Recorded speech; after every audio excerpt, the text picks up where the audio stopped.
From Marx to Mao Tse. A Study in Revolutionary Dialectics. By George Thomson. They have completely failed to understand what is decisive in Marxism, namely, its revolutionary dialectics. Lenin. To the memory of Douglas Garman. Preface. This is a Marxist study of the Russian Revolution of 1917 and the Chinese Revolution of 1949, designed to demonstrate their unity and continuity as two successive stages in the world's socialist revolution.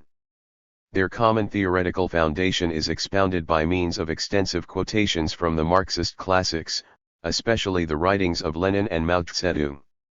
These enable the reader to follow the two revolutions through the minds of those who led them, and at the same time they provide him with an introduction to the basic principles of dialectical and historical materialism, for that theory can only be understood in the light of the revolutionary struggles out of which it has grown and in which it finds its fullest and clearest expression. The book is dedicated to the memory of Douglas Garman, from whom I received my training in Marxism. As national education organizer of the British Communist Party, he created a network of party schools, attended by industrial workers from all parts of the country and tutored by himself and others whom he had trained in his superb method of teaching through controlled discussion. He gave up this work in 1950 owing to disagreements with the party leadership over the revisionist line of the British road to socialism, which he opposed from the beginning. In that struggle he was defeated, but among those who passed through his party schools there were many who, like myself, have never forgotten his lessons in revolutionary dialectics, and this has helped them to see where the revolutionary path lies today. Birmingham, 1971. George Thomson. Contents. 1. Working class power. 2. Continuation of the class struggle. 3. The ideological struggle for left and right opportunism. From the bourgeois to the proletarian. Revolution 1. The relation of classes in modern society. 2. The Russian Revolution. 3. The Chinese Revolution. The proletariat and the peasantry. 1. The leading role of the proletariat. 2. The worker-peasant alliance. 3. The differentiation of the peasantry. 4. The lumpen proletariat. 5. The proletariat in the West. The national question. 1. The nation in modern society. 2. National self-determination. 3. Wars of national liberation. 4. National versus regional autonomy. 5. National and international culture v. socialism in one country. 71. 1. Marx's theory of permanent revolution. 2. The victory of the October Revolution. 3. Uneven development. 4. Revolution in the East. 6. The Party. 86. 1. Lessons of the Paris Commune. 2. The Party of a New Type. 3. The Vanguard Party. 4. Democratic Centralism. 5. From the Masses, to the Masses. 7. The First Socialist State. 106. 1. The Proletarian Revolution. 2. Socialist Construction. 3. Left and Right Deviations. 4. The New Bourgeoisie. 5. The Need for a Cultural Revolution. 6. The Class Struggle in Socialist Society. 7. The New Revisionism. 8. The Proletarian Cultural Revolution. 142. 1. National Liberation. 2. The Handling of Contradictions. 3. The Capitalist Road. 4. Mass Participation in Government. 5. Revolution and Production. 6. Communist Labor. Chapter I. The Dictatorship of the Proletariat. The first step in the revolution by the working class is to raise the proletariat to the position of ruling class, to win the battle for democracy. Communist Manifesto. 1. Working class power. Lenin wrote, "Those who recognize only the class struggle are not yet Marxists, only he is a Marxist who extends recognition of the class struggle to recognition of the dictatorship of the proletariat." This is what constitutes the most profound distinction between the Marxist and the ordinary petty bourgeois. This is the touchstone on which the real understanding and recognition of Marxism should be tested. Thus, the concept of proletarian dictatorship enters into Lenin's very definition of a Marxist. Accordingly, if we accept this definition, we too must use it as a touchstone to distinguish between the conflicting interpretations of Marxism that are current at the present day. Class society rests on exploitation. The exploiters form the ruling class, the exploited the subject class or classes. The ruling class enforces its rule by means of the state, which is an organ for the forcible repression of one class by another. Its chief instruments are the army and the police, the distinctive feature of the state is the existence of a separate class of people in whose hands power is concentrated. According to Marx, the state is an organ of class rule, an organ for the oppression of one class by another. It is the creation of order, which legalizes and perpetuates this oppression by moderating the conflict between the classes. A standing army and police are the chief instruments of state power. Thus, every form of class society, slave-owning, feudal, capitalist, is a dictatorship of the ruling class. The form of state varies. In capitalist, that is, bourgeois society, it may be more or less democratic. It may allow for parliamentary elections based on universal suffrage, but it is still a dictatorship of the bourgeoisie masked by parliamentary forms. Bourgeois democracy, which is invaluable for educating the proletariat and training it for struggle, is always narrow, hypocritical, spurious, and false. It always remains democracy for the rich and a swindle for the poor. Accordingly, while urging the workers to make full use of bourgeois democratic rights in the spirit of the most consistent and resolutely revolutionary democracy, Lenin warned them that it was an illusion to suppose that they could win power by parliamentary means. This was the main issue between him and the revisionists of his day. 2. The most dangerous thing about the Bern International is its verbal recognition of the dictatorship of the proletariat.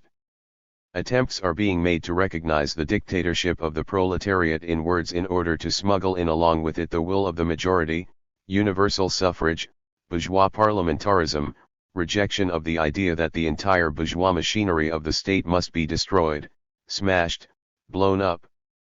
These new evasions, new loopholes of reformism, are most of all to be feared. The dictatorship of the proletariat would be impossible if the majority of the population did not consist of proletarians and semi-proletarians. Koski and Co. try to falsify this truth by arguing that the vote of the majority is required for the dictatorship of the proletariat to be recognized as valid. Comical pedants. They fail to understand that voting within the bounds, institutions, and customs of bourgeois parliamentarism is a part of the bourgeois state machinery that has to be broken and smashed from top to bottom in order to pass from bourgeois democracy to proletarian democracy. It follows that all attempts to use the apparatus of the bourgeois state, which serves to protect bourgeois rights, for the purpose of abolishing those rights, are doomed to failure. It is the greatest delusion, the greatest self-deception, and a deception of the people, to attempt by means of the state apparatus to carry out such reforms as the abolition of landed estates without compensation, of the grain monopoly, etc. This apparatus is absolutely incapable of carrying out reforms which would even seriously curtail or limit the rights of sacred private property, much less abolish those rights. That is why it always happens. 3. Under all sorts of coalition cabinets, which include socialists, that these socialists, even when individuals among them are perfectly honest, in reality turn out to be either a useless ornament or a screen for the bourgeois government, a sort of lightning conductor, to divert the people's indignation from the government, a tool for the government to deceive the people. So it has been and so it always will be so long as the old bourgeois, bureaucratic state apparatus remains intact. Consequently, the bourgeois state can only be overthrown by force. The dictatorship of the bourgeoisie must be replaced by the dictatorship of the proletariat. The essence of Marx's theory of the state has been mastered only by those who realize that the dictatorship of a single class is necessary not only for every class society in general, not only for the proletariat which has overthrown the bourgeoisie, but also for the entire historical period which separates capitalism from classless society, from communism. Bourgeois states are most varied in form, but their essence is the same. All these states, whatever their form, in the final analysis are inevitably the dictatorship of the bourgeoisie. The transition from capitalism to communism is certainly bound to yield a tremendous abundance and variety of political forms, but the essence will inevitably be the same, the dictatorship of the proletariat. The form in which this dictatorship emerged in Russia was one in which the proletariat, supported by the poor peasantry, seized state power from the feudal landowners and the big bourgeoisie or capitalist class. In this way, having seized power, the proletariat abolishes bourgeois democracy and replaces it with proletarian democracy. The proletariat takes power, becomes the ruling class, smashes bourgeois parliamentarism and bourgeois democracy, suppresses the bourgeoisie, suppresses all attempts of all other classes to return to capitalism, gives real freedom and democracy to the working people and gives them, not just the right to, but the real use of, what has been taken from the bourgeoisie. Thus, the dictatorship of the proletariat means democracy for the people and dictatorship over the capitalists. Bolshevism has popularized throughout the world the idea of the dictatorship of the proletariat, has translated these words from the Latin, first into Russian, and then into all the languages of the world, and has shown by the example of Soviet government that the workers and poor peasants, even of a backward country, even with the least experience, education, and habits of organization, have been able for a whole year amidst gigantic difficulties and amidst a struggle against the exploiters to maintain the power of the working people, to create a democracy which is immeasurably higher and broader than all previous democracies in the world, and to start the creative work of tens of millions of workers and peasants for the practical construction of socialism. Simultaneously with an immense expansion of democracy, which for the first time becomes democracy for the poor, democracy for the people, and not democracy for the money bags, the dictatorship of the proletariat imposes a series of restrictions on the 5. Freedom of the oppressors, the exploiters, the capitalists. We must suppress them in order to free humanity from wage slavery. Their resistance must be crushed by force. In 1949, led by the Communist Party and Mao Tse, the workers and peasants of China seized power by force of arms and established a people's democratic dictatorship, that is, a form of the dictatorship of the proletariat corresponding to the special conditions of China. It differs from the Soviet form in certain features, which will be discussed in the next chapter, but in essence it is the same. Who are the people? At the present stage in China, they are the working class, the peasantry, the urban petty bourgeoisie and the national bourgeoisie. These classes, led by the working class and the Communist Party, unite to form their own state and elect their own government. They enforce their dictatorship over the running dogs of imperialism, the landlord class and the bureaucrat bourgeoisie, as well as the representatives of these classes, the Kuomintang reactionaries and their accomplices suppress them, allow them only to behave themselves and not to be unruly in word or deed. If they speak or act in an unruly way, they will be promptly stopped and punished. Democracy is practiced within the ranks of the people, who enjoy the rights of freedom of speech, assembly, association, and so on. The right to vote belongs only to the people, not to the reactionaries. The combination of these two aspects, democracy for the people and dictatorship over the reactionaries, is the people's democratic dictatorship. The class struggle does not cease after the overthrow of 6. The bourgeoisie. On the contrary, it persists for a long time and in many respects becomes fiercer. The abolition of classes requires a long, difficult, and stubborn class struggle, which, after the overthrow of capitalist rule, after the destruction of the bourgeois state, after the establishment of the dictatorship of the proletariat, does not disappear, but merely changes its forms and in many respects becomes fiercer. During this period the dictatorship of the proletariat has to be maintained in order to suppress the continued resistance of the bourgeoisie, to transform the economic basis by replacing capitalist with socialist production, and to carry the revolution into the ideological sphere. The bourgeoisie in our country has been conquered, but it has not yet been uprooted, not yet destroyed, not even utterly broken. That is why we are faced with a new and higher form of struggle against the bourgeoisie, the transition from the very simple task of further expropriating the capitalists to the much more complicated and difficult task of creating conditions in which it will be impossible for the bourgeoisie to exist or for a new bourgeoisie to arise. This dictatorship presupposes the ruthlessly severe, swift, and resolute use of force to crush the resistance of the exploiters, the capitalists, the landowners and their underlings. Whoever does not understand this is not a revolutionary, and must be removed from the post of leader or advisor of the proletariat. But the essence of proletarian dictatorship is not in force alone, or even mainly in force. Its chief feature is the organization and discipline of the advanced contingent of the working people, of their vanguard, their sole leader, the proletariat, whose object is to build socialism, abolish the division of society into classes, make all members of society into working people, and remove the basis for all exploitation of man by man. This object cannot be achieved at one stroke. It requires a fairly long period of transition from capitalism to socialism, because the reorganization of production is a difficult matter, because radical changes in all spheres of life need time, and because the enormous force of habit of running things in a petty bourgeois and bourgeois way can only be overcome by a long and stubborn struggle. That is why Marx spoke of an entire period of the dictatorship of the proletariat as the period of transition from capitalism to socialism. The class of exploiters, the landowners and capitalists, has not disappeared, and cannot disappear, all at once under the dictatorship of the proletariat. The exploiters have been smashed, but not destroyed. They still have an international base in the form of international capital, of which they are a branch. They still retain in part certain means of production. They still have money, they still have vast social connections.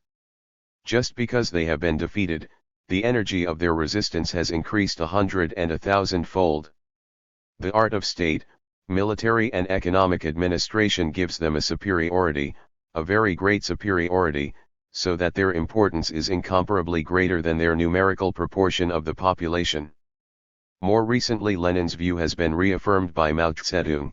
The current great proletarian cultural revolution is absolutely necessary and most timely for consolidating the dictatorship of the proletariat, preventing capitalist restoration, and building socialism. 3. The ideological struggle. Both before and after the proletarian revolution, the proletariat has to wage a continuous struggle against bourgeois, and particularly petty bourgeois, ideology.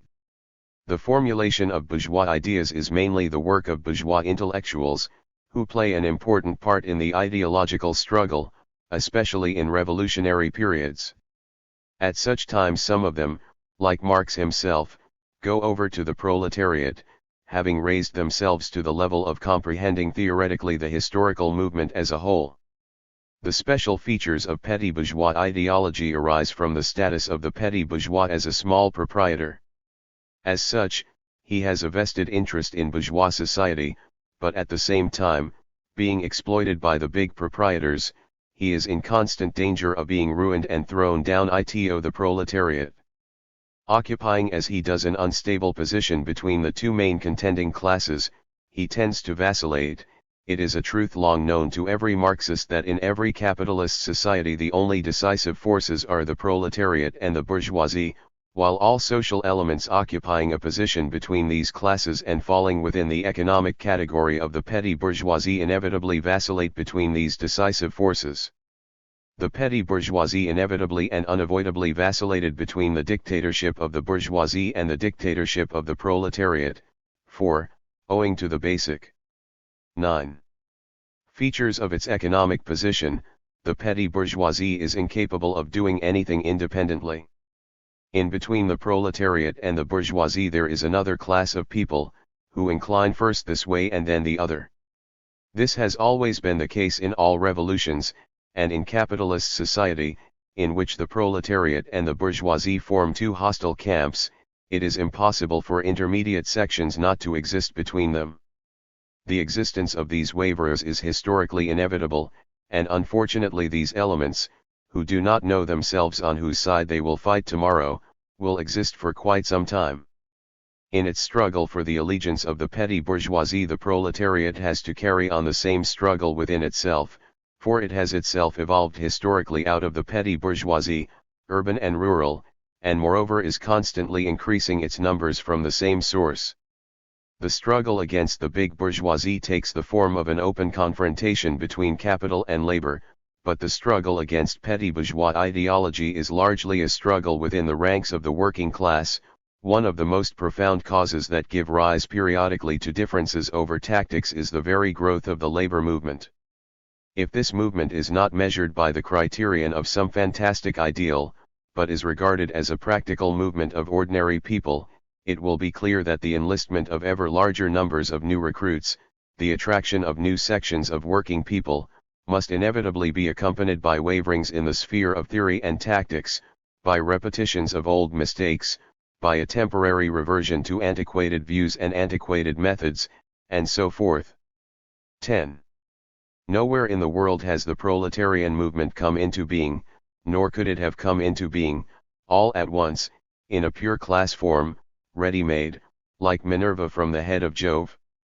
Only through long struggle and hard work on the part of the most advanced workers, of all class-conscious workers, was it possible to build up and strengthen the class movement of the proletariat, ridding it of all petty bourgeois admixtures, restrictions, narrowness, and distortions. The working class lives side by side with the petty bourgeoisie, which, as it becomes ruined, provides increasing numbers of new recruits to the ranks of the proletariat.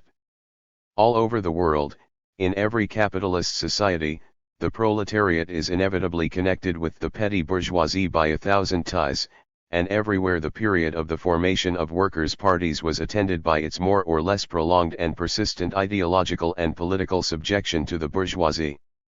This is common to all capitalist countries, but it assumes different forms in different countries, depending on historical and economic factors. This struggle within the working class movement is a necessary preparation for the revolution, because in a revolutionary situation even those disagreements which had previously seemed unimportant may suddenly become crucial. It is quite natural that the petty bourgeois world outlook should crop up again and again in the ranks of the broad workers' parties, what we now often experience only in the domain of ideology, namely, disputes over theoretical amendments to Marx, what now crops up in practice only over side issues in the labor movement, as tactical differences with the revisionists and splits on this 2. basis. All this is bound to be experienced by the working class on an incomparably larger scale, when the proletarian revolution will sharpen all disputed issues, focus all differences on points of immediate importance in determining the conduct of the masses, and make it necessary in the heat of the battle to distinguish enemies from friends and cast out bad allies in order to deal decisive blows at the enemy. After the revolution, the proletariat must maintain its ideological struggle throughout the period of socialist construction for as long as small-scale production, which is the basis of petty bourgeois ideology, continues to exist.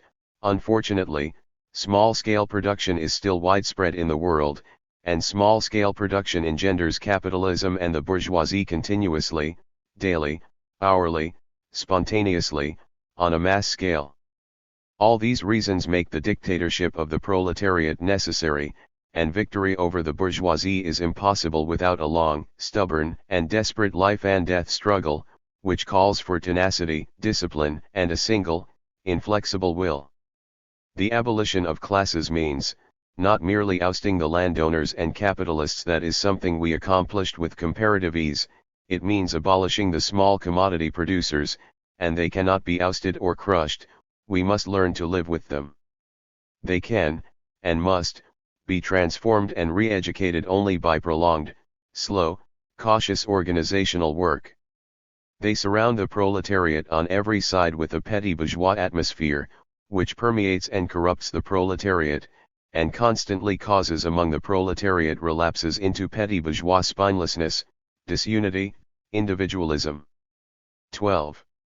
And alternating moods of exaltation and dejection.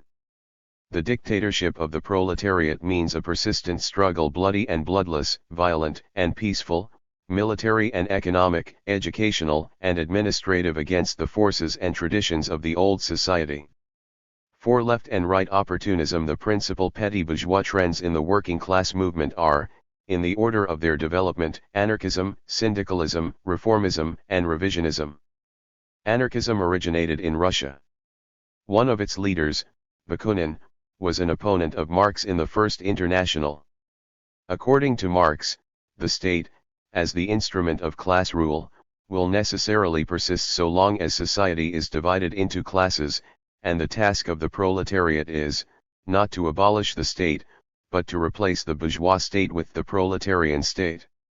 Only in this way can the conditions be created for the ultimate disappearance of classes. According to Bakunin, the abolition of the state is the immediate task, which the workers are to carry out, not by forming a workers' party, not by political struggle at all, but by direct action. The anarchists failed to understand that the abolition of the state belongs to a future historical stage, which can only be reached through the dictatorship of the proletariat. Anarchism is bourgeois individualism in reverse. Individualism as the basis of the entire anarchist world outlook. Failure to understand the development of society, the role of large-scale production, the development of capitalism into socialism. Anarchism is a product of despair. The psychology of the unsettled intellectual or the vagabond, not of the proletarian. 13. Syndicalism is closely related to anarchism. The syndicalist, too, repudiates the dictatorship of the proletariat. He maintains that through the trade unions the workers can call a general strike, seize control of production, and so overthrow capitalism. Reformism originated in Britain. The Fabians were a group of intellectuals and working-class leaders who provided a theoretical basis for the Labour Party. Their idea of the inevitability of gradualism embodies the essence of reformism, the idea that capitalism can be transformed into socialism by a series of gradual changes, without any qualitative change, that is, without a revolution. From Britain reformism spread to the continent, especially to Germany, where it took the form of revisionism. The founder of revisionism was Bernstein, who had at one time been a Marxist. He borrowed many of his ideas from the Fabians. Revisionism differs from reformism simply in that the reformist ideas are presented as amendments to Marxism. In Germany, Marxism was too deeply rooted among the workers to be ignored, and therefore it was reinterpreted in such a way as to be emptied of its revolutionary content. The Bernsteinians accepted, and accept, Marxism minus its direct revolutionary content. They do not regard the parliamentary struggle as merely one of the weapons particularly suitable for definite historical periods, but as the main and almost the sole form of struggle, making force, seizure, dictatorship unnecessary. But, after Marxism had ousted all the more or less integral doctrines hostile to it, the tendencies expressed in those doctrines began to seek other channels. The forms and causes of the struggle changed, but the struggle continued. And the second half century in the existence of Marxism began in the 90s with the struggle of a trend hostile to Marxism within Marxism itself. Bernstein, a one-time orthodox Marxist, gave his name to this trend by coming forward with the greatest noise and the most purposeful expression of amendments to Marx, revision of Marx, revisionism. The movement is everything, the ultimate aim is nothing. This catchphrase of Bernstein's expresses the substance of revisionism better than many long disquisitions. To determine its conduct from case to case, to adapt itself to the events of the day and to the chopping and changing of petty politics, to forget the primary interests of the proletariat and the basic features of the whole capitalist system, of all capitalist evolution, to sacrifice these primary interests for the sake of real or assumed advantages of the moment, such is the policy of revisionism. When the Russian Social Democratic Party was reconstituted in 1903, there existed within it from the beginning two contrary trends: the revolutionary trend, represented by the Bolsheviks, and the opportunist trend, represented by the Mensheviks. In the turbulent years 1905-07, Menshevism was an opportunist trend backed by the bourgeois liberals, which brought liberal bourgeois tendencies into the working class movement. Its essence lay in an adaptation of the working class struggle to suit liberalism. Bolshevism, on the other hand, set before the social democratic workers the task of rousing the democratic peasantry for the revolutionary struggle, despite the vacillation and treachery of the liberals. 15. In speaking of opportunism here, Lenin is thinking of reformism or revisionism of the Menshevik tendency to tail behind the bourgeoisie. In the same period the Bolsheviks had to combat adventurist or anarchistic tendencies, what Lenin called revolutionary adventurism or petty bourgeois revolutionism. In fact, These two opposite tendencies, the opportunist and the anarchist, are complementary to one another, like the two sides of the same coin. The anarchists rail at the social democratic members of parliament and refuse to have anything to do with them, refuse to do anything to develop a proletarian party, a proletarian policy, and proletarian members of parliament. And in practice the anarchists' phrase-mongering converts them into the truest accomplices of opportunism, into the reverse side of opportunism. Anarchism was not infrequently a kind of penalty for the opportunist sins of the working class movement. The two monstrosities complemented each other. Thus, we may say that anarchism and reformism are two petty bourgeois tendencies in the working class movement, which, although opposed to one another, are at the same time united in being both opposed to Marxism. In order to give expression to this underlying unity, Mao Tse employs the term opportunism to cover both tendencies and distinguishes them as left opportunism and right opportunism respectively. History tells us that correct political and military lines do not emerge and develop spontaneously and tranquilly, but only in the course of struggle. These 16 lines must combat left opportunism on the one hand and right opportunism on the other. Without combating and overcoming these harmful tendencies, which damage the revolution and the Revolutionary War, it would be impossible to establish a correct line and win victory in this war. Within the party, opportunist tendencies manifest themselves commonly in two forms: timidity, or tailism, due to overestimation of the enemy, and impetuosity, or adventurism, due to underestimation of the enemy. The right opportunist tends to lag behind, the left opportunist to rush ahead. It often happens that thinking lags behind reality. This is because man's cognition is limited by numerous social conditions. We are opposed to diehards in the revolutionary ranks, whose thinking fails to advance with changing objective circumstances and has manifested itself historically as right opportunism. These people fail to see that the struggle of opposites has already pushed the objective process forward, while their knowledge has stopped at the old stage. This is characteristic of the thinking of all diehards. We are opposed to left phrase-mongering. The thinking of leftists outstrips a given stage of development of the objective process. Some regard their fantasies as truth, while others strain to realize in the present an ideal that can only be realized in the future. They alienate themselves from the current practice of the majority of the people and from the realities of the day, and show themselves adventurous in their actions. To sum up, we may say that there is only one road to socialism, the road that leads to and through the dictatorship of the proletariat. The opportunist road. 1. That is presented as an alternative, whether right or left, is in reality identical with the capitalist road, that is, the dictatorship of the bourgeoisie. The main thing that socialists fail to understand, and that constitutes their short-sightedness in matters of theory and their political betrayal of the proletariat, is that in capitalist society, whenever there is any serious aggravation of the class struggle intrinsic to that society, there can be no alternative but the dictatorship of the bourgeoisie or the dictatorship of the proletariat. Dreams of some third way are reactionary, petty bourgeois lamentations. That is borne out by more than a century of development of bourgeois democracy and the working class movement in all the advanced countries, and notably by the experience of the past 5 years. It is also borne out by the whole science of political economy, by the entire content of Marxism, which reveals the economic inevitability, wherever commodity economy prevails, of the dictatorship of the bourgeoisie, which can only be replaced by the class which the very growth of capitalism develops, multiplies, welds together and strengthens, that is, the proletariat. 18. Chapter 2.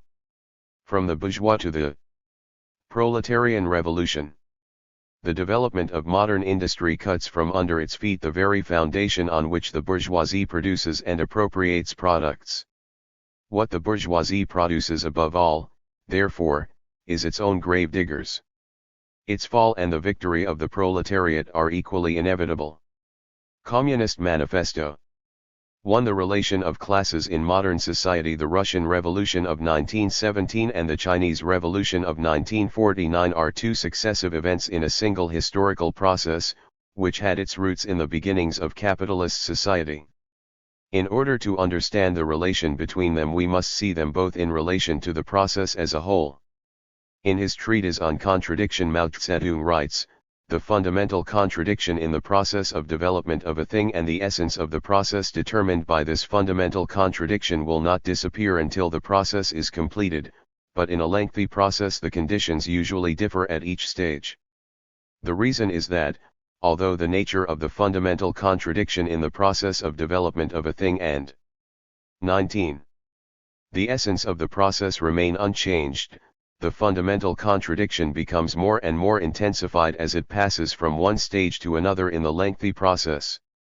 In addition, among the numerous major and minor contradictions which are determined or influenced by the fundamental contradiction, some become intensified, some are temporarily or partially resolved or mitigated, and some new ones emerge, hence the process is marked by stages. If people do not pay attention to the stages in the process of development of a thing, they cannot deal with its contradictions properly. In human history, antagonism between classes exists as a particular manifestation of the struggle of opposites. Consider the contradiction between the exploiting and the exploited classes. Such contradictory classes coexist for a long time in the same society, be it slave society, feudal society, or capitalist society, but it is not until the contradiction between the two classes develops to a certain stage that it assumes the form of open antagonism and develops into revolution. Capitalist society rests on the growth of commodity production. It marks the stage at which labor power itself has become a commodity. This is the essence of the process. Its evolution is determined by the development of the fundamental contradiction inherent in it, namely, the contradiction between the social character of production and the private character of ownership. This contradiction manifests itself in the class struggle between the proletariat and the bourgeoisie. Feudal society evolves on the basis of a simple agrarian economy. The best part of the land is owned by the feudal lords and cultivated for them. 20. By peasants or serfs, who own their own implements but are obliged to hand over to their lords a portion of what they produce. The antagonism between these two classes is the principal contradiction of feudal society. As commodity production develops, there emerge, within the feudal system, two new classes: the bourgeoisie, or capitalists, engaged in trade and manufacture, and the proletariat, drawn mostly from the impoverished peasantry, who own nothing but their labor power, which they sell to the capitalists in return for wages. Thus, the bourgeoisie finds itself in opposition both to the feudal lords, who obstruct the growth of commodity production, and to the proletariat, whose labor it exploits. This dual character, revolutionary in relation to the feudalists, counter-revolutionary in relation to the proletariat, is inherent in the nature of the bourgeoisie. In the final stage of feudal society, the bourgeoisie places itself at the head of the peasantry and the proletariat, and with their support overthrows the feudal lords and establishes itself as the ruling class. This is the bourgeois revolution. In capitalist society, commodity production is freed from all feudal restrictions. The feudal lords merge with the bourgeoisie, while the peasantry becomes differentiated into a rural bourgeoisie and a rural proletariat. The principal contradiction is now the growing antagonism between the bourgeoisie and the proletariat. Capitalist society develops through two main stages: industrial capitalism and monopoly capitalism or imperialism. Both stages are marked by further growth of commodity production and underscore intensification of the antagonism between the bourgeoisie and the proletariat. In the first stage, based on free competition and colonial expansion, there emerge new 21.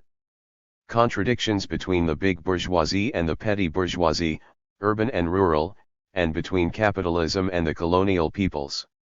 These conditions lead to the second stage, marked by the transformation of free competition into monopoly, the export of capital, and the exploitation of the colonies as sources of cheap labor and raw materials.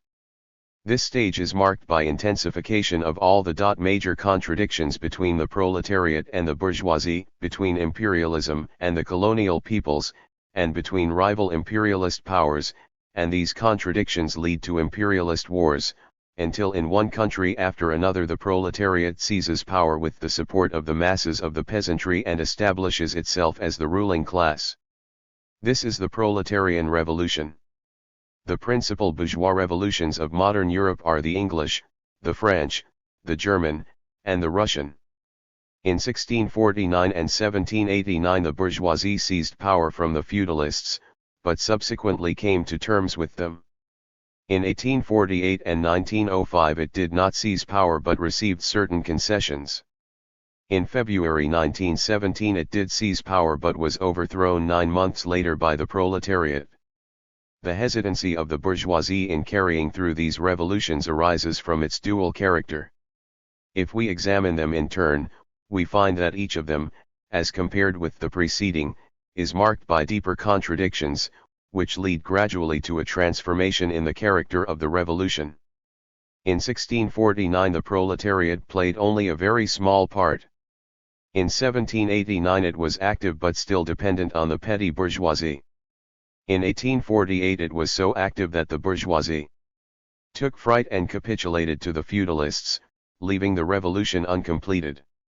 The same thing happened in 1905, only by this time the proletariat was so strong that a few years later it 22. Succeeded in forcing the bourgeois revolution through to its completion by carrying it forward into the proletarian revolution. At the beginning of 1905, arguing against those petty bourgeois socialists who disdained the idea of participating in a bourgeois revolution, Lenin wrote, "To the proletarian the struggle for political liberty and a democratic republic in a bourgeois society is only one of the necessary stages in the struggle for the social revolution that will overthrow the bourgeois system." Strictly differentiating between stages that are essentially different, soberly examining the conditions under which they manifest themselves, does not at all mean indefinitely postponing one's ultimate aim or slowing down one's progress in advance. On the contrary, it is for the purpose of accelerating the advance and achieving the ultimate aim as quickly and securely as possible that it is necessary to understand the relation of classes in modern society. 2. The Russian Revolution. By the end of the 19th century the bourgeois revolutions of Western Europe had for the most part been completed. Feudalism had been abolished and capitalism was entering on the stage of imperialism. Russia, however, was still semi-feudal. The growth of industrial capitalism in Russia may be dated from the peasant reform of 1861. This was a concession won by the new manufacturing bourgeoisie from the Tsarist autocracy, the regime of the feudal landowners. Its effect was to abolish serfdom in such a way that the landowners retained many of their feudal privileges, which they used to intensify. 23. Their exploitation of the peasantry. Based on small holdings and primitive instruments, agriculture remained backward and unproductive. Famine was endemic. Many ruined peasants left their villages to work on the railways or to provide cheap labor for the new industries in the towns. Civil and political liberties did not exist. The peasant reform was followed by a period of extremely rapid industrial growth. After 1861 capitalism developed in Russia so rapidly that in a few decades it brought about a transformation which had taken centuries in some of the old countries of Europe. Hence, while the peasantry was crushed by innumerable survivals of medievalism as well as by capitalism, the bourgeoisie found itself confronted, on the one hand, by an oppressive and corrupt autocracy, still obstructing the development of capitalism, and, on the other, by a vigorous industrial proletariat equipped with a knowledge of Marxist theory, which embodied the lessons learned from 1789 and 1848 and also from the Paris Commune of 1871. These contradictions issued in the Revolution of 1905. If the bourgeoisie had then placed itself at the head of the proletariat and the peasantry, it would have been strong enough to overthrow the Tsar and establish a bourgeois democratic republic. But it shrank from doing so, because it was afraid of the proletariat. The antagonism between the proletariat and the bourgeoisie is much deeper with us than it was in 1789, 1848, or 1871. Hence the bourgeoisie will be more afraid of the proletarian revolution and will 24. throw itself more readily into the arms of reaction.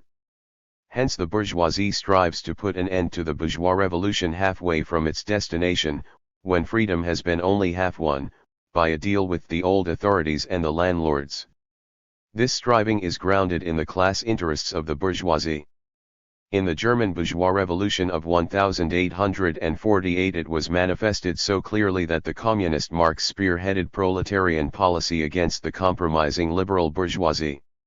Our Russian bourgeoisie is still more cowardly, and our proletariat far more class-conscious and better organized than was the German proletariat in 1848. In our country the full victory of the bourgeois democratic movement is possible only in spite of the compromising liberal bourgeoisie, only in the event of the mass of the democratic peasantry following the proletariat in the struggle for full freedom and all the land. Accordingly, the bourgeoisie renounced its revolutionary aims and came to terms with the autocracy. The contradiction between feudal privilege and capitalist enterprise remained unresolved. Meanwhile, the monopoly capitalists of the West, who had already begun to invest in Russian industry, were supporting the Tsar, because they too were afraid of the proletariat. The world bourgeoisie is giving billions in loans to an obviously bankrupt Tsar, not only because it is lured, like all money lenders, by the prospect of big profits, but because it realizes its own vested interest in the victory of the old regime over the revolution in Russia, since it is the proletariat that is at the head of this revolution. From the experience of 1905 Lenin concluded that the bourgeois revolution could not succeed in Russia so long as it was under the leadership of the bourgeoisie. In the view of the Bolsheviks the proletariat has laid upon it the task of pursuing the bourgeois democratic revolution to its consummation and of being its leader. This is only possible if the proletariat is able to carry with it the masses of the democratic petty bourgeoisie, especially of the peasantry, in the struggle against the autocracy and the treacherous liberal bourgeoisie. The victory of the bourgeois revolution in our country is impossible as the victory of the bourgeois. This sounds paradoxical, but it is a fact. The preponderance of the peasant population, its terrible oppression by the semi-feudal big landowning system, the strength and class consciousness of the proletariat, already organized in a socialist party, all these circumstances impart to our bourgeois revolution a specific character. This peculiarity does not eliminate the bourgeois character of the revolution, it only determines the counter-revolutionary character of our bourgeoisie and the necessity of a dictatorship of the proletariat and the peasantry for victory in such a revolution. Accordingly, Lenin put forward the perspective of a revolution to be effected in two stages: first, a revolutionary democratic dictatorship of the proletariat and the peasantry, and, second, a dictatorship of the 26 proletariat supported by the poor peasantry. In the first stage, the bourgeois democratic revolution would be completed by abolishing the remnants of feudalism. In the second, the struggle for socialism would begin. By distinguishing the two stages in this way, the proletariat would gain the support of the whole peasantry for the first stage and ensure the continued support of the poor peasantry for the second. At the same time, while insisting on the need to distinguish between them, Lenin recognized that in the actual struggle the two stages might become interwoven, and in that case the proletariat should be prepared to pass without a pause from the first stage to the second. The major distinguishing feature of this revolution is the acuteness of the agrarian question. It is much more acute in Russia than in any other country in similar conditions. The so-called peasant reform of 1861 was carried out so inconsistently and so undemocratically that the principal foundations of feudal landlord domination remained unshaken. For this reason, the agrarian question, that is, the struggle of the peasants against the landowners for the land, proved one of the touchstones of the present revolution. Such an alignment of forces leads inevitably to the conclusion that the bourgeoisie can be neither the motive force nor the leader in the revolution. Only the proletariat is capable of consummating the revolution, that is, of achieving complete victory. But this victory can be achieved only if the proletariat succeeds in getting a large section of the peasantry to follow its lead. The victory of the present revolution in Russia is possible only as the revolutionary democratic dictatorship of the proletariat and the peasantry. 27.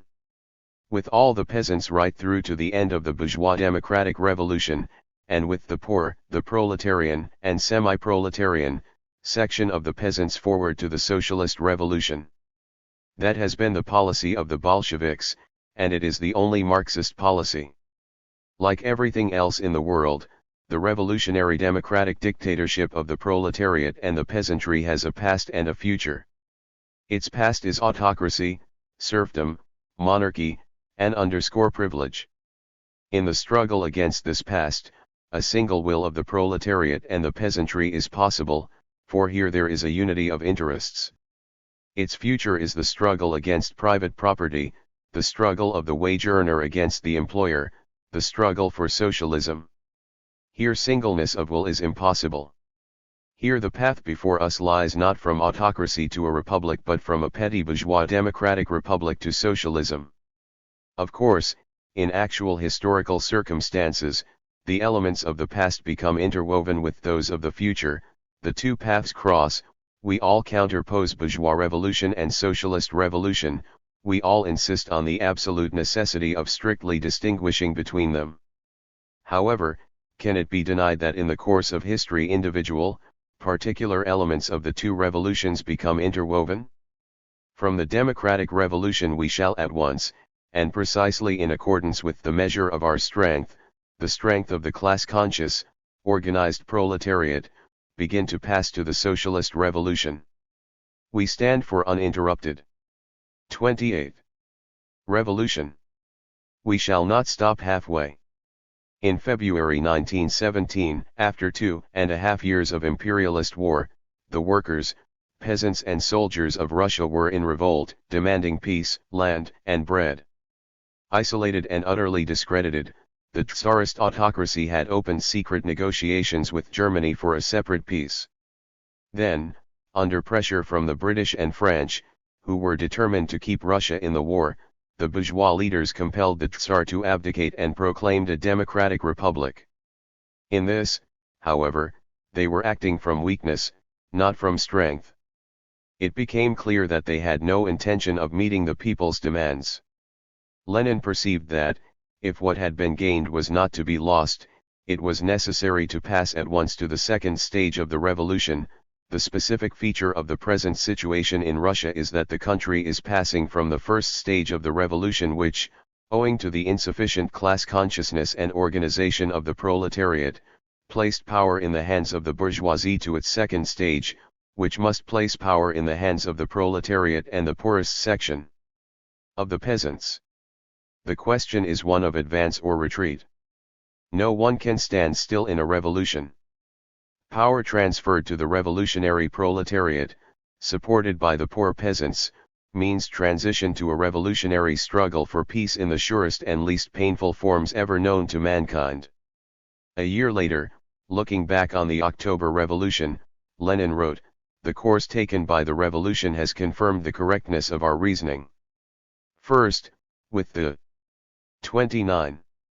Whole of the peasants against the monarchy, the landowners, medievalism, then, with the poor peasants, the semi-proletarians, all the exploited, against capitalism, including the rural rich, the kulaks, the profiteers, and to that extent the revolution becomes a socialist one. To attempt to raise an artificial Chinese wall between the first and the second, to separate them by anything else than the degree of preparedness of the proletariat, and the degree of its unity with the poor peasants, means to distort Marxism dreadfully, to vulgarize it, to replace it with liberalism." Speaking on the 4th anniversary of the revolution, Lenin said, "The direct and immediate object of the revolution in Russia was a bourgeois democratic one, namely, to destroy the survivals of medievalism and sweep them away completely, to purge Russia of this barbarism, this shame, and to remove this obstacle to all culture and progress in our country. And we can justifiably pride ourselves on having carried out that purge with greater determination and much more rapidly, boldly, and successfully, and, from the standpoint of its effect on the masses, much more widely and deeply, than the great French Revolution over 125 years ago. We have consummated the bourgeois democratic revolution as nobody had done before. We are advancing towards the socialist revolution consciously, firmly, and unswervingly, knowing that it is not separated from the bourgeois democratic revolution by a Chinese wall, and knowing too that in the last analysis struggle alone will determine how far we shall advance, what part of this immense and lofty task we shall accomplish, and to what extent we shall succeed in consolidating our 30 victories. Time will show. But we see even now that a tremendous for this ruined, exhausted, backward country has already been done for the socialist transformation of society. 3. The Chinese Revolution in 1940. Mao Tse wrote, "The first imperialist world war and the first victorious socialist revolution, the October Revolution, have changed the whole course of world history and ushered in a new era. It is an era in which the world capitalist front has collapsed in one part of the globe and has fully revealed its decadence everywhere else, in which the remaining capitalist parts cannot survive without relying more than ever on the colonies and semi-colonies, in which a socialist state has been established and has proclaimed its readiness to give active support to the liberation movements of all colonies and semi-colonies.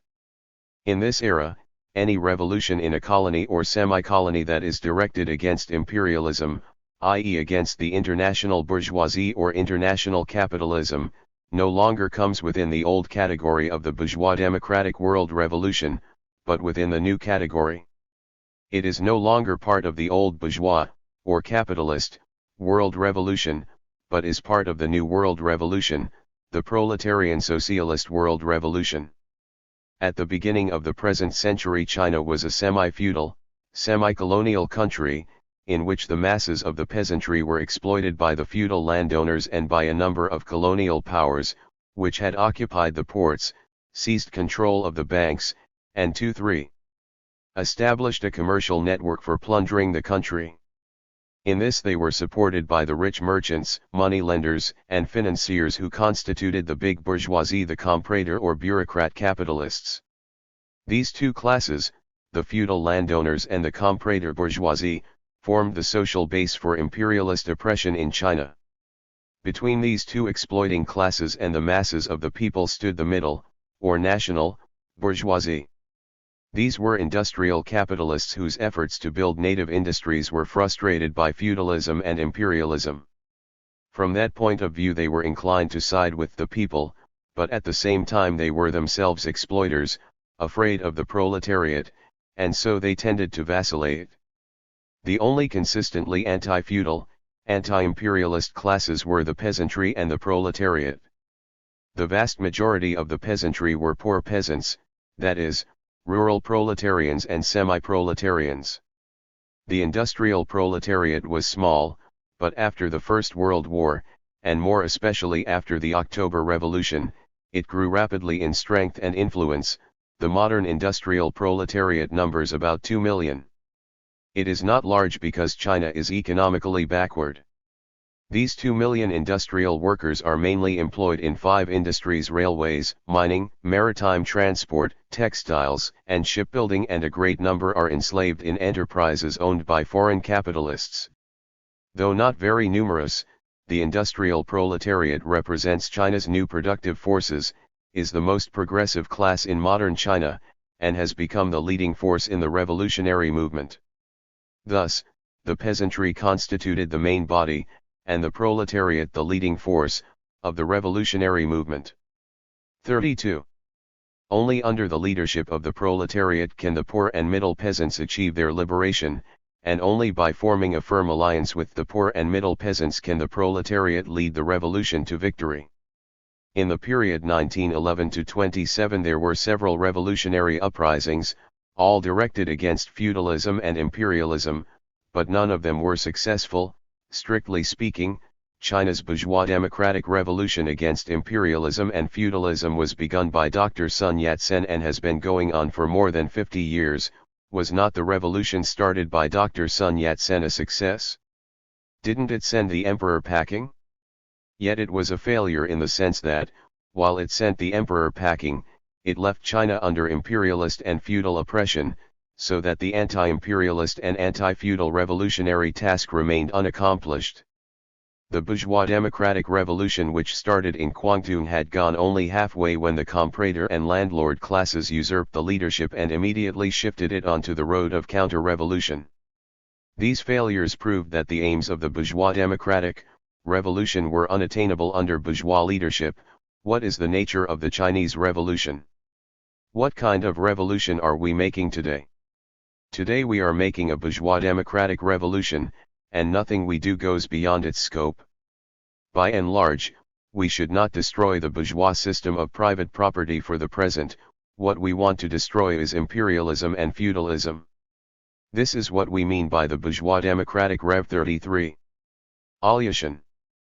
But its accomplishment is already beyond the capacity of the bourgeoisie and must depend on the efforts of the proletariat and the broad masses of the people. Accordingly, it was argued by Mao Tse that the bourgeois democratic revolution should be carried through by the proletariat with the support of all the other classes opposed to imperialism and feudalism, including the national bourgeoisie. This was a new type of bourgeois democratic revolution, which he named New Democratic in order to distinguish it from the old type.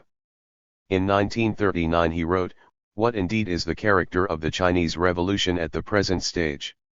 Is it a bourgeois democratic or a_proletarian socialist revolution? Obviously, it is not the latter but the former.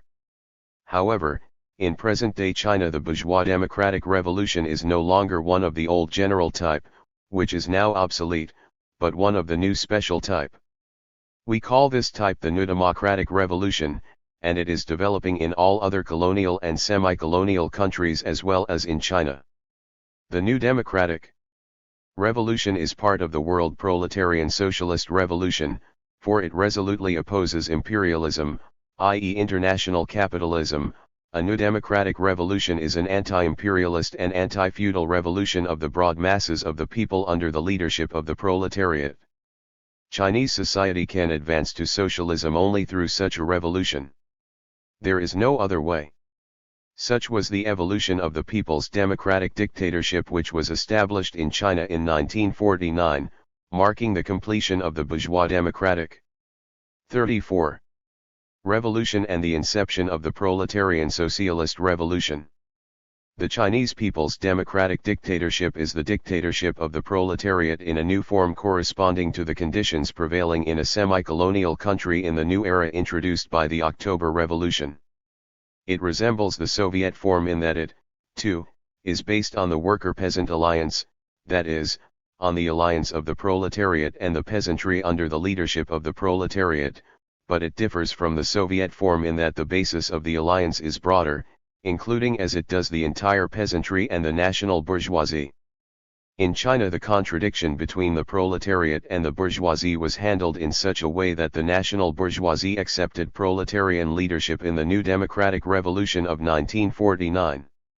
This was only possible because the proletariat was guided by Lenin's theory of uninterrupted revolution as applied to the concrete conditions of China by Mao Tse.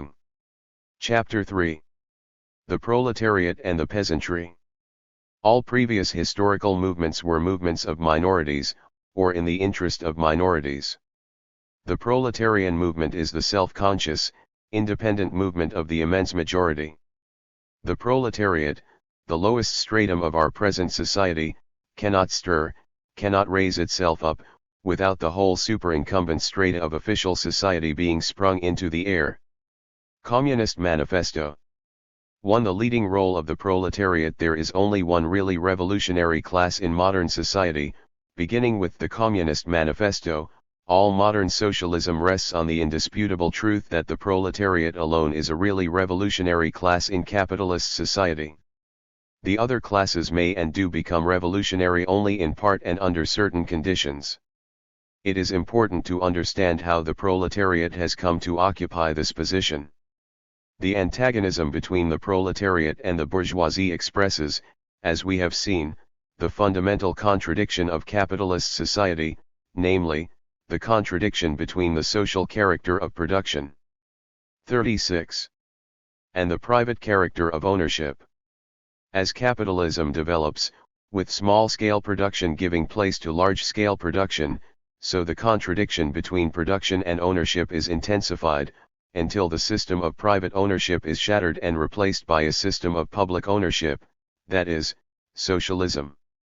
The unit of capitalist production is the factory, in which large numbers of workers are brought together. These workers own nothing except their labor power, which they sell to the capitalists in order to live. Of all the workers they are exploited the most intensively, but, working as they do together, they are in a position to organize themselves in self-defense. They take a united stand against the common enemy, become class-conscious, establish trade unions, create an independent working class party, and equip themselves with Marxist theory, which is itself a product of their struggle. The very conditions of their lives make the workers capable of struggle and impel them to struggle. Capital collects the workers in great masses in big cities, uniting them, teaching them to act in unison. At every step the workers come face to face with their main enemy, the capitalist class. In combat with this enemy the worker becomes a socialist, comes to realize the necessity of a complete reconstruction of the whole of society, the complete abolition of all poverty and oppression. In its knowledge of capitalist society, the proletariat was only in the perceptual stage of cognition in the first period of its practice, the period of machine smashing and spontaneous struggle. It knew only some of the aspects and the external relations of the phenomena of capitalism. The proletariat was then still a class in itself. But, when it reached the 37nd period of its practice, the period of conscious and organized economic and political struggles, the proletariat was able to comprehend the essence of capitalist society, the relations of exploitation between social classes and its own historical task, and it was able to do so because of its own practice and because of its experience of prolonged struggle, which Marx and Engels scientifically summed up in all its variety to create the theory of Marxism for the education of the proletariat. It was then that the proletariat became a class for itself. Thus, we may say that the proletariat assumes its leading role in virtue of its conscious identification with the principal aspect of the principal contradiction in capitalist society. It represents the long-term interests of humanity. Just as the bourgeoisie overthrew the feudal system, which obstructed the full development of the forces of capitalist production, so the proletariat overthrows the capitalist system in order to free the productive forces for the further development which will put an end to the division of society into classes and the exploitation of man by man. 2. The worker-peasant alliance. In contrast to the proletariat, the peasantry is associated with small-scale production and private ownership. The worker owns no means of production and sells himself, his hands, his labor power. The peasant does own means of production, implements, livestock, his own or rented land, and sells the products of his farming, being a small proprietor, a small entrepreneur, a petty bourgeois. 38. The peasants are a class of small proprietors. This class is far less favorably situated in regard to the struggle for liberty and the struggle for socialism than the workers. The peasants are not united by working in big enterprises. On the contrary, they are disunited by their small, individual farming. Unlike the workers, they do not see before them an open, obvious, single enemy in the person of the capitalist. They are themselves to a certain extent masters and proprietors. Nevertheless, there are certain conditions, due to the uneven development of capitalism, in which the proletariat can win the masses of the peasantry to its side. In Russia, capitalism developed later than in Western Europe, and it developed all the more rapidly for that reason, being partly supported by Western capital. The result was that the antagonism between the proletariat and the bourgeoisie, the principal contradiction of capitalist society, entered the revolutionary stage before the antagonism between the peasantry and the feudalists, the principal contradiction of feudal society, had been resolved. The two contradictions became interwoven. In these conditions, faced with an alliance between the big bourgeoisie and the feudalists, the proletariat formed an anti-feudal alliance with the peasantry, thereby rallying the masses of the people to its side. This alliance between workers and peasants was the basis of the revolutionary movement. The proletariat by itself is not strong enough to win. The urban poor do not represent any independent interests, they are not an independent force compared with the proletariat and the peasantry. The rural population has the decisive role, not in the sense of leading the struggle that is out of the 39 question, but in the sense of being able to ensure victory. Only the proletariat can bring the democratic revolution to its consummation, the condition being that the proletariat, as the only thoroughly revolutionary class in modern society, leads the mass of the peasantry and imparts political consciousness to its struggle against landed proprietorship and the feudal state. In China, capitalism developed even later than in Russia. It evolved from the internal contradictions of feudal society under the impact of imperialist oppression, just as a section of the merchants, landlords, and bureaucrats were precursors of the Chinese bourgeoisie, so a section of the peasants and handicraft workers were precursors of the Chinese proletariat. As distinct social classes, the Chinese bourgeoisie and proletariat are newborn, and never existed before in Chinese history. They have evolved into new social classes from the womb of feudal society. They are twins born of China's old society, at once linked to each other and antagonistic to each other. However, the Chinese proletariat emerged and grew simultaneously not only with the Chinese national bourgeoisie but also with the enterprises directly operated by the imperialists in China. Hence, a very large section of the Chinese proletariat is older and more experienced than the Chinese bourgeoisie, and is therefore a greater and more broadly based social force. In these conditions, faced with an alliance between the comprador bourgeoisie, the feudalists, and the imperialists, the proletariat formed an anti-feudal, anti-imperialist alliance with the peasantry, thereby 40. Rallying to its side the masses of the people, including even the national bourgeoisie. The Chinese proletariat should understand that, although it is the class with the highest political consciousness and sense of organization, it cannot win victory by its own strength alone. In order to win, it must unite, according to varying circumstances, with all classes and strata that can take part in the revolution, and must organize a revolutionary united front. Among all classes in Chinese society, the peasantry is a firm ally of the working class, the urban petty bourgeoisie is a reliable ally, and the national bourgeoisie is an ally in certain periods and to a certain extent. This is one of the fundamental laws established by China's modern revolutionary history. The influence of the proletariat over the peasantry was enhanced by the fact that in China the peasantry had no political party of its own, as China has no political party exclusively representing the peasants, and the political parties of the national bourgeoisie have no thoroughgoing land program. The Chinese Communist Party has become the leader of the peasants and all the other revolutionary democrats, being the only party that has formulated and carried out a thoroughgoing land program, fought earnestly for the peasants' interests, and therefore won the overwhelming majority of the peasants as its great ally. Hence, in China as in Russia, the worker-peasant alliance was the basis of the revolutionary movement. To sum up our experience and concentrate it in one point, it is the people's democratic dictatorship under the leadership of the working class and based on the alliance of workers and peasants.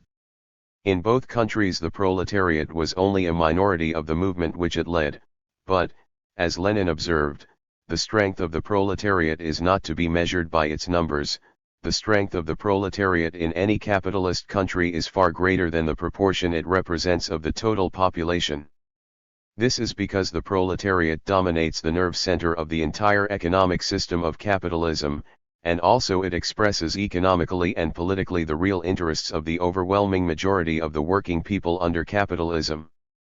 Moreover, in both Russia and China, the proletariat, though small in numbers, was relatively free from the influence of reformism. Of the Russian workers Lenin said, "In Russia we see a series of shades of opportunism and reformism among the intelligentsia, the petty bourgeoisie, etc., but it has affected only an insignificant minority among the politically active sections of the workers. The privileged stratum of factory workers and clerical staff is very thin in our country. The fetishism of legality could not appear here." Mao Tse says the same of the Chinese workers. Since there is no economic basis for reformism in colonial and semi-colonial China, as there is in Europe, the whole proletariat, with the exception of a few scabs, is most revolutionary. Thus, the decisive factor in the role of the proletariat is not its numerical strength but its political strength. 42. 3. The differentiation of the peasantry before the peasant reform of 1861, the relations of production in the Russian countryside had been predominantly feudal. The unit of production was the village, or group of villages, which was economically self-sufficient. What the peasants produced was consumed either by themselves or by the landowners, to whom they were in bondage. If there was a surplus, it was disposed of in the local market. Many of the peasants were impoverished as a result of crop failures and debts. With the rapid growth of commodity production after 1861, these relations were to a large extent transformed into capitalist relations, but at the same time the big landowners retained many of their feudal privileges, which thus became an obstacle to the further development of capitalism. At the beginning of the present century some 15% of the rural population were rich peasants, that is, capitalist farmers employing wage labor, some 65% were poor peasants, that is, rural proletarians or semi-proletarians, who had little or no land and lived by selling their labor power, and the remainder were middle peasants, that is, smallholders, who were being steadily driven down into the proletariat. All sections of the peasantry had a common interest in the complete abolition of feudal relations, but, along with this contradiction between the peasantry and the feudal landowners, there was a deepening cleavage within the peasantry itself, which, especially after 1905, was being rapidly divided into a rural bourgeoisie and a rural proletariat. Accordingly, the Social Democrats, the party of the proletariat, set itself the task of mobilizing the entire peasantry in support of the 43. Bourgeois democratic revolution and at the same time of convincing the poor and middle peasants that their long-term interests lay in joining forces with the industrial proletariat in the struggle for socialism, the Social Democrats have pointed out repeatedly that the peasant movement sets before them a twofold task. Unquestionably we must support this movement and spur it on, inasmuch as it is a revolutionary democratic movement. At the same time we must unswervingly maintain our proletarian class point of view. We must organize the rural proletariat, like the urban proletariat, and together with it, into an independent class party. We must explain to it that its interests are antagonistic to those of the bourgeois peasantry. We must call on it to fight for the socialist revolution, and point out to it that liberation from oppression and poverty lies, not in turning several sections of the peasantry into petty bourgeois, but only in replacing the entire bourgeois system by the socialist system.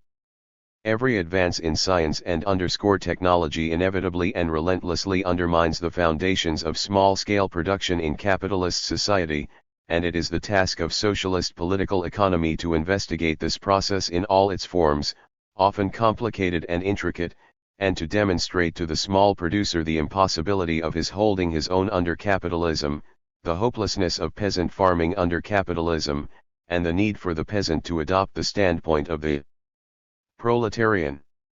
The proletarian says to the small peasant, "You are semi-proletarian, so follow the lead of the workers, it is your only salvation." The bourgeois 44 says to the small peasant, "You are a small proprietor, a laboring farmer. Labor economy grows under capitalism as well. You should be with the proprietors, not with the proletariat." The small proprietor has two souls, one is a proletarian and the other a proprietary soul. Turning to China, we find that, although individual cultivation had been established there much longer than in Russia, the relations of production remained predominantly feudal right down to 1949. Among the peasant masses a system of individual economy has prevailed for thousands of years, with each family or household forming a productive unit. This scattered, individual firm of production is the economic foundation of feudal rule and keeps the peasants in perpetual poverty. The following assessment of the peasantry was made in 1939. The peasantry constitutes approximately 80% of China's total population and is the main force in her national economy today. A sharp process of polarization is taking place among the peasantry. First, the rich peasants. They form about 5% of the rural population and constitute the rural bourgeoisie. Most of the rich peasants in China are semi-feudal in character, since they let a part of their land, practice usury, and ruthlessly exploit the farm laborers. But they generally engage in labor themselves and in this sense are part of the peasantry. The rich peasant form of production will 45. Remain useful for a definite period. Generally speaking, they might make some useful contribution to the anti-imperialist struggle of the peasant masses and stay neutral in the agrarian revolutionary struggle against the landlords. Second, the middle peasants. They form about 20% of China's rural population. They are economically self-supporting, and generally they do not exploit others but are exploited by imperialism, the landlord class, and the bourgeoisie. They have no political rights. Not only can the middle peasants join the anti-imperialist revolution but they can also accept socialism. Therefore the whole middle peasantry can be a reliable ally of the proletariat and is an important motive force of the revolution. Third, the poor peasants. The poor peasants in China, together with the farm laborers, form about 70% of the rural population. They are the broad peasant masses, with no land or insufficient land, the semi-proletariat of the countryside, the biggest motive force of the Chinese Revolution, the natural and most reliable ally of the proletariat and the main contingent of China's revolutionary forces. When we compare this analysis of the Chinese peasantry with Lenin's of the Russian peasantry, we see that in China the worker-peasant alliance had a broader basis, and that this difference was due to the emergence of a new contradiction, the contradiction between the Chinese people and imperialism. By placing itself at the head of the struggle against imperialism, the Chinese proletariat was able to effect a shift in the balance of class forces and so to isolate the main enemy in the countryside, the feudal landlords. It was able to do this because it was guided, through 46. The Communist Party, by Lenin's theory of the worker-peasant alliance as applied to China by Mao Tse. For the lumpen proletariat thus, the worker-peasant alliance consisted basically of an alliance between the industrial workers and the poor peasants, that is, between the urban and the rural proletariat and semi-proletariat. It remains to consider the lumpen proletariat.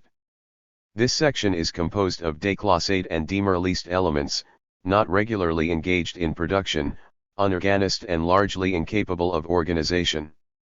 In the early days of the working class movement, when the proletariat was still struggling to become conscious of itself as a separate class and to develop the solidarity and discipline necessary for the creation of trade unions, the lumpen proletariat was more of a danger to the movement than a potential asset, the dangerous class, the social scum, that passively rotting mass thrown off by the lowest layers of old society, may, here and there, be swept into the movement by a proletarian revolution. Its conditions of life, however, prepare it far more for the part of a bribed tool of reactionary intrigue. A similar warning was given by Lenin in 1918, when the Russian workers were struggling to reorganize production in the chaotic conditions created by the war. Undoubtedly, the war is corrupting people both in the rear and at the front. People working on war supplies are paid far above the rates, and this attracts all those who hid themselves to keep out. 47. Of the war, the vagabond and semi-vagabond elements, who are imbued with one desire, to grab something and clear out. But these elements are the worst that has remained of the old capitalist system and are the vehicles of all the old evils. These we must kick out, remove, and we must put in the factories all the best proletarian elements and form them into nuclei of future socialist Russia. With this may be compared the following appraisal by Mao Tse. Apart from all these, there is the fairly large lumpen proletariat, made up of peasants who have lost their land and handicraftsmen who cannot get work. These lead the most precarious existence of all.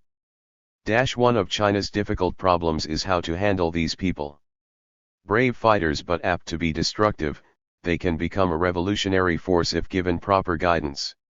China's status as a colony and semi-colony has given rise to a multitude of rural and urban unemployed. Denied proper means of making a living, many of them are iors to resort to illegitimate ones, hence the robbers, gangsters, beggars, and prostitutes, and the numerous people who live on superstitious practices. This social stratum is unstable. While some are apt to be bought over by the reactionary forces, others may join the revolution. These people lack constructive qualities and are given to destruction rather than construction. After joining the revolution, they become a source of roving rebel and anarchist ideology in the revolutionary ranks. Therefore we should know how to remold them and guard against their destructiveness. This more positive appraisal reflects the advance of 48. The World Revolution. As imperialist exploitation becomes more intense, so the numbers of the permanently unemployed increase, but at the same time, as the revolutionary struggle grows, so too the international proletariat extends its influence among all those whom imperialism has made outcasts. 5. The proletariat in the West. Since the growth of the proletariat is determined by the development of capitalism, and since capitalism is most highly developed in the advanced countries of the West, it is pertinent to ask, why is it that in those countries no proletarian revolution has yet taken place? In their early years Marx and Engels expected that the first proletarian revolution would break out in Germany, but this expectation was not fulfilled. The French workers did seize power in Paris in 1871, but they were unable to hold it. At the time of the October Revolution, Russia was the most backward state in Europe. At the end of the Second World War there were revolutions in several countries in Central Europe, but not in the West. China in 1949 was more backward than Russia in 1917. This question needs to be considered in connection with the converse question, why did the Russian and Chinese revolutions take place as early as they did? The answer lies, as we have seen, in the uneven development of capitalism. In Russia and China the bourgeoisie was still struggling to shake off the shackles of feudalism at a time when the bourgeoisie of the West had entered the stage of imperialism. It was weakened still further in Russia by its dependence on Western capital and in China by imperialist oppression. The proletariat, on the other hand, was strengthened in Russia by drawing on the revolutionary experience of the West, and 49. In China by the example of the October Revolution and the support of the Soviet Union. These external factors combine to intensify the internal contradictions and so to shift the balance of class forces in favor of the proletariat.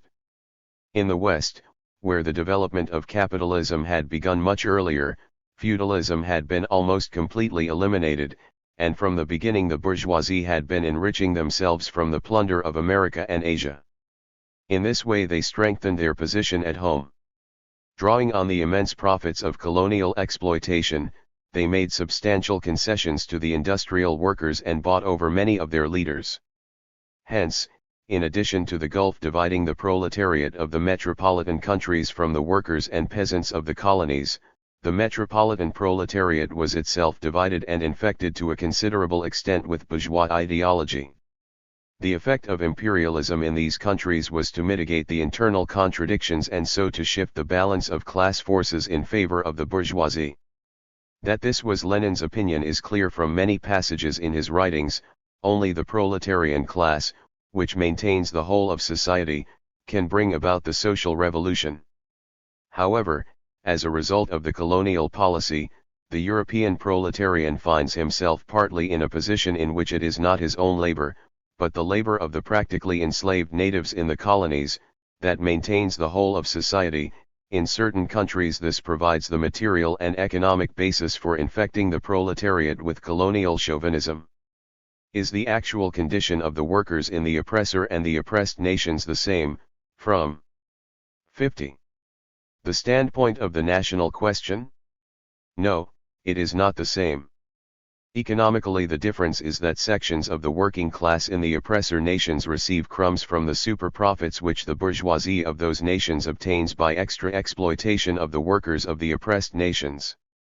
Besides, economic statistics show that here a larger percentage of the workers become straw bosses than in the oppressed nations, a larger percentage rise to the labor aristocracy. That is a fact. To a certain degree the workers of the oppressor nations are partners of their own bourgeoisie in plundering the workers and the mass of the population of the oppressed nations. Politically, the difference is that, compared with the workers of the oppressed nations, they occupy a privileged position in many spheres of political life.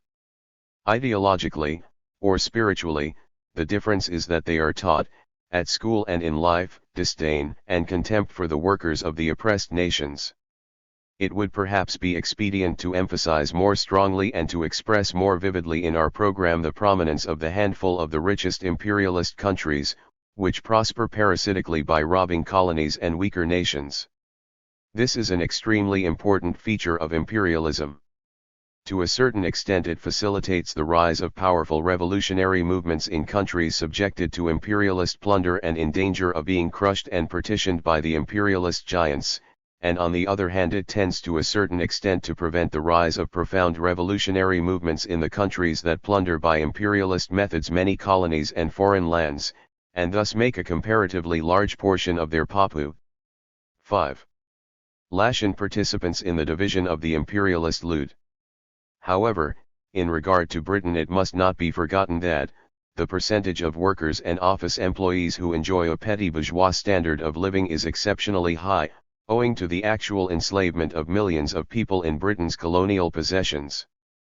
So we see that in the imperialist countries even the proletariat, that most revolutionary of classes, may cease to be revolutionary.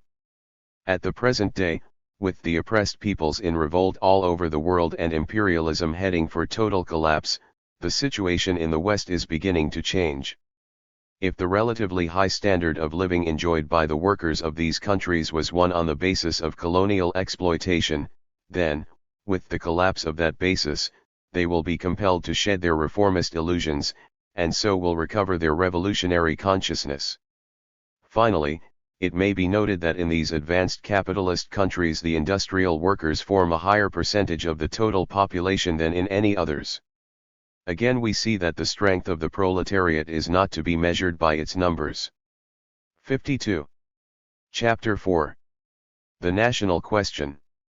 In proportion as the exploitation of one individual by another is put an end to, the exploitation of one nation by another will also be put an end to.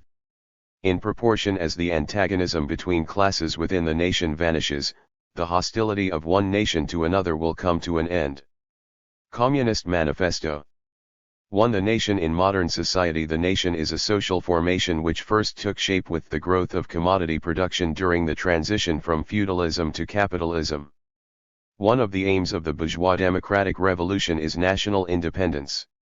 In the evolution of capitalist society, a struggle for national independence, a national movement, as it is called, arises when the bourgeoisie of a subject people rallies the rest of the people in an attempt to shake off the rule of a foreign power and establish its own state. The word people in this context means a community of persons occupying a common territory and speaking a common language. Such communities have, of course, existed from the earliest times, but it is only in modern society that they have become nations. The economic basis of national movements was explained by Lenin as follows: for the complete victory of commodity product. 53.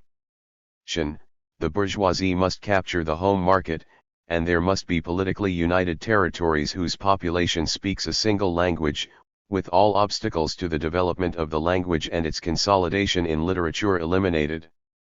Therein lies the economic foundation of national movements. Language is the most important means of human intercourse. Unity and unimpeded development of language are the most important conditions for genuinely free and extensive commerce on a scale commensurate with modern capitalism, for a free and broad grouping of the population in all its various classes, and lastly for establishing a close connection between the market and every proprietor, big and small, and between buyer and seller. The earliest national movements arose in Western Europe. Out of the unstable, heterogeneous kingdoms of the feudal era there emerged, mainly in the 17th and 18th centuries, a dozen independent states. Most of these developed as single nation states, that is to say, each country was occupied by a single people speaking a common language. Only in the British Isles was there a national minority large enough to give rise to a struggle for independence. The English failed to consolidate their conquest of Ireland, and during the 18th century there arose an Irish national movement.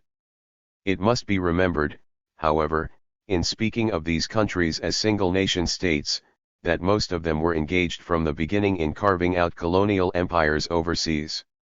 In this way nations formerly oppressed became themselves oppressors of other peoples.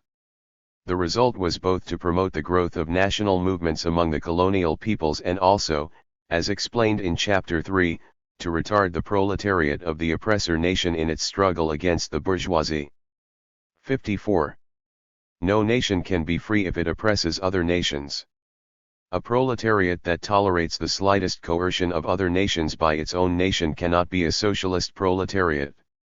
Turning to Eastern Europe as it was on the eve of the First World War, we find that, outside the Balkans, where there were 6 small states, there were no single nation states at all. The whole area was covered by 2 multinational states, feudal in origin and torn by national conflicts. At the end of the war the Austro-Hungarian Empire broke up into a number of independent bourgeois nation-states, and meanwhile the Russian Empire was transformed into a union of socialist republics with smaller autonomous areas inhabited by national minorities. Their line on the national question was an important factor contributing to the victory of the Bolsheviks in those areas. To complete the picture, we must add 2 major nation-states from outside Europe. The United States of America was formed from a group of colonies founded by West European settlers, who in 1776 declared their independence of British rule. Augmented continuously by mass immigration from all parts of Europe, the population has nevertheless been unified on the basis of bourgeois equality and the use of a common language. We know that the specially favorable conditions in America for the development of capitalism, and the rapidity of this development, have produced a situation in which vast national differences are speedily and fundamentally smoothed out, as nowhere else in the world, to form a single American nation. In Japan the development of capitalism was as late 55 as in Russia and so rapid that the bourgeoisie merged with the feudal nobility without a breach.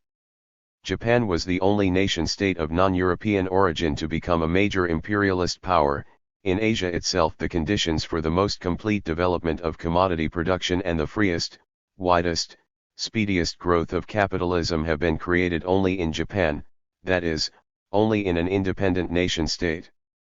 Japan is a bourgeois state, and for that reason has itself begun to oppress other nations and to enslave colonies. We cannot say whether Asia will have had time to develop into a system of independent nation-states, like Europe, before the collapse of capitalism, but it remains an undisputed fact that capitalism, having awakened Asia, has called forth national movements everywhere in that continent too. Summing up the situation as he saw it in 1916. Lenin distinguished 3 types of national movement. First type, the advanced countries of Western Europe, where the national movement is a thing of the past.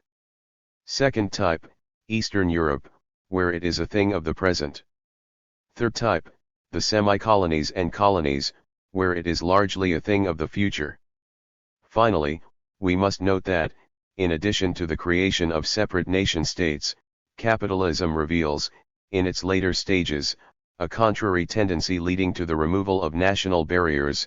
Developing capitalism knows 2 historical tendencies in the national question.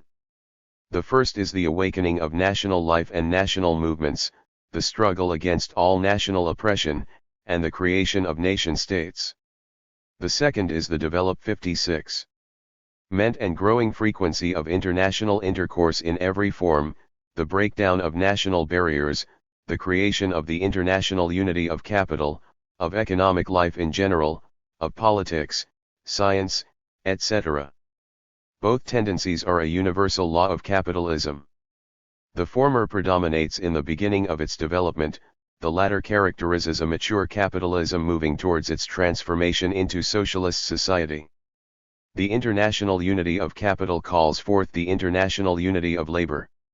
After the contradiction between capital and labor has been resolved in socialism, national divisions will finally disappear. To the old world, the world of national oppression, national bickering, and national isolation, the workers counterpose a new world, a world of unity between the working people of all nations, a world in which there is no place for any privileges or for the slightest degree of oppression of man by man. To national self-determination. The attitude of the proletariat to the national question follows from its attitude to the bourgeois revolution. The proletariat supports the bourgeoisie in its struggle against feudalism and imperialism, and is ready to take over the leadership of that struggle, if the bourgeoisie should capitulate. Accordingly, it supports the bourgeois democratic principle of equal rights for all citizens, regardless of nationality, and recognizes that nations emerging within a multinational state have the right to secede, for different nations to live together in peace and freedom, or to separate and form different states, a full democracy of ****, upheld by the working class, is essential. No privileges for any one nation or any one language, not the slightest degree of oppression or the slightest injustice in respect of a national minority. Such are the principles of working class democracy. Insofar as national peace is possible at all in a capitalist society based on exploitation, profit-making, and strife, it is attainable only under a consistently and thoroughly democratic republican system of government which guarantees full equality for all nations and languages, recognizes no compulsory official language, provides the people with schools where instruction is given in all the native languages, and has a constitution containing a fundamental law which prohibits any privileges to any one nation and any encroachment on the rights of a national minority. At the same time, while supporting the bourgeois democratic principle of equal rights for all nationalities, the proletariat insists, in opposition to the bourgeoisie, that the national struggle is subordinate to the class struggle. The bourgeoisie always places its national demands in the forefront, and does so in categorical fashion. With the proletariat, however, these demands are subordinated to the interests of the class struggle. Successful struggle against exploitation requires that the proletariat should be free of nationalism, and be absolutely neutral, so to speak, in the fight for supremacy that is going on among the bourgeoisie of the various nations. If the proletariat of any one nation gives the slightest support to the privileges of its own national bourgeoisie, that 58 will inevitably arouse distrust among the proletariat of another nation. It will weaken the international class solidarity of the workers and divide them, to the delight of the bourgeoisie. The proletariat cannot support any consecration of nationalism. On the contrary, it supports everything that helps to obliterate national distinctions and remove national barriers. It supports everything that makes the ties between nationalities closer, or tends to merge nations. If the proletariat favors the merging of nations, why, it may be asked, does it recognize their right to independence? Because it is only through the fulfillment of national aspirations that national divisions can be overcome. 3. We want free unification, that is why we must recognize the right to secede. Without freedom to secede, unification cannot be called free. Wars of national liberation. At the Third Congress of the Communist International, Lenin said, "It is perfectly clear that in the impending decisive battles of the world revolution the movement of the majority of the world's population, directed initially towards national liberation, will turn against capitalism and imperialism, and will perhaps play a much more revolutionary part than we expect, in spite of the fact that the masses of toilers, the peasants in the colonial countries, are still backward. They will play a very important revolutionary part in 59. The coming phases of the world revolution. Since then, throughout the colonial and semi-colonial world the class struggle has assumed the form of national struggle, giving rise to wars of national liberation and revolutions of the new democratic type discussed in Chapter 2. In China during the War of Resistance against Japan, Mao Tse said, "In a struggle which is national in character, the class struggle takes the form of national struggle, which demonstrates the identity between the two. On the one hand, for a given historical period the political and economic demands of the various classes must not be such as to disrupt cooperation. On the other hand, the demands of the national struggle should be the point of departure for all class struggle. Thus there is identity in the united front between unity and independence and between the national struggle and the class struggle. It has recently been demonstrated in one country after another, and above all in Vietnam, that even a small and materially backward nation, organized under the Communist Party and guided by Mao Tse-tung's strategy of people's war, can defeat the most powerful of all imperialist states, armed with a vast military machine on which monopoly capitalism has squandered all its wealth. The War of Liberation in Vietnam has won worldwide support. In this way the national struggle of a single people has become an international struggle, which in its turn has aroused new national struggles in other countries, including the United States. The struggle of the American Negroes for freedom and 60. Equal rights is itself a national movement, as Lenin recognized. In the United States, the Negroes should be classed as an oppressed nation, for the equality won in the Civil War of 1861–65, and guaranteed by the Constitution of the Republic, was in many respects increasingly curtailed in the chief Negro areas in connection with the transition from the progressive, pre-monopoly capitalism of 1860–70 to the reactionary, monopoly capitalism of the new era. Similarly, in declaring his support for the movement, Mao Tse-tung has pointed out that it is both a national struggle and a class struggle. The speedy development of the struggle of the American Negroes is a manifestation of sharpening class struggle and sharpening national struggle within the United States. In the final analysis, national struggle is a matter of class struggle.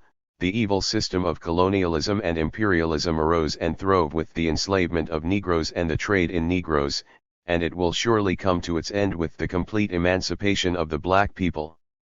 As the struggles for national liberation expand, so the area remaining under imperialist rule contracts.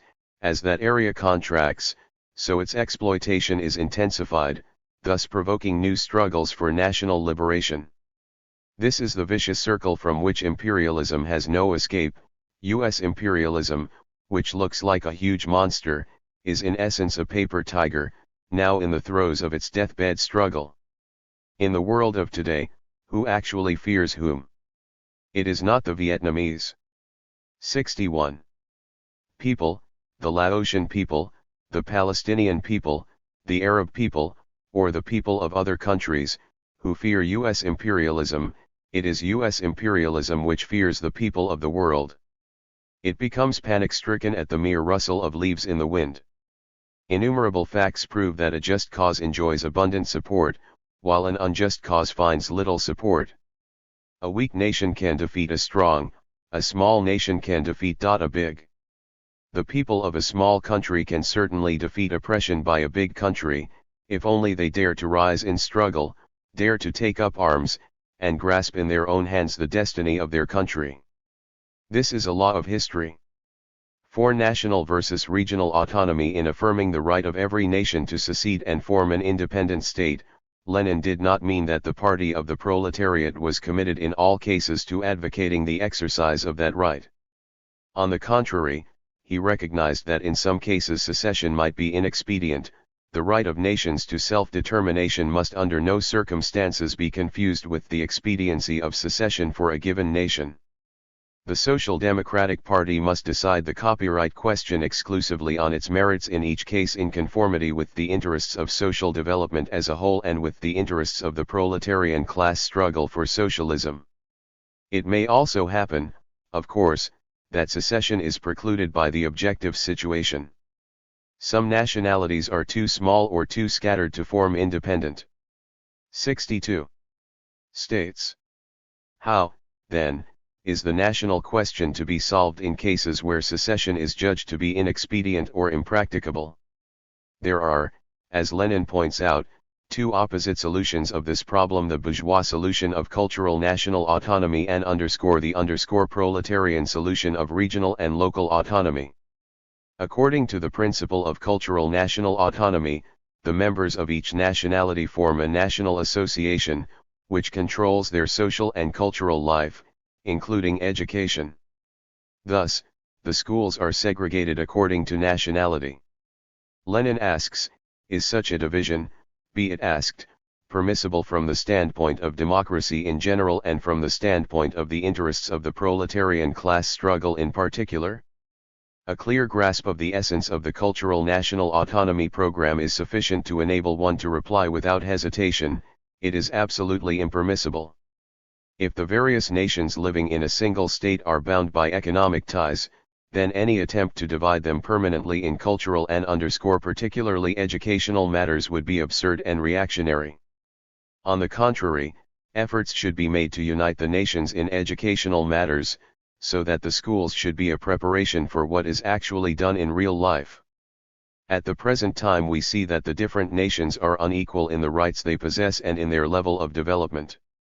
Under these circumstances, to segregate the schools according to nationality would actually and inevitably worsen the conditions of the more backward nations.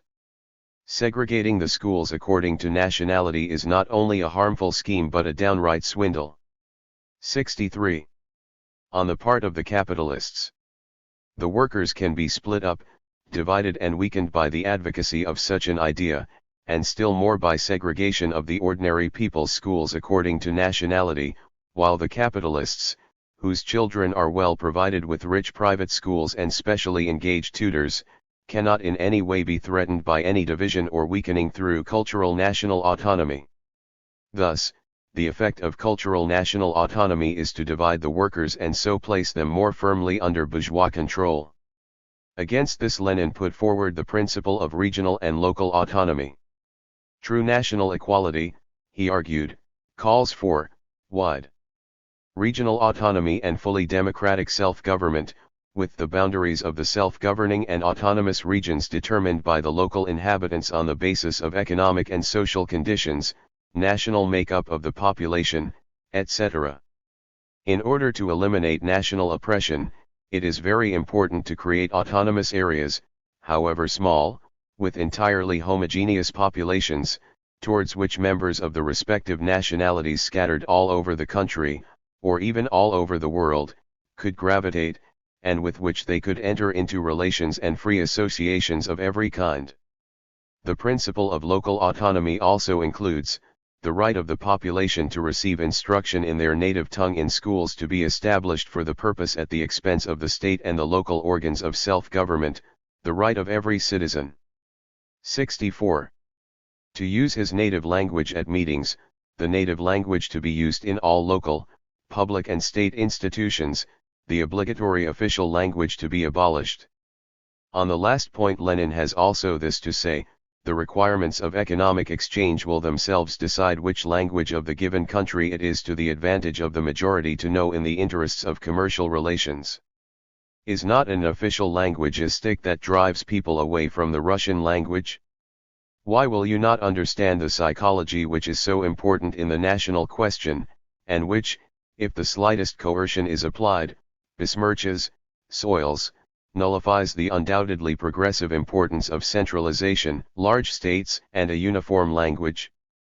There still remains the problem of the large industrial centers, whose population is necessarily heterogeneous, being drawn from all parts of the country and from countries overseas, and is at the same time so closely mixed that even the principle of local autonomy is insufficient to ensure full national equality.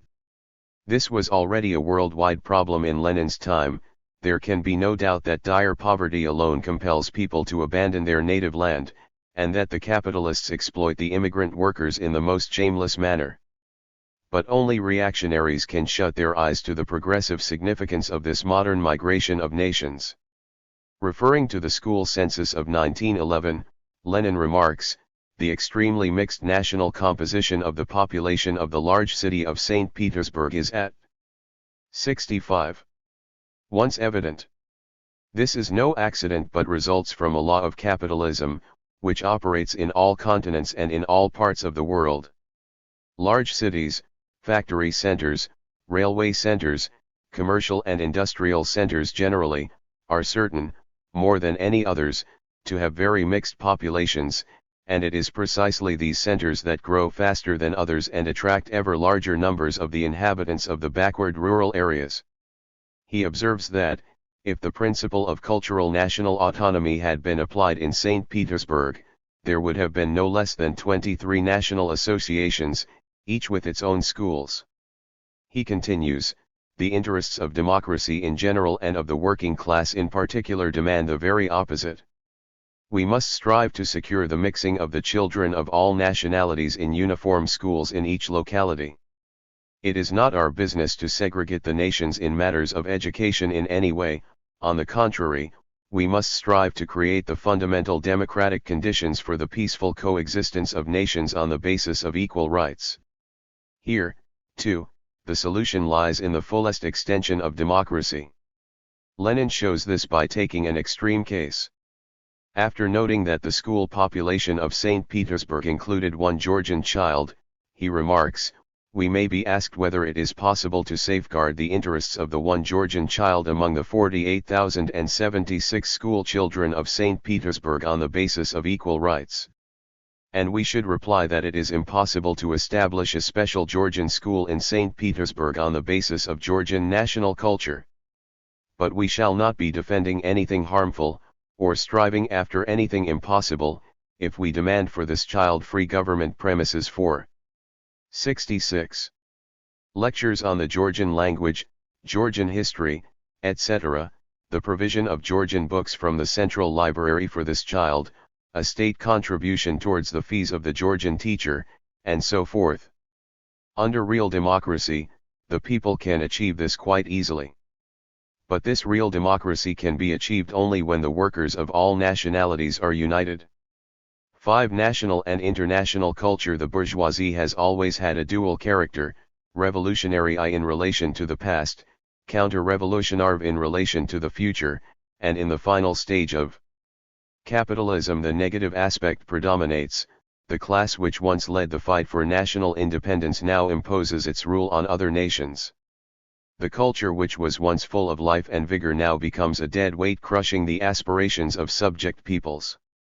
In some cases the people itself is physically exterminated, like the American Indians and the Australian Aborigines. In other cases the people is enslaved and its culture stamped out, like the South African Bantus. Elsewhere more subtle methods are employed. The imperialists have never slackened their efforts to poison the minds of the Chinese people. This is their policy of cultural aggression. And it is carried out through missionary work, through establishing hospitals and schools, publishing newspapers, and inducing Chinese students to study abroad. Their aim is to train intellectuals who will serve their interests and to dupe the people. The same dualism is revealed in the bourgeoisie of the oppressed nation, which wavers between its desire for national independence and its fear of socialism, and 67. So is always ready, as in Greece and Ireland, to sell its cultural heritage. We, the proletariat, have seen dozens of times how the bourgeoisie betrays the interests of freedom, motherland, language, and nation, when it is confronted by the revolutionary proletariat. From this it follows that the future of world culture, which is the sum total of national cultures, is in the hands of the international proletariat. What will that future be? This question has been answered in general terms both by Lenin and by Mao Tse. The elements of democratic and socialist culture are present, if only in rudimentary form, in every national culture, since in every nation there are laboring and exploited masses, whose conditions of life inevitably give rise to the ideology of democracy and socialism. But every nation also possesses a bourgeois culture in the form, not merely of elements, but of the dominant culture. Therefore the general national culture is the culture of the landlords, clergy, and bourgeoisie. In advancing the slogan of the international culture of democracy and the world working class movement, we take from each national culture only its democratic and socialist elements, we take them only and absolutely in opposition to the bourgeois culture and bourgeois nationalism of each nation. We have said that China's new culture at the present stage is an anti-imperialist, anti-feudal culture of the masses of the people under the leadership of the proletariat. Today, anything that is truly of the masses must necessarily be led by the proletariat. 68. Whatever is under the leadership of the bourgeoisie cannot possibly be of the masses. Naturally, the same applies to the new literature and art which are part of the new culture. We should take over the rich legacy and the good traditions in literature and art that have been handed down from past ages in China and foreign countries, but the aim must still be to serve the masses of the people. Nor do we refuse to utilize the literary and artistic forms of the past, but in our hands these old forms, remolded and infused with new content, also become something revolutionary in the service of the people. The proletarian culture of the future will be international in content, national in form. It will be international, and therefore homogeneous, in content, because it will express the socialist outlook common to the masses of the people of all nations. It will be national, and therefore varied, in form, because that outlook will be embodied concretely in forms determined by the language, customs, and traditions of each nation. As Stalin explained, proletarian in content, national in form, such is the universal culture towards which socialism is proceeding. Proletarian culture does not abolish national culture, it gives it content. On the other hand, national culture does not abolish proletarian culture, it gives it form. The slogan of national culture was a bourgeois slogan so long as the bourgeoisie was in power and the consolidation of nations proceeded under the aegis of the bourgeois order. The slogan of national culture became a proletarian slogan when the proletariat came to power, and when the consolidation of nations began to proceed under the aegis of Soviet power. 69. Similarly, Mao Tse has said, "For the Chinese Communists, who are part of the great Chinese nation, flesh of its flesh and blood of its blood, any talk about Marxism in isolation from China's characteristics is merely Marxism in the abstract, Marxism in a vacuum. Hence to apply Marxism concretely in China, so that its every manifestation has an indubitably Chinese character, that is, to apply Marxism in the light of China's specific characteristics, becomes a problem which it is urgent for the whole party to understand and solve. Foreign stereotypes must be abolished, there must be less singing of empty, abstract tunes, and dogmatism must be laid to rest, they must be replaced by the fresh, lively Chinese style and spirit which the common people of China love. To separate internationalist content from national form is the practice of those who do not understand the first thing about internationalism.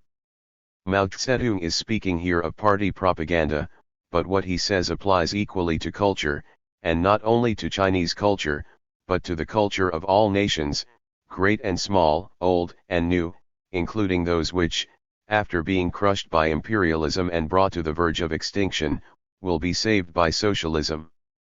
Thus, proletarian culture will be richer than bourgeois culture and infinitely more varied. 70. Chapter V. Socialism in one country. The proletariat have nothing to lose but their chains, they have the world to win. Working men of all countries, unite. Communist Manifesto. 1. Marx's theory of permanent revolution. Lenin's contribution to Marxist theory was defined by Stalin as follows: Leninism is Marxism of the era of imperialism and of the proletarian revolution. To be more exact, Leninism is the theory and practice of the proletarian revolution in general, the theory and tactics of the dictatorship of the proletariat in particular. Marx and Engels pursued their activities in the pre-revolutionary period, when developed imperialism did not yet exist, in the period of the proletariat's preparation for revolution, in the period when the proletarian revolution was not yet an immediate practical inevitability. Lenin, however, the disciple of Marx and Engels, pursued his activities in the period of developed imperialism, in the period of the unfolding proletarian revolution, when the proletarian revolution had already triumphed in one country, had smashed bourgeois democracy and had ushered in the era of proletarian democracy, the era of the Soviets. 7. The era of imperialism, or monopoly capitalism, opened in the last years of the 19th century and culminated in the October Revolution of 1917. It coincided, therefore, with the period of Lenin's activities, which began in the 90s and ended a few years after the revolution which he led. The theoretical analysis of imperialism was his, and so too was the leadership of the October Revolution. In this chapter it will be shown how, starting from the perspective of world revolution which had been outlined by Marx and Engels on the basis of their activities in the era of industrial capitalism, Lenin worked out a new perspective corresponding to the conditions of the imperialist era, which Marx and Engels did not live to see. Marx, in the era of laissez-faire capitalism, could not concretely know certain laws peculiar to the era of imperialism beforehand, because imperialism, the last stage of capitalism, had not yet emerged and the relevant practice was lacking. Only Lenin and Stalin could undertake this task. In 1847, in a draft which served as a basis for the Communist Manifesto, Engels raised the question whether it was possible that the proletarian revolution might take place in one country alone. Can this revolution take place in one country alone? No. Large-scale industry has, by the very fact that it has created a world market, bound all the nations of the earth, and notably the civilized nations, so closely together, that each depends on what is happening in the others. Further, in all the civilized countries it has evened up social development to such an extent that in all of them the bourgeoisie and the proletariat have become the two decisive classes of society, and the struggle between them the major struggle of our times. Therefore, the U.S. Communist revolution will not be simply a national revolution, but will take place simultaneously in all the civilized countries, that is, at least in England, America, France, and Germany. In the final draft of the manifesto the idea of simultaneous revolution was not mentioned. The authors confined their attention to the situation in Germany, where the bourgeois revolution had not yet taken place. The communists turned their attention chiefly to Germany, because that country is on the eve of a bourgeois revolution that is bound to be carried out under more advanced conditions of European civilization, and with a much more developed proletariat, than that of England in the 17th and of France in the 18th century, and because the bourgeois revolution in Germany will be but the prelude to an immediately following proletarian revolution. A full analysis of the situation in Germany, together with a forecast of the further perspective, was given by Marx in 1850, while the democratic petty bourgeoisie wished to bring the revolution to a conclusion as quickly as possible and with the achievement at most of the above demands.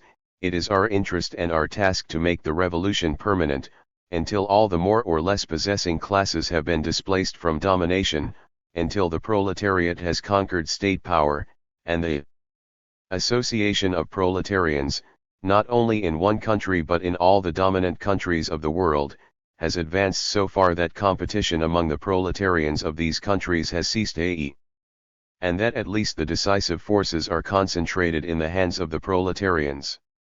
In this forecast the impending revolution is described as permanent.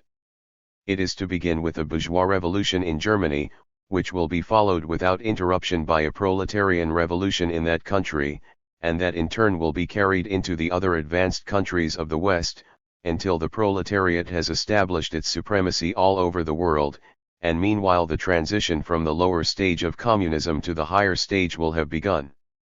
This idea of permanent revolution, that is, revolution continuing by stages, marks the central point at which the Marxist theory differs both from reformism and from anarchism. Further, as Marx explained, the success of the revolution in Germany would depend on the skill with which the proletariat handled its relations with the peasantry. In the first stage, directed against the feudalists and their allies among the big bourgeoisie, the proletariat was to march together with the democratic petty bourgeoisie. In the second stage, it was to advance beyond the petty bourgeois demands and initiate the proletarian revolution. Analyzing the reasons for the defeat of the German Revolution, Engels pointed to the failure of the proletariat to establish close ties with the peasantry. The mass of the nation, small bourgeois artisans and peasants, were left in the lurch by their nearest and natural allies, the bourgeoisie, because they were too revolutionary, and partly also by the proletariat, because they were not sufficiently advanced. After the peasant reform of 1861, Marx and Engels 74. Looked to Russia as the vanguard of revolutionary action in Europe and envisaged the possibility that a bourgeois revolution in that country might become the signal for a proletarian revolution in the West. In other words, Russia might play the part which they had previously assigned to Germany. They still believed that, when the proletarian revolution did come, it would be simultaneous. Lastly, the proletarian revolution was to issue in the dictatorship of the proletariat. This concept is already implicit in the manifesto but was first expressly formulated by Marx in 1852. And now, as to myself, no credit is due to me for discovering the existence of classes in modern society or the struggle between them. Long before me, bourgeois historians had described the historical development of this class struggle and bourgeois economists the economic anatomy of classes. What I did that was new was to prove that the existence of classes is only bound up with particular historical phases in the development of production, that the class struggle necessarily leads to the dictatorship of the proletariat, that this dictatorship itself only constitutes the transition to the abolition of all classes and to a classless society. One essential element in the concept was still lacking: the need for the proletariat to destroy the bourgeois state machine. This was one of the lessons of the Paris Commune. As Engels explained, the Commune was compelled to recognize from the outset that the working class, once come to power, could not carry on business with the old state machine, that in order not to lose again its newly won supremacy, it must, on the one hand, do away 75. With all the old repressive machinery previously used against it, and, on the other, safeguard itself against its own deputies and officials by declaring them all without exception subject to recall at any moment. In these ideas of Marx and Engels we recognize the three main features of Lenin's revolutionary strategy as described above in chapters I3, the dictatorship of the proletariat, the uninterrupted transition from the bourgeois to the proletarian revolution, and the worker-peasant alliance. There is, however, one point at which Lenin's perspective, in the form which it eventually assumed on the eve of the October Revolution, differed sharply from theirs. To the victory of the October Revolution, as we have seen, Marx and Engels believed that the proletarian revolution would break out simultaneously in the advanced countries of the West, sparked off perhaps by a bourgeois revolution in Russia. From this it followed by implication that, if it should be attempted in a single country without the support of similar revolutions elsewhere, it would be unable to survive. For many years Lenin accepted these assumptions: we will make the Russian political revolution the prelude to the socialist revolution in Europe. The Russian Revolution can achieve victory by its own efforts, but it cannot possibly hold and consolidate its gains by its own strength alone. It cannot do this unless there is a socialist revolution in the West. Lenin never ceased to believe that the objective conditions in Western Europe were ripe for a socialist revolution, but, after the collapse of the Second International in 1914, when the working class leaders of the West repudiated their pledges to oppose the imperialist war, he recognized that the subjective conditions had become unfavorable. In the early period of the revolution many entertained the hope that the socialist revolution would begin in Western Europe immediately the imperialist war ended. At the time when the masses were armed there could have been a successful revolution in some of the Western countries as well. It could have taken place but for the fact that the split within the proletariat of Western Europe was deeper, and the treachery of the former socialist leaders greater, than had been imagined. Meanwhile, in the course of his work on imperialism he had reached the conclusion that, in the New World situation, the old theory of simultaneous revolution, which implied that a proletarian revolution attempted in a single country could not be successful, was out of date. Uneven economic and political development is an absolute law of capitalism. Hence, the victory of socialism is possible first in several or even in one capitalist country taken separately. The victorious proletariat of that country, having expropriated the capitalists and organized socialist production, would stand up against the rest of the world, the capitalist world, attracting to its cause the oppressed classes of other countries, raising revolts in those countries against the capitalists, and in the event of necessity coming out even with armed force against the exploiting classes and their states. In 1916 he went further, asserting that the socialist revolution could not be simultaneous. 77. The development of capitalism proceeds extremely unevenly in different countries. It cannot be otherwise under commodity production. From this it follows irrefutably that socialism cannot achieve victory simultaneously in all countries. It will achieve victory first in one or several, while the others will remain for some time bourgeois or pre-bourgeois. And, after the new socialist republic had emerged victorious from the war of intervention and the Civil War, he declared, it has turned out that, while our forecasts did not materially simply, rapidly, and directly, they were fulfilled in so far as we achieved the main thing. The possibility has been maintained of the existence of proletarian rule and the Soviet Republic even in the event of the world's socialist revolution being delayed. But is the existence of a socialist republic in a capitalist environment at all conceivable? From the political and military aspects it seemed inconceivable. That it is possible, both politically and militarily, has now been proved. It is a fact. In reaching this conclusion, Lenin did not mean to imply that the survival of the Soviet Republic was thenceforth guaranteed. On the contrary, he continued to maintain that the victory of socialism could not be regarded as final until it had been won on a world scale. The final victory of socialism in a single country is of course impossible. Everyone knows the difficulties of a revolution. It may begin with brilliant success in one country and then go through agonizing periods, since final victory is only possible on a world scale, and only by the 78. Joint efforts of the workers of all countries. We have always known, and shall never forget, that ours is an international cause, and that, until the revolution takes place in all lands, including the richest and most highly civilized, our victory will be only a half victory, perhaps even less. We have always said that we are only a single link in the chain of world revolution. 3. Uneven development. In rejecting the theory of simultaneous revolution, Lenin appealed to the law of the uneven development of capitalist society.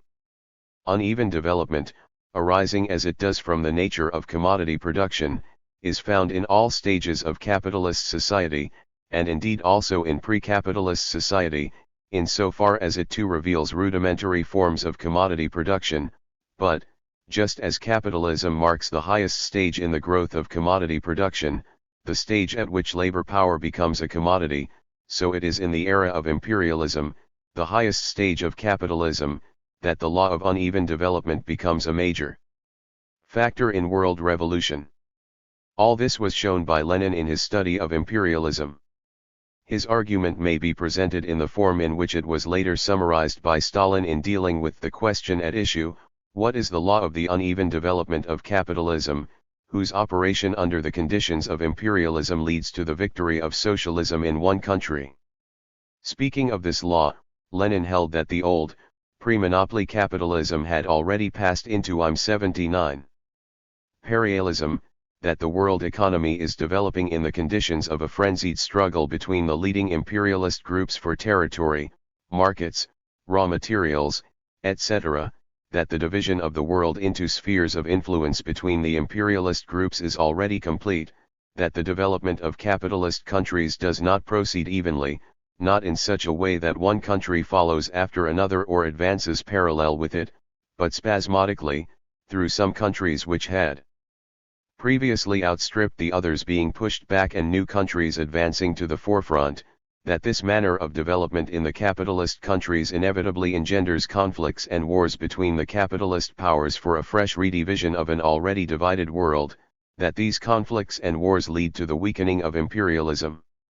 That owing to this the world imperialist front becomes easily liable to be breached in individual countries, and that because of this the victory of socialism in individual countries becomes possible. We know that quite recently Britain was ahead of all the other imperialist states. We also know that Germany then began to overtake Britain and demanded a place in the sun at the expense of other countries and in the first place of Britain. We know that it was precisely as a result of this circumstance that the imperialist war of 1914-18 arose. Now, after the imperialist war, America has spurted far ahead and outdistanced both Britain and the other European powers. It can scarcely be doubted that this contains the seeds of great new conflicts and wars. The fact that in consequence of the imperialist war the imperialist front was breached in Russia is evidence that in the present-day conditions of capitalist development the chain of the imperialist front 80.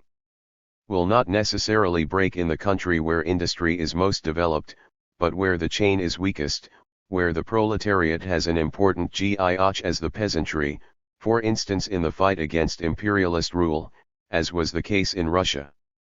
In Russia, the law of uneven development operated in such a way as to turn the balance of class forces in favor of the proletariat.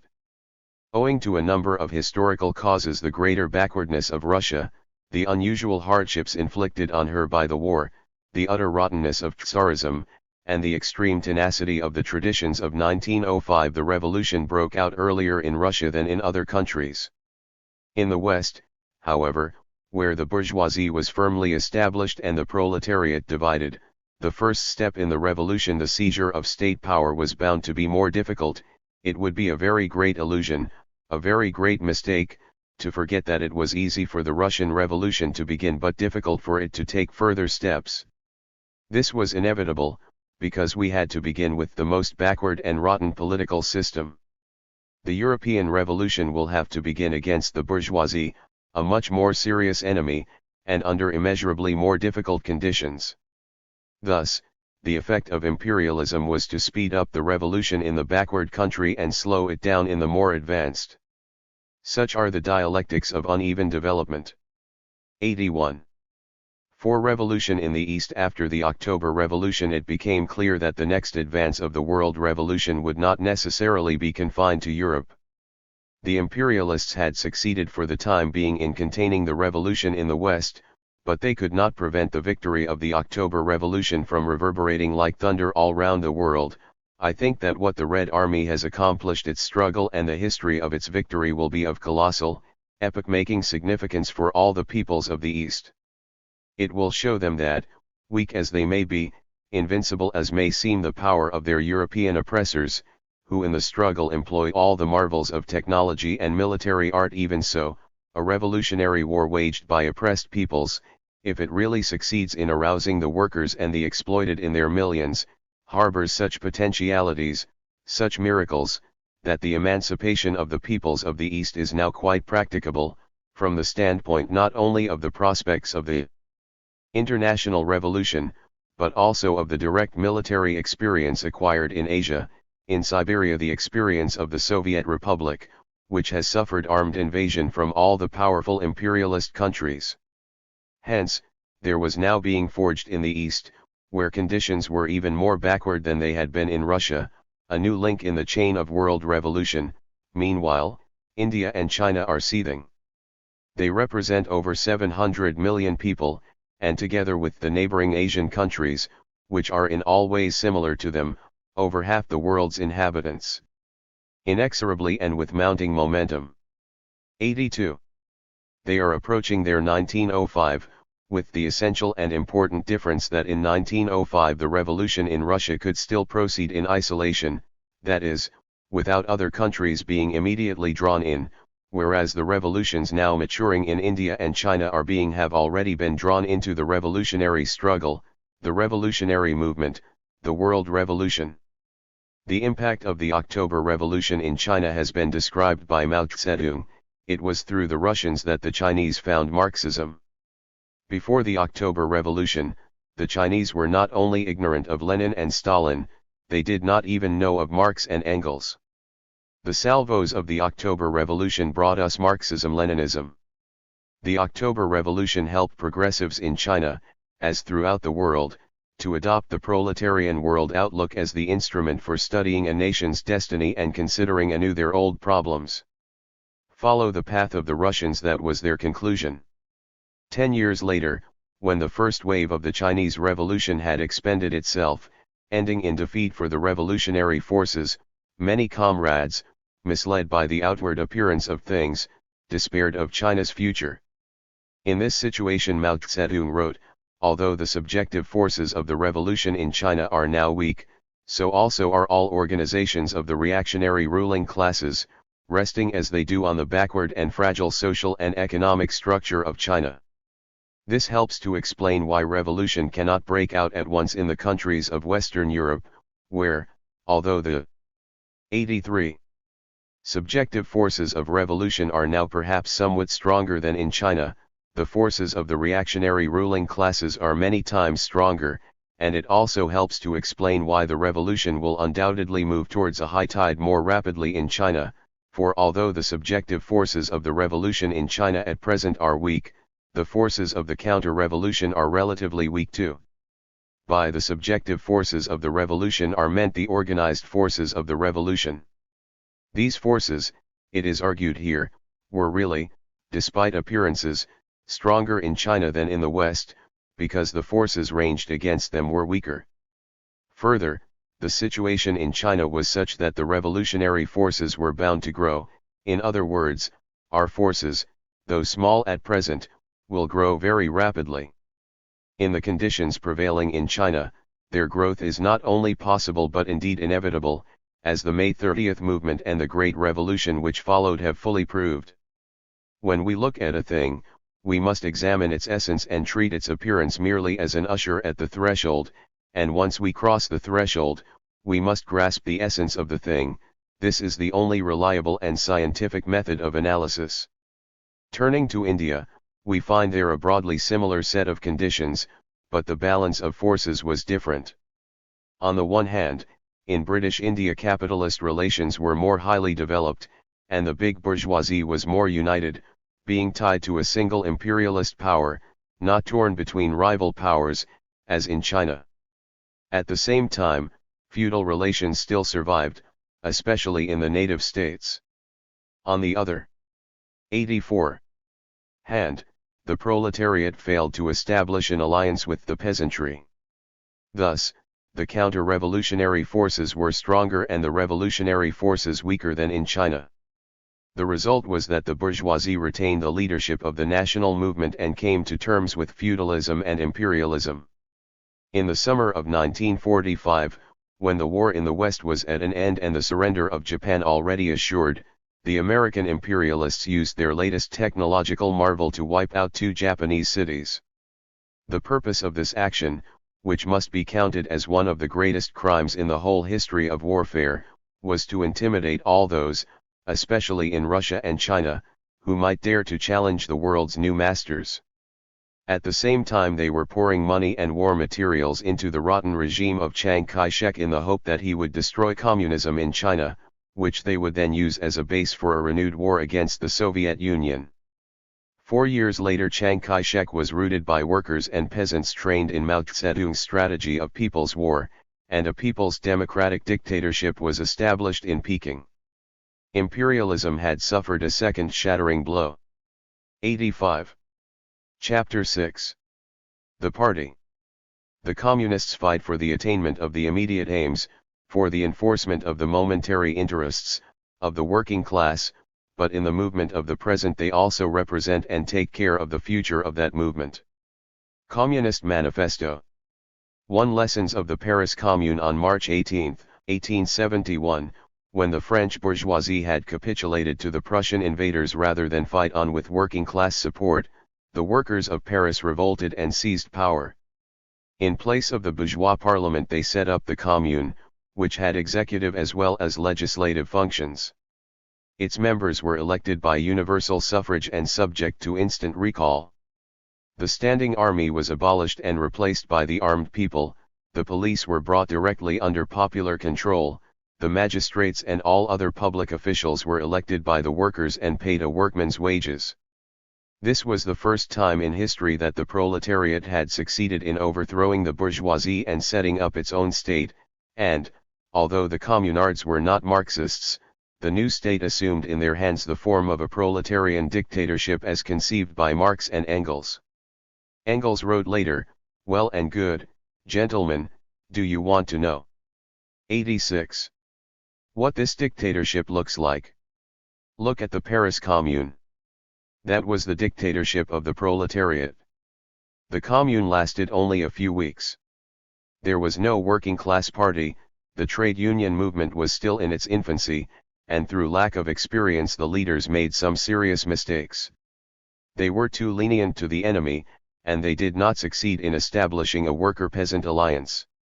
Above all, being preoccupied with armed struggle against the troops encircling the city, they had little time for socialist construction. At the end of May the Commune was overthrown, and the workers of Paris, men, women, children were massacred in thousands by the riflemen of that same bourgeoisie which only 80 years before had overthrown the feudal monarchy in the name of liberty, equality, and fraternity. And yet, regarded historically, it was not a failure. Referring to Marx's judgment of it, Lenin wrote, in September 1870 Marx had called the insurrection an act of desperate folly, but in April 1871, when he saw the mass movement of the people, he watched it with the keen attention of a participant in great events marking a step forward in the historic revolutionary movement. Not only was it the first proletarian dictatorship, but its organizational unit, the Commune, was the prototype of the Soviets of Workers' Deputies, which sprang up in Russia in 1905 and again in 1917. Only the Soviet organization of the state can really effect the immediate breakup and underscore total destruction of the old, that is, bourgeois bureaucratic and judicial machinery, which has been and inevitably had to be retained even in 87. The most democratic republics, and which is, in actual fact, the greatest obstacle to the practical implementation of democracy for the workers and working people generally. The Paris Commune took the first epoch-making step along this path. The Soviet system has taken the second. The lessons to be learned from the experience of 1871 were embodied by Lenin in the work of the Revolutionary Party which he founded and led, and of those lessons one of the most important was precisely the need for such a party equipped with a revolutionary theory, united within itself by a combination of democracy and discipline, and bound by close ties to the masses. To the party of a new type, the theoretical principles underlying the organization of a proletarian party were worked out by Lenin in the period which began with the preparations for the Revolution of 1905 and ended with the October Revolution. During the greater part of this period the party was banned, with only brief intervals of legality, and it was subject throughout to persecution from the Tsarist police. In these circumstances it was necessary that the leadership should consist of a solid core of professional revolutionaries.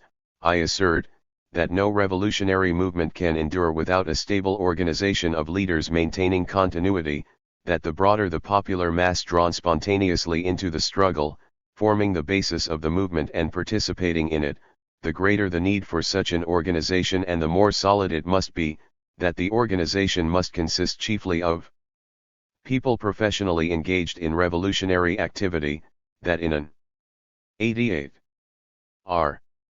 autocratic state, the more we confine membership of such an organization to professional revolutionaries trained in the art of combating the political police, the more difficult it will be to unearth the organization and the greater the number of people from the working class and other social classes who will be able to join the movement and work actively in it. The need for a highly centralist leadership was driven home by the following experience: the rapid alternation of legal and illegal work, which made it necessary to keep the general staff, the leaders, under cover and cloak them in the greatest secrecy, sometimes gave rise to extremely dangerous consequences. The worst of these was that in 1912 the agent provocateur Malinovsky got into the Bolshevik Central Committee. He betrayed scores and scores of the best and most loyal comrades, caused them to be sent to penal servitude, and hastened the death of many of them. At the same time, if the members of the party were to work together effectively, it was necessary that they should act on the basis of collective decisions reached after full and free discussion. This principle of unity in action combined with freedom of criticism is the basis of democratic centralism. When the party emerged above ground in 1917, it contained a core of trained revolutionaries, but at that time there was a large influx of new members, who did not recognize the need for party discipline. Among these was Trotsky, who joined in July 1917. Lenin's principles were upheld by Stalin, who succeeded in the face of bitter opposition in establishing a collective leadership, but despite repeated 89 formed mid efforts, extended over many years, he was unable to check the growth of bureaucracy and came to rely himself increasingly on administrative methods, with the result that the relationship between the party and the masses was impaired. Meanwhile Lenin's principles were being applied in China by Mao Tse. There, too, the party had suffered savage persecution, but, thanks to the vast extent of the country, offering ample room for maneuver in a_peasant war, the communists were able to establish liberated areas, some of which they administered for many years before 1949. In this way they accumulated a fund of practical experience, which, combined with a close study of the history of the Bolshevik Party, enabled them to carry the theory and practice of democratic centralism forward to a higher stage. Lenin's theory of the party of a new type, as developed by Mao Tse, may be considered under three heads: the vanguard party, democratic centralism, and the mass line. 3. The vanguard party. The proletariat, as it becomes conscious of its role in history, organizes itself as the vanguard of the other exploited classes, principally the petty bourgeoisie, giving them leadership, winning their support, and at the same time opposing the vacillations and deviations which they bring with them into the movement. This it can only do if it is itself organized under the leadership of an independent proletarian party. In its struggle for power, the proletariat has no other weapon but organization. Disunited by the 90. Rule of anarchical competition in the bourgeois world, ground down by forced labor for capital, constantly thrust back into the lower depths of utter destitution, savagery, and degeneration, the proletariat will inevitably become an invincible force only when its ideological unification in accordance with the principles of Marxism is consolidated by the material unity of organization, which welds millions of toilers into an army of the working class.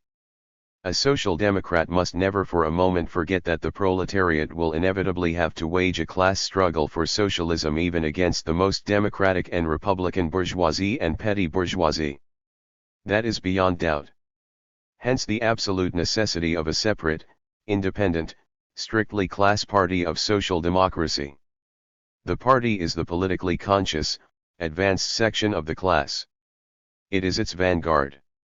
The strength of that vanguard is 100 times, more than 100 times, greater than its numbers.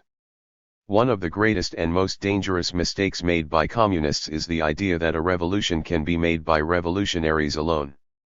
On the contrary, if it is to be successful, all serious revolutionary work requires that we should understand and translate into action the idea that revolutionaries can only play the part of vanguard of the truly virile and advanced class. A vanguard performs its task as vanguard only when it is able to avoid isolation from the people it leads and is really able to lead the whole mass forward. In order to carry out its task as vanguard, the party must learn to handle correctly the relations between the proletariat and the several sections of the petty bourgeoisie and the relations between different sections of the proletariat itself. Capitalism would not be capitalism if the proletariat per se were not surrounded by some very motley types, intermediate between the proletarian and the semi-proletarian, between the semi-proletarian and the small peasant, between the small peasant and the middle peasant, and so on, and if the proletariat itself were not divided into more or less developed strata, if it were not divided according to territorial origin, trade, sometimes according to religion, and so on. From all this follows the necessity, the absolute necessity, for the Communist Party, the vanguard of the proletariat, its class-conscious section, to resort to changes of tack, to conciliation and compromises with the various groups of proletarians, with the various parties of the workers and small masters. It is entirely a matter of knowing how to apply these tactics in such a way as to raise, not lower, the general level of proletarian class consciousness, of revolutionary spirit, of the ability to fight and win. The Chinese party was faced with similar problems in establishing its alliance with the petty bourgeoisie, among the petty bourgeois masses outside the 92 party, in addition to the peasants who form the main force in the Chinese bourgeois democratic revolution. The urban petty bourgeoisie is also one of the motive forces of the revolution in the present stage, because the great majority of its members are subject to all kinds of oppression, are being constantly and rapidly driven to poverty, bankruptcy, and unemployment, and very urgently demand economic and political democracy. But, as a class in transition, the petty bourgeoisie has a dual character. As for its good and revolutionary side, the great majority of this class are receptive to the political and organizational influence of the proletariat, and even to its ideological influence. At present they demand a democratic revolution and are capable of uniting and fighting for it, and in the future they can take the path of socialism together with the proletariat. But as for its bad and backward side, not only has this class various weaknesses which distinguish it from the proletariat, but, when deprived of proletarian leadership, it often veers and falls under the influence of the liberal bourgeoisie, and becomes their prisoner. In the present stage, therefore, the proletariat and its vanguard, the Communist Party of China, should base themselves on a firm and broad alliance with the masses of the petty bourgeoisie outside the party, and should, on the one hand, be lenient in dealing with them and tolerate their liberal ideas and style of work, in so far as these do not impede the struggle against the enemy or disrupt the social life we share in common, and, on the other, give them appropriate education so as to strengthen our alliance with them. 93. For democratic centralism, party discipline rests on democracy under centralist leadership. In this way freedom of discussion and criticism is combined with unity in action. The lower bodies elect the higher and are subject to their control. Majority decisions are binding. These principles correspond to every class-conscious worker's experience of trade union struggle. We have already more than once enunciated our theoretical views on the importance of discipline and how this concept is to be understood in the party of the working class. We defined it as unity of action, freedom of discussion and criticism. Only such discipline is worthy of the democratic party of the advanced class. The strength of the working class lies in organization. Unless the masses are organized, the proletariat is nothing. Organized it is everything. Organization means unity of action, unity in practical operations, therefore the proletariat does not recognize unity of action without freedom to discuss and criticize. Is it really so difficult to understand that, before a decision has been taken by the center on a strike, it is permissible to agitate for and against it, but that after a decision in favor of a strike to carry on agitation against the strike is strike breaking? Any worker will understand that. When the party is working illegally, the scope for discussion and criticism is necessarily restricted, but at the same time there can be no discipline without confidence in the leadership. The terms of admission to the Third International, founded in 1920, included the following. 94. Parties belonging to the Communist International must be organized on the principle of democratic centralism. In this period of acute civil war, the communist parties can perform their duty only if they are organized in a most centralist manner, are marked by an iron discipline bordering on military discipline, and have strong, authoritative party centers invested with wide powers and enjoying the unanimous confidence of the membership. In the course of a long struggle to build the Bolshevik Party on this basis, Lenin had to combat the anarchistic attitude to discipline prevalent among the Menshevik intellectuals.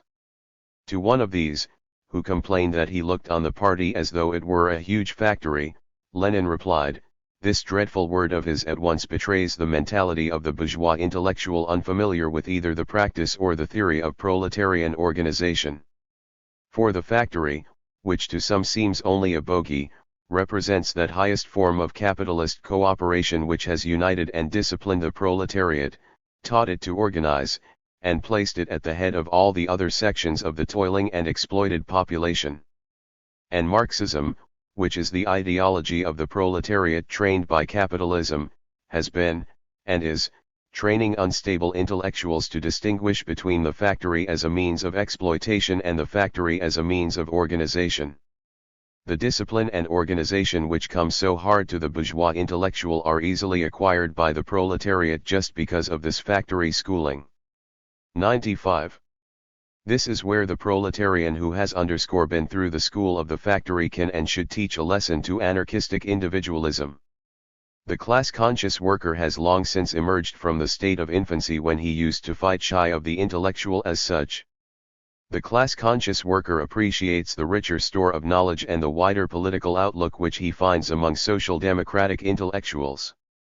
But, as we proceed with the building of a real party, the class-conscious worker must learn to distinguish the mentality of the soldier of the proletarian army from the mentality of the bourgeois intellectual who parades anarchistic phrases. He must learn to insist that the duties of the party member be fulfilled not only by the rank and file but by the people at the top as well. The circumstances in which the Chinese party was built were different, and in some respects less difficult, since the Bolsheviks had blazed the trail, but the principles at issue were the same. If we are to make the party strong, we must practice democratic centralism to stimulate the initiative of the whole membership. There was more centralism during the period of reaction and civil war. In the new period, centralism must be closely linked with democracy. Let us apply democracy, and so give scope to initiative throughout the party. Let us give scope to the initiative of the whole party membership, and so train new cadres in great numbers, eliminate the remnants of sectarianism, and unite the whole party as solidly as steel. For these reasons, education in democracy must be carried on within the party so that members 96 can understand the meaning of democratic life, the meaning of the relationship between democracy and centralism, and the way in which democratic centralism should be put into practice. Only in this way can we really extend democracy within the party and at the same time avoid ultra-democracy and the laissez-faire which destroys discipline. The Chinese party attracted recruits in large numbers, not only from the peasantry, but from the urban ninety bourgeoisie and particularly the intellectuals, but these, too, became good party members only after submitting to a process of ideological remolding in accordance with the principles formulated by Lenin, but the case is entirely different with those of petty bourgeois origin who have voluntarily abandoned their original class stand and joined the party of the proletariat. The party should adopt a policy towards them that differs in principle from that towards the petty bourgeois masses outside the party. Since such people were close to the proletariat to begin with and joined its party voluntarily, they can gradually become proletarian in their ideology through Marxist-Leninist education in the party and stealing in mass revolutionary struggles, and they can be of great service to the proletarian forces. It has to be emphasized, however, that the revolutionary character of the petty bourgeois who has not yet been proletarianist is essentially different from the revolutionary character of the proletarian, and that this difference can often develop into a state of antagonism, if the advanced elements of the proletariat do not draw a firm and sharp line between Marxist-Leninist ideology and the original ideology of those party members who came from the petty bourgeoisie, and 97. Do not educate them and struggle with them in a serious but appropriate and patient way, it will be impossible to overcome their petty bourgeois ideology, and, what is more, these members will inevitably strive to remold the vanguard of the proletariat in their own image and usurp party leadership, thus damaging the cause of the party and the people. In the Chinese democratic revolutionary movement, it was the intellectuals who were first to awaken, but the intellectuals will accomplish nothing if they fail to integrate themselves with the workers and peasants. In the final analysis, the dividing line between revolutionary intellectuals and non-revolutionary or counter-revolutionary intellectuals is whether or not they are willing to integrate themselves with the workers and peasants and actually do so. Lastly, democratic centralism is the organizing principle, not only of the proletarian party, but of the new proletarian state, based in Russia on the Soviets and in China on the People's Congresses. Now, if the proletariat and poor peasants take state power into their own hands, organize themselves quite freely in communes, and unite the action of all the communes in striking at capital, in crushing the resistance of the capitalists, and transferring the privately owned railways, factories, land and so on to the entire nation, to the whole of society, won't that be centralism? Won't that be the most consistent democratic centralism and moreover proletarian centralism? The organizational principle of the new democratic state should be democratic centralism, with the People's Congresses determining the major 98 policies and electing the governments at the various levels.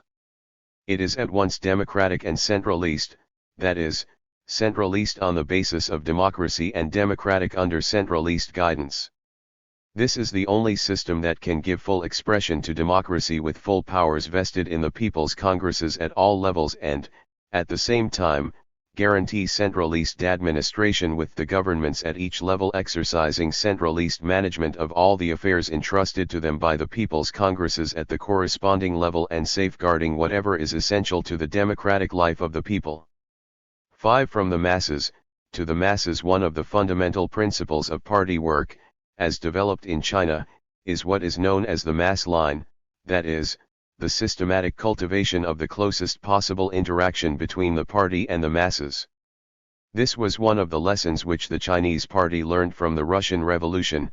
The more acute the class struggle becomes, the more necessary it is for the proletariat to rely, most resolutely and completely, on the broad masses of the people and to bring into full play their revolutionary enthusiasm to defeat the counter-revolutionary forces.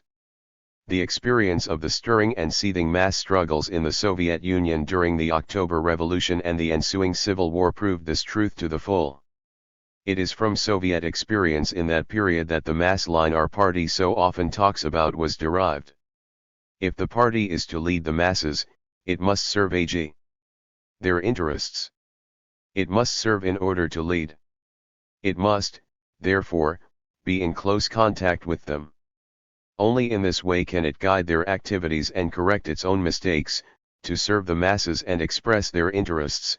Having correctly conceived those interests, the advanced contingent, the organization, must carry on all its activities among the masses, drawing from them all the best elements without exception, at every step verifying carefully and objectively whether contact with the masses is being maintained and whether it is a live contact.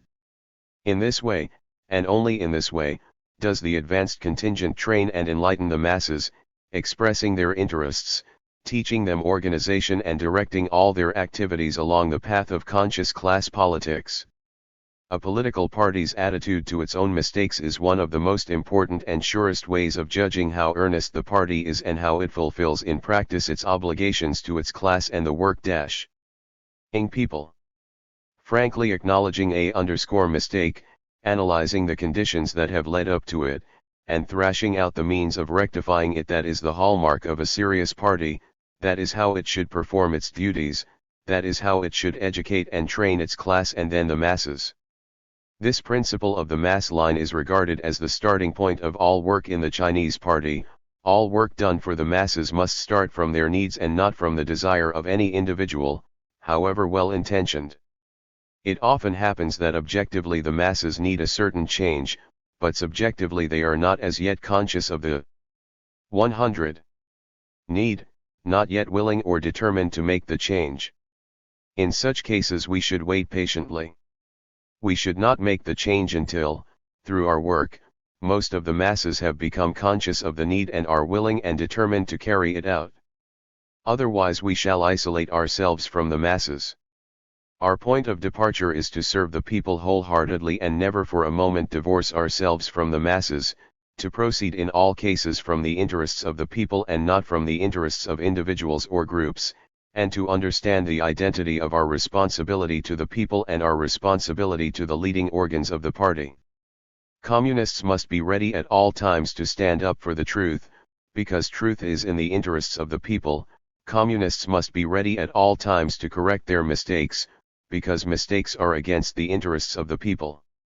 24 years of experience tell us that the right task, policy, and style of work invariably conform to the demands of the masses at a given time and place and invariably strengthen our ties with the masses, and the wrong task, policy, and style of work invariably disagree with the demands of the masses at a given time and place and invariably alienate us from the masses. We communists are like seeds and the people are like the soil. Wherever we go, we must unite with the people, take root, and blossom among them. Wherever our comrades go, they must build good relations with the masses, be concerned for them and help them to overcome their difficulties. We must unite with the masses. The more of the masses we unite with, the better. We must go all out to mobilize the masses, expand the people's forces, and under the leadership of our party, defeat the aggressor and build a new China. We must criticize and struggle with certain cadres and party members, who have committed serious mistakes, and certain bad elements among the masses of workers and peasants. In such criticism and struggle we should persuade the masses to adopt correct methods and forms and to refrain from rough actions. This is one side of the matter. The other side is, that these cadres, party members, and bad elements should be made to pledge that they will not retaliate against the masses. It should be announced that the masses not only have the right to criticize them freely but also have the right to dismiss them from their posts when necessary, or to propose their dismissal, or to propose their expulsion from the party, and even to hand the worst elements over to the people's courts for trial and punishment. The relation between the party and the masses, like the relation between the party leadership and the rank and file, is a unity of opposites, in which each acts and reacts upon the other. As Comrade Mao Tse says, the correct political line should be from the masses, to the masses. To ensure that the line really comes from the masses, and in particular that it really goes back to the masses, there must be close ties not only between the party and the masses outside the party but above all between the party's leading bodies and the masses within the party. In other words, there must be a correct organizational line. Further, this cyclical interaction between party and 102 people corresponds to the dialectical relation between theory and practice in the Marxist theory of knowledge. In all the practical work of our party, all correct leadership is necessarily from the masses, to the masses. This means, take the ideas of the masses and concentrate them, then go back to the masses and propagate and explain these ideas, until the masses embrace them as their own, hold fast to them and translate them into action, and test the correctness of these ideas in such action. Then once again concentrate ideas from the masses and once again go to the masses, so that the ideas are persevered in and carried through. And so on over and over again in an endless spiral, with the ideas becoming more correct, more vital, and richer each time. Such is the Marxist theory of knowledge. From living perception to abstract thought, and from this to practice, such is the dialectical path of the cognition of truth, of the cognition of objective reality. Hence, in the building of socialism, the development of society becomes a conscious process conducted by the masses of the people under the leadership of the proletariat and its party. In the present epoch of the development of society, the responsibility of correctly knowing and changing the world has been placed by history upon the shoulders of the proletariat and its party. This process, the practice of changing the world, which is determined in accordance with scientific knowledge, has already reached a historic moment. 103. In the world and in China, a great moment unprecedented in human history, that is, the moment for completely banishing darkness from the world and for changing the world into a world of light such as never previously existed. The struggle of the proletariat and the revolutionary people to change the world comprises the fulfillment of the following tasks: to change the objective world and at the same time their own subjective world, to change their cognitive ability and change the relations between the subjective and the objective world, and the objective world which is to be changed also includes all the opponents of change, who, in order to be changed, must go through a stage of compulsion before they can enter the stage of voluntary, conscious change. The epoch of world communism will be reached when all mankind voluntarily and consciously changes itself and the world. Thus, the party leadership and the rank and file, the party and the proletariat and the rest of the people and the reactionaries, these are four major contradictions underlying the movement of socialist society, each of them being included in the wider contradiction as its principal aspect. The first three are non-antagonistic by nature, though they may become antagonistic, if handled incorrectly. The fourth is antagonistic by nature, but, if handled correctly, will eventually become non-antagonistic, and then, when the transition to communism has been completed, all forms of state power, including democracy, dictatorship, and the party itself, will disappear. When classes disappear, all instruments of class struggle, parties and the state machinery will lose their function, cease to be necessary, therefore gradually wither away and end their historical miss. 104. Zion, and human society will move to a higher stage. Communists the world over are wiser than the bourgeoisie, they understand the laws governing the existence and development of things, they understand dialectics and they can see further. The bourgeoisie does not welcome this truth because it does not want to be overthrown. But for the working class, the laboring people and the Communist Party, the question is not one of being overthrown, but of working hard to create the conditions in which classes, state power, and political parties will die out very naturally and mankind will enter the realm of great harmony. 105. Chapter 7. The First Socialist State. The history of all past society has consisted in the development of class antagonisms that assume different forms at different epochs.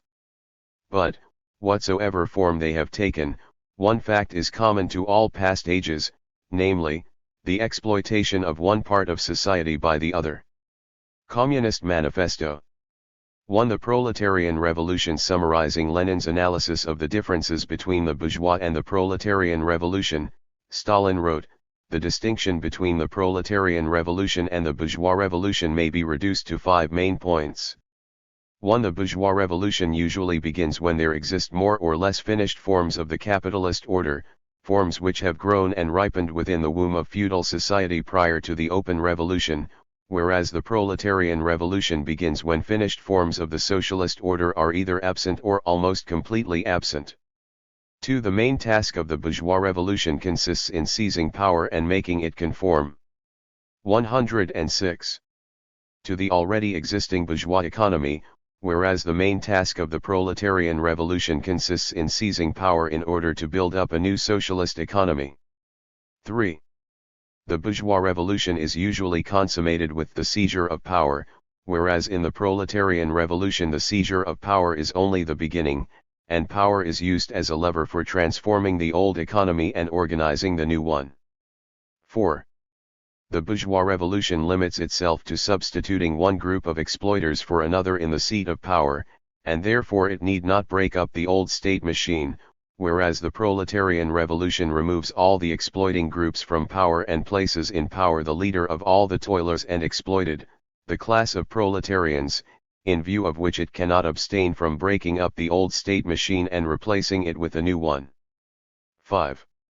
The bourgeois revolution cannot rally the millions of the toiling and exploited masses for any length of time, for the very reason that they are toilers and exploited, whereas the proletarian revolution can and must join them, as toilers and exploited, in a durable alliance with the proletariat, if it wishes to carry out its main task of consolidating the power of the proletariat and building the new socialist economy. Thus, having overthrown the bourgeoisie, the proletariat is confronted with the task of constructing a new social order, which will differ not only from capitalism but from all previous forms of class society in that it brings exploitation to an end. It follows that the proletarian revolution involves more 107 profound changes, and therefore greater difficulties, than any previous revolution. Further, these difficulties, inherent in the nature of proletarian revolutions, were necessarily at their greatest in the October Revolution, because it was the first.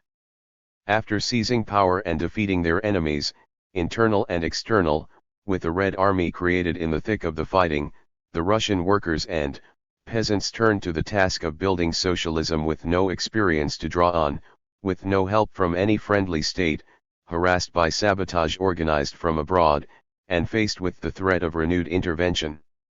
The actual seizure of power had not been so difficult. This was due to the political situation created by the war. Internally, the backward economy of the Tsarist era had collapsed under the impact of military defeat.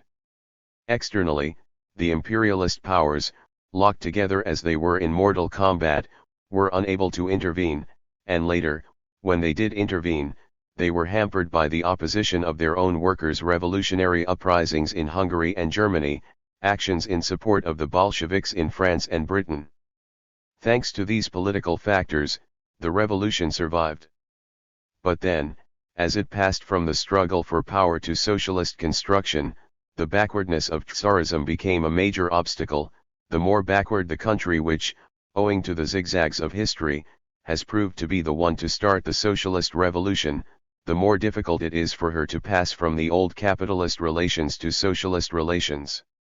In the West the reverse situation obtained. There, the socio-economic conditions of equals monopoly capitalism, large-scale production, universal literacy.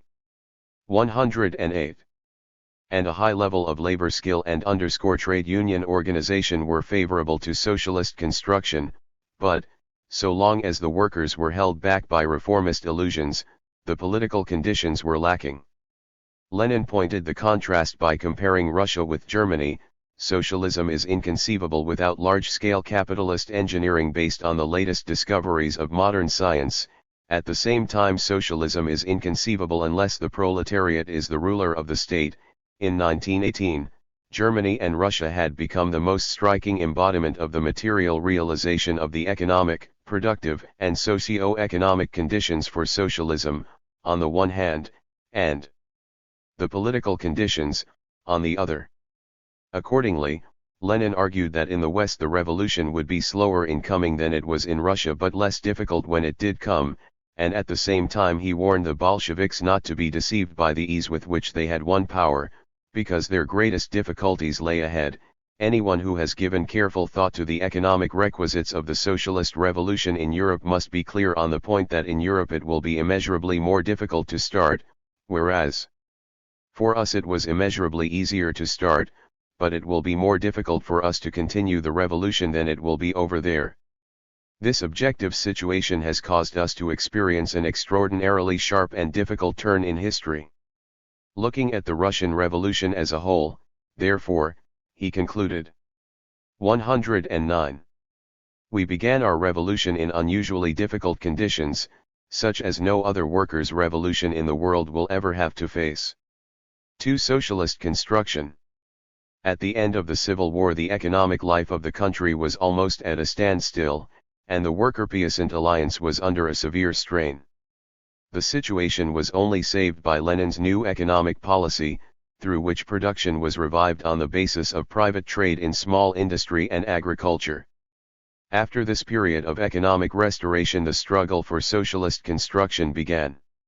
Industrialization requires capital, and the only available source of capital was the labor of the proletariat and peasantry. Stalin said, in the capitalist countries industrialization was usually effected, in the main, by robbing other countries, by robbing colonies or defeated countries, or with the help of substantial and more or less enslaving loans from abroad. You know that for hundreds of years Britain collected capital from all her colonies and from all parts of the world, and was able in this way to make additional investments in her industry. This incidentally explains why Britain became at one time the workshop of the world. You know also that Germany developed her industry with the help, among other things, of the 5,000 million francs which she levied as an indemnity on France after the Franco-Prussian War. One respect in which our country differs from the capitalist countries is that we cannot and must not engage in colonial robbery, or in the plunder of other countries in general. That way, therefore, is closed to us. Neither, however, does our country have, or want to have, enslaving loans from abroad. Consequently, that way too is closed to us. What then remains? Only one thing, and that is to develop industry, to industrialize the cade with the help of internal accumulations. But what are the chief sources of these accumulations? As I have said, there are two such sources. First, the working class, which creates values and advances our industry. Secondly, the peasantry. The way matters stand with the peasantry in this respect is as follows. It not only pays the state the usual taxes, direct and indirect, it also overpays in the relatively high prices for manufactured goods, that is in the first place, and it is more or less underpaid in the prices for agricultural produce, that is in the second place. This is an additional tax levied on the peasantry for the sake of promoting industry, which caters for the whole country, the peasantry included. In order to implement this policy it was necessary to maintain the dictatorship of the proletariat and the worker-peasant alliance. in which the masses of the peasantry joined with the proletariat in the struggle against the kulaks. The alliance of the proletariat with the peasantry is an alliance of the working class with the laboring masses of the peasantry. Such an alliance cannot be effective without a struggle against capitalist elements in the peasantry, against the kulaks. Such an alliance cannot be a stable one unless the poor peasants are organized as the bulwark of the working class in the countryside. That is why the alliance between the workers and peasants under the present conditions of the dictatorship of the proletariat can be effected only in accordance with Lenin's well-known slogan, "Rely on the poor peasants, build a stable alliance with the middle peasants, and never cease fighting against the kulaks." For only by applying this slogan can the main mass of the peasantry be drawn into the channel of socialist construction. Under Stalin's leadership these tasks were accomplished. In a backward country, ruined by war and civil war, surrounded by enemies, a socialist state was created, the first in the world, with a modern industry, modern agriculture, and a modern army strong enough to withstand and destroy the armed might of fascist Germany, which had been built up by the imperialists for the express purpose of destroying socialism. For these reasons Stalin is assured of a place in history by the side of Lenin. 3 left and right deviations. Besides the difficulties inherent in the objective situation, there were others arising from the lack of unity in the subjective forces of the revolution. For many years the leadership was openly divided. The Leninists, led by Lenin and Hitler by Stalin, were opposed by several groups, led by Trotsky, Bukharin and others, who were often divided among themselves but at one in their opposition to Lenin and Stalin. 2 main lines of opposition emerged, one led by Trotsky, who maintained that, unless there was a revolution in the West, the Soviet Republic was bound to collapse, and the other by Bukharin, who maintained that the kulaks should not be coerced but allowed to grow 112 peacefully into socialism. These 2 lines exemplify the left and right forms of opportunism, which have been discussed in Chapter I. In 1905, when Lenin formulated his theory of uninterrupted revolution, Trotsky put forward in opposition to it his own theory of permanent revolution, borrowing the name from Marx. According to this theory, the proletariat, having overthrown the Tsar, will find itself in conflict with the masses of the peasantry and will be unable to maintain itself in power without state support from the proletariat of the West, that is, without a proletarian revolution in the West. In keeping with this theory, Trotsky refused to conclude the peace negotiations at Brest-Litovsk, on the ground that to make peace with the German imperialists would be to betray the coming revolution in Germany. This was described by Lenin as a strange and monstrous decision, and, if he had not succeeded in reversing it, the Soviet Republic would undoubtedly have collapsed.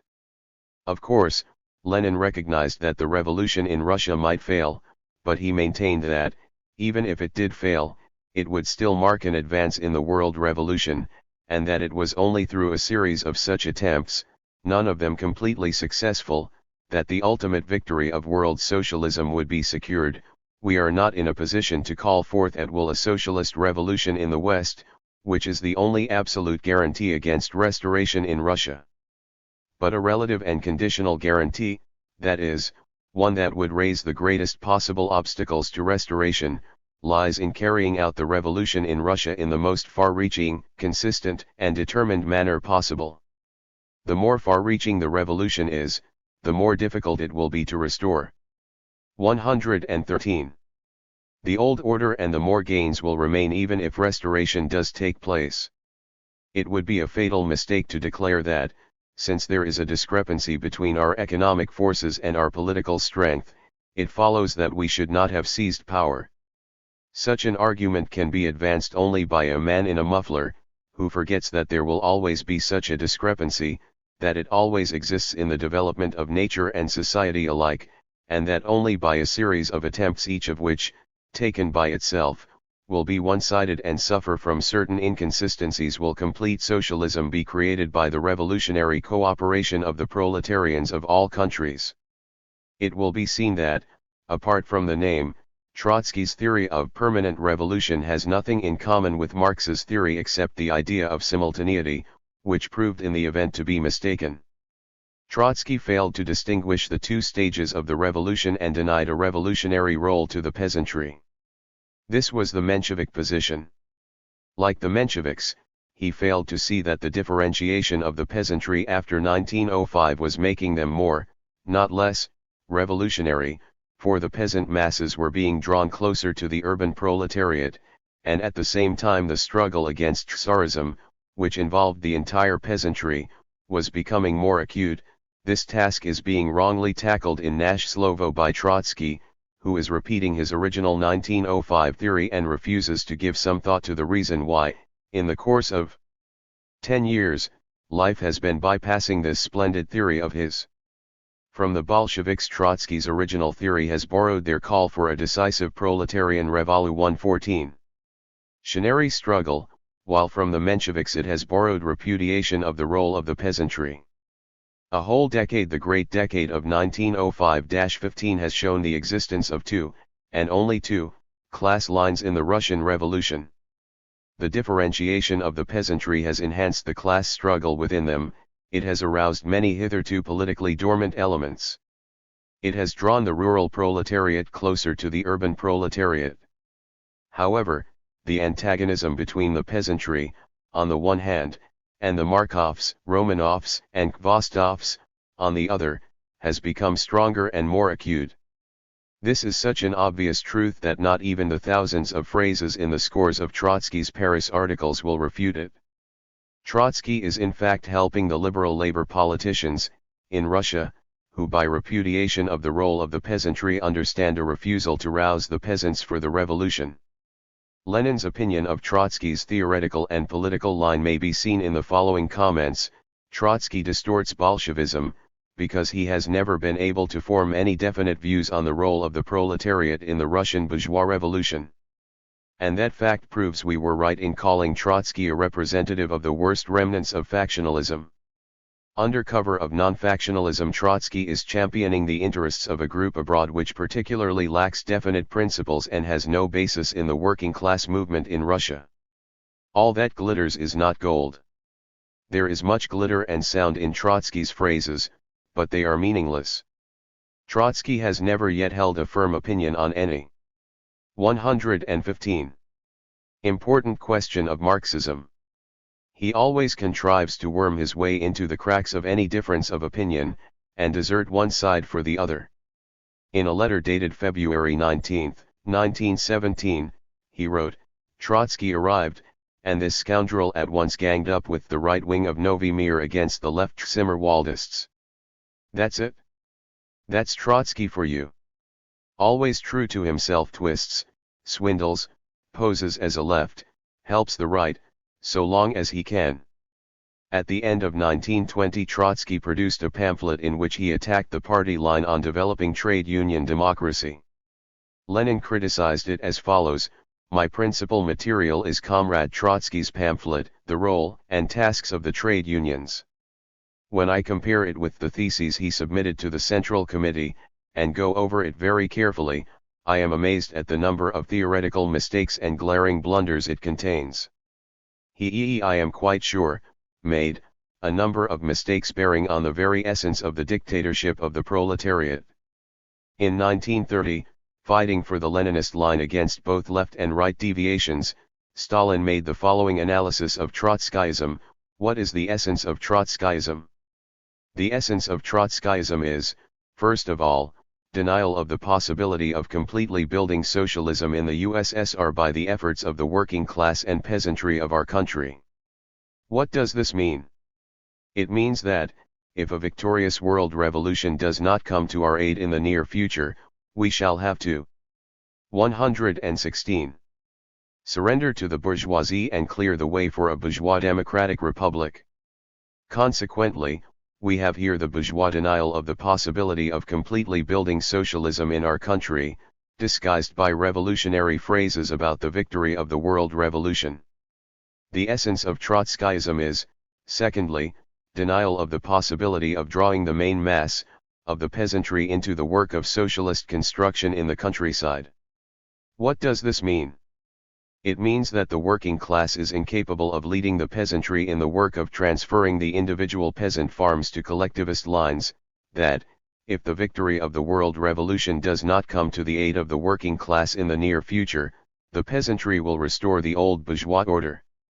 The essence of Trotskyism is, lastly, denial of the necessity for iron discipline in the party, recognition of freedom for factional groupings in the party, recognition of the need to form a Trotskyist party.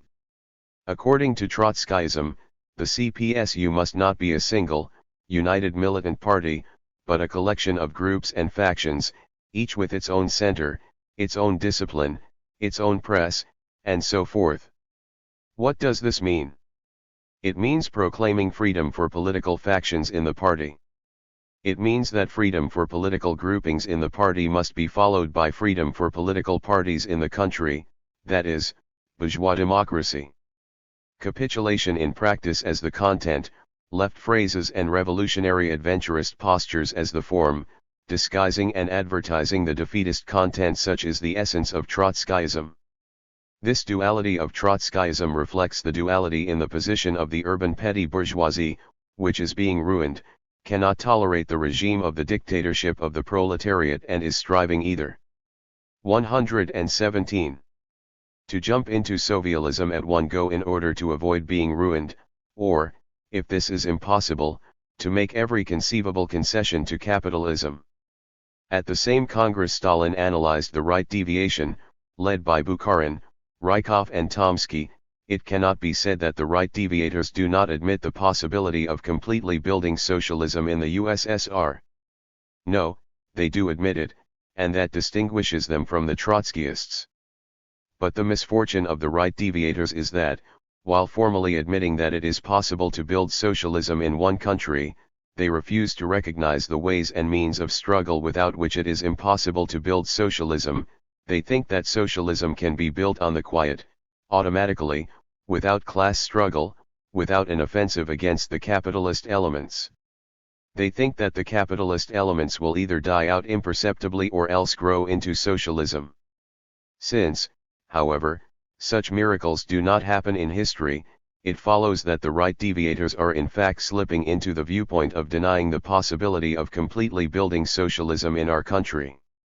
Nor can it be said that the right deviators deny that it is possible to draw the main mass of the peasantry into the work of building socialism in the countryside. No, they admit that it is possible, and that distinguishes them from the Trotskyists. But, while admitting it formally, they will not accept the ways and means without which it is impossible to draw the peasantry into the work of building socialism. They think that the chief thing now is not a high rate of industrial development, and not collective farms and state. 118. Farms, but to release the elemental forces of the market, to emancipate the market and to remove the shackles from the individual farms, up to and including those of the capitalist elements in the countryside. Since, however, the kulaks cannot grow into socialism, and emancipating the market means arming the kulaks and disarming the working class, it follows that the right deviators are in fact slipping into the viewpoint of denying that it is possible to draw the main mass of the peasantry into the work of building socialism. The right deviators do not take the stand of forming another party, and that is another thing that distinguishes them from the Trotskyists. The leaders of the right deviators have openly admitted their mistakes and have surrendered to the party. But it would be foolish to think on these grounds that the right deviation is already buried. The strength of right opportunism is not measured by this circumstance. The strength of right opportunism lies in the strength of the petty bourgeois elemental forces, in the strength of the pressure on the party exercised by the capitalist elements in general and by the kulaks in particular. That is how matters stand as regards the left and right deviations in the party. The task is to continue the uncompromising struggle on two fronts, against the lefts, who represent petty bourgeois radicalism, and against the rights, who represent petty bourgeois liberalism. It only remains to add that in professing to admit their mistakes the rightists were guilty of deception. It was subsequently shown at the Moscow trials that both groups were working for the counter-revolution. 119. For the new bourgeoisie, the proletarian revolution puts an end to exploitation, but not to class struggle.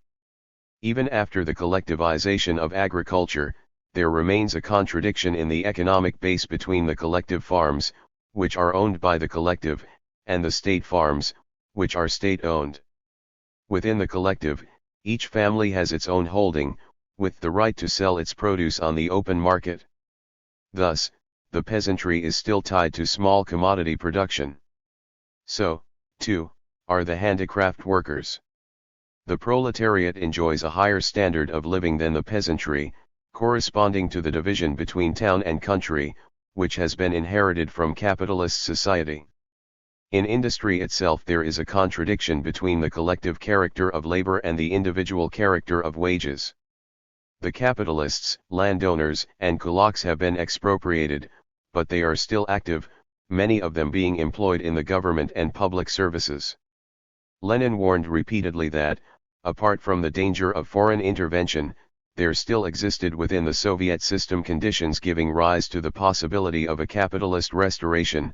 The transition from capitalism to communism takes an entire historical epoch.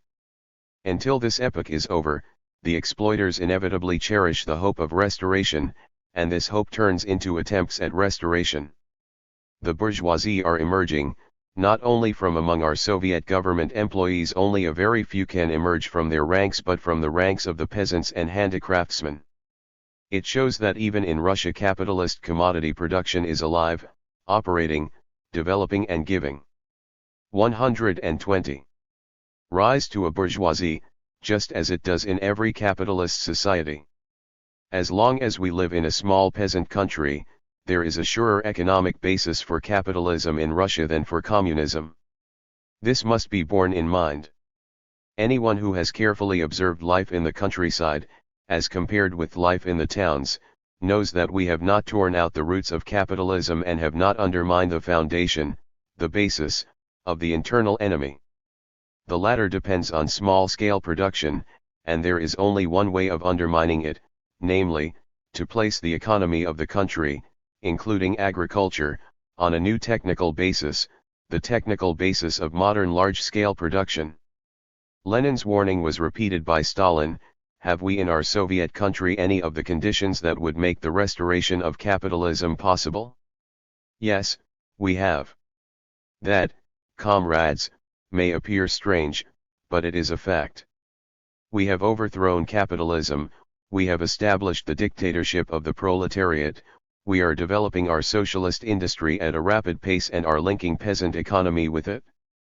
But we have not yet torn out the roots of capitalism. Where are these roots embedded? They are embedded in commodity production, in small production in the towns and especially the countryside. This new bourgeoisie could not work openly except abroad, where the émigrés were very active and well organized, but it had its own ideology, known as Smeenovikism, which Stalin described as follows: Smeenovikism is the ideology of the new bourgeoisie, which is growing and little by little linking up with the kulaks and the intelligentsia in the government service.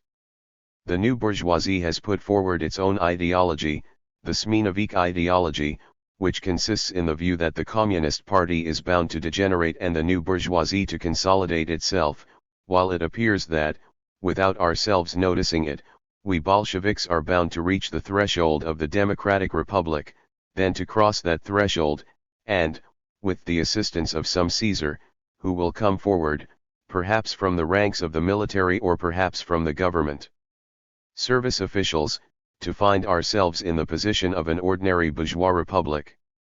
The progress of our industry, the progress of our trading and cooperative bodies, the improvement of our state apparatus is progress and improvement of benefit to the working class, of benefit to the main mass of the peasantry, but of disadvantage to the new bourgeoisie, of disadvantage to the middle strata generally and to the urban middle strata in particular. Is it to be wondered at that discontent with the Soviet regime is growing among these strata? Hence the counter-revolutionary moods in these circles. Hence the Smeenovikist ideology as a fashionable commodity on the political market of the new bourgeoisie. One of the most effective weapons in the hands of the new bourgeoisie was bureaucracy. This was one of the evils inherited from the old regime. Under capitalism, democracy is restricted, cramped, curtailed, mutilated by all the conditions of wage slavery and the poverty and misery of the people. This, and this alone, is the reason why the functionaries of our political organizations and 122 trade unions are corrupted, or rather tend to be corrupted by the conditions of capitalism and betray a tendency to become bureaucrats, that is, privileged persons divorced from the people and standing above the people. That is the essence of bureaucracy, and until the capitalists have been expropriated and the bourgeoisie overthrown, even proletarian functionaries will inevitably be bureaucratized to a certain extent. The training of new proletarian administrators was necessarily a slow process, and meanwhile many of the old officials had to be retained. Many of these were secretly hostile to the new regime, and all of them clung to the old methods and values. We now have a vast army of government employees, but lack sufficiently educated forces to exercise real control over them. In practice it often happens that here at the top, where we exercise political power, the machine functions somehow. Down below, however, there are hundreds of thousands of old officials, whom we took over from the Tsar and from bourgeois society, and who, in part deliberately and in part unwittingly, work against us. When we are told that the state farms everywhere are hiding places for old landowners slightly disguised or not disguised at all, and that similar things are often to be observed in chief administration and central boards, I never doubt that it is true. Stalin drew attention to the same evil in even sharper terms, fs. I am referring to the bureaucratic elements to be found in our party, government, trade union, Co 123. Operative and all other organizations. I am referring to the bureaucratic elements who batten on our weaknesses and errors, who fear like the plague all criticism by the masses, all control by the masses, and hinder us in developing self-criticism and ridding ourselves of our weaknesses and errors. Bureaucracy in our organizations must not be regarded merely as routine and red tape. Bureaucracy is a manifestation of bourgeois influence on our organizations. The danger was all the greater because, owing to the shortage of cadres, bureaucratic practices were penetrating into the party itself. It was only to be expected that red tape in the Soviet apparatus would penetrate into the party apparatus, because the two are intimately interwoven. The key feature is that we have not got the right men in the right places, that responsible communists, who acquitted themselves magnificently during the revolution, have been given commercial and industrial functions about which they know nothing, and they prevent us from seeing the truth, for rogues and rascals hide themselves magnificently behind their backs. All shrewd white guards are definitely banking on the fact that the alleged proletarian character of our party does not in the least safeguard it against the small proprietor elements gaining predominance in it, and very rapidly too. All the work of all our economic bodies suffers most of all from bureaucracy. Communists have 124 become bureaucrats. If anything will destroy us, it is this. Even when it did not serve as a sign for counter-revolutionaries, bureaucracy was dangerous, because, by placing administration above politics, it alienated the masses from the party, and so undermined the basis of the dictatorship of the proletariat. The task is to learn to organize the work properly, not to lag behind, to remove friction in time, not to separate administration from politics, for our administration and our politics rest on the ability of the entire vanguard to maintain contact with the entire mass of the proletariat and the entire mass of the peasantry. If anyone forgets these cogs and becomes wholly absorbed in administration, the result will be disastrous. In the sea of the people we are after all but a drop in the ocean, and we can administer only when we express correctly what the people are conscious of. Unless we can do this, the Communist Party will not lead the proletariat will not lead the masses, and the whole machine will collapse. In considering the problem of bureaucracy, Lenin had little patience with those who, like Trotsky, treated it as though it could be solved by speech-making. It will take decades to overcome the evils of bureaucracy. It is a very difficult struggle, and anyone who says we can rid ourselves of bureaucratic practices overnight by adopting anti-bureaucratic platforms is nothing but a quack with a bent for fine words. 125. 5. The need for a cultural revolution. What made the struggle against bureaucracy so difficult was that it had to be conducted simultaneously in the economic basis and in the ideological superstructure. On the one hand, being rooted in small commodity production, it could not be completely eradicated until the whole economy had been reconstructed on the basis of large-scale socialist production. On the other, it was itself one of the main obstacles to economic reconstruction, an obstacle which, if not removed, might reverse the whole process. Lenin understood that the key to the problem lay with the masses. If the masses could be aroused to take the initiative in developing production, working not for private gain but for the common good, they would both overcome in themselves the ideological obstacles inherited from the old society and recognize the need to take the work of administration into their own hands. In regard to production, the masses had already demonstrated their initiative in the Subotniks. During the Civil War, when Kolchak's armies were threatening to overwhelm the young Soviet Republic, the railway workers of Moscow organized teams for voluntary overtime labor in the railway yards, and within a few weeks the movement spread like wildfire to all the principal railway centers and other industries. Greeting these workers, Lenin said, "Evidently this is only a beginning, but it is a beginning of exceptionally great importance. It is the beginning of a revolution which is more difficult, more tangible, more radical, more decisive than the overthrow of the bourgeoisie, for it is a victory over our own conservatism, indiscipline, petty bourgeois egoism, a victory over habits left as a heritage to the workers and peasants by accursed capitalism." Only 126. When this victory has been consolidated, will the new social discipline, socialist discipline, be created. Then, and only then, will a reversion to capitalism become impossible and communism become really invincible. In regard to administration, it was of course necessary for the workers to raise their educational and cultural level, but that in itself was not enough. If they were to put an end to bureaucracy, it was necessary that they should themselves participate in the work of government. Only then would the Soviet system become government by, and not merely for, the people. Speaking at the 8th Party Congress, Lenin said, "We can fight bureaucracy to the bitter end, to complete victory, only when the whole population participates in the work of government. In the bourgeois republics not only is this impossible, but the law itself prevents it. The best of the bourgeois republics, no matter how democratic they may be, have thousands of legal hindrances which prevent people from participating in the work of government. What we have done is to remove these hindrances, but so far we have not reached the stage at which the working people could participate in government. Apart from the law, there is still the level of culture, which you cannot subject to any law. The result of this low cultural level is that the Soviets, which in virtue of their program are organs of government by the working people, are in fact organs of government for the working people by the advanced section of the proletariat, not by the working people as a whole. Bureaucracy has been defeated.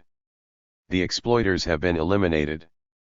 But the cultural level has not been raised, and therefore the bureaucrats are still occupying their old positions. They can be forced to 127. Retreat only if the proletariat and peasantry are organized far more extensively than they have been hitherto, and only if real measures are taken to enlist the workers in government. Lenin returned to this theme at the 11th Congress, the last that he attended, and early in 1923, in one of his last articles, he issued a call for a cultural revolution. Our opponents have told us repeatedly that we were rash in undertaking to implant socialism in an insufficiently cultured country. They were misled by the fact of our having started from the opposite end to the one prescribed by theory, the theory of pedants of all kinds. In our country the political and social revolution preceded the cultural revolution, that same cultural revolution which nevertheless confronts us now. Lenin's call was repeated by Stalin: the surest remedy for bureaucracy is raising the cultural level of the workers and peasants.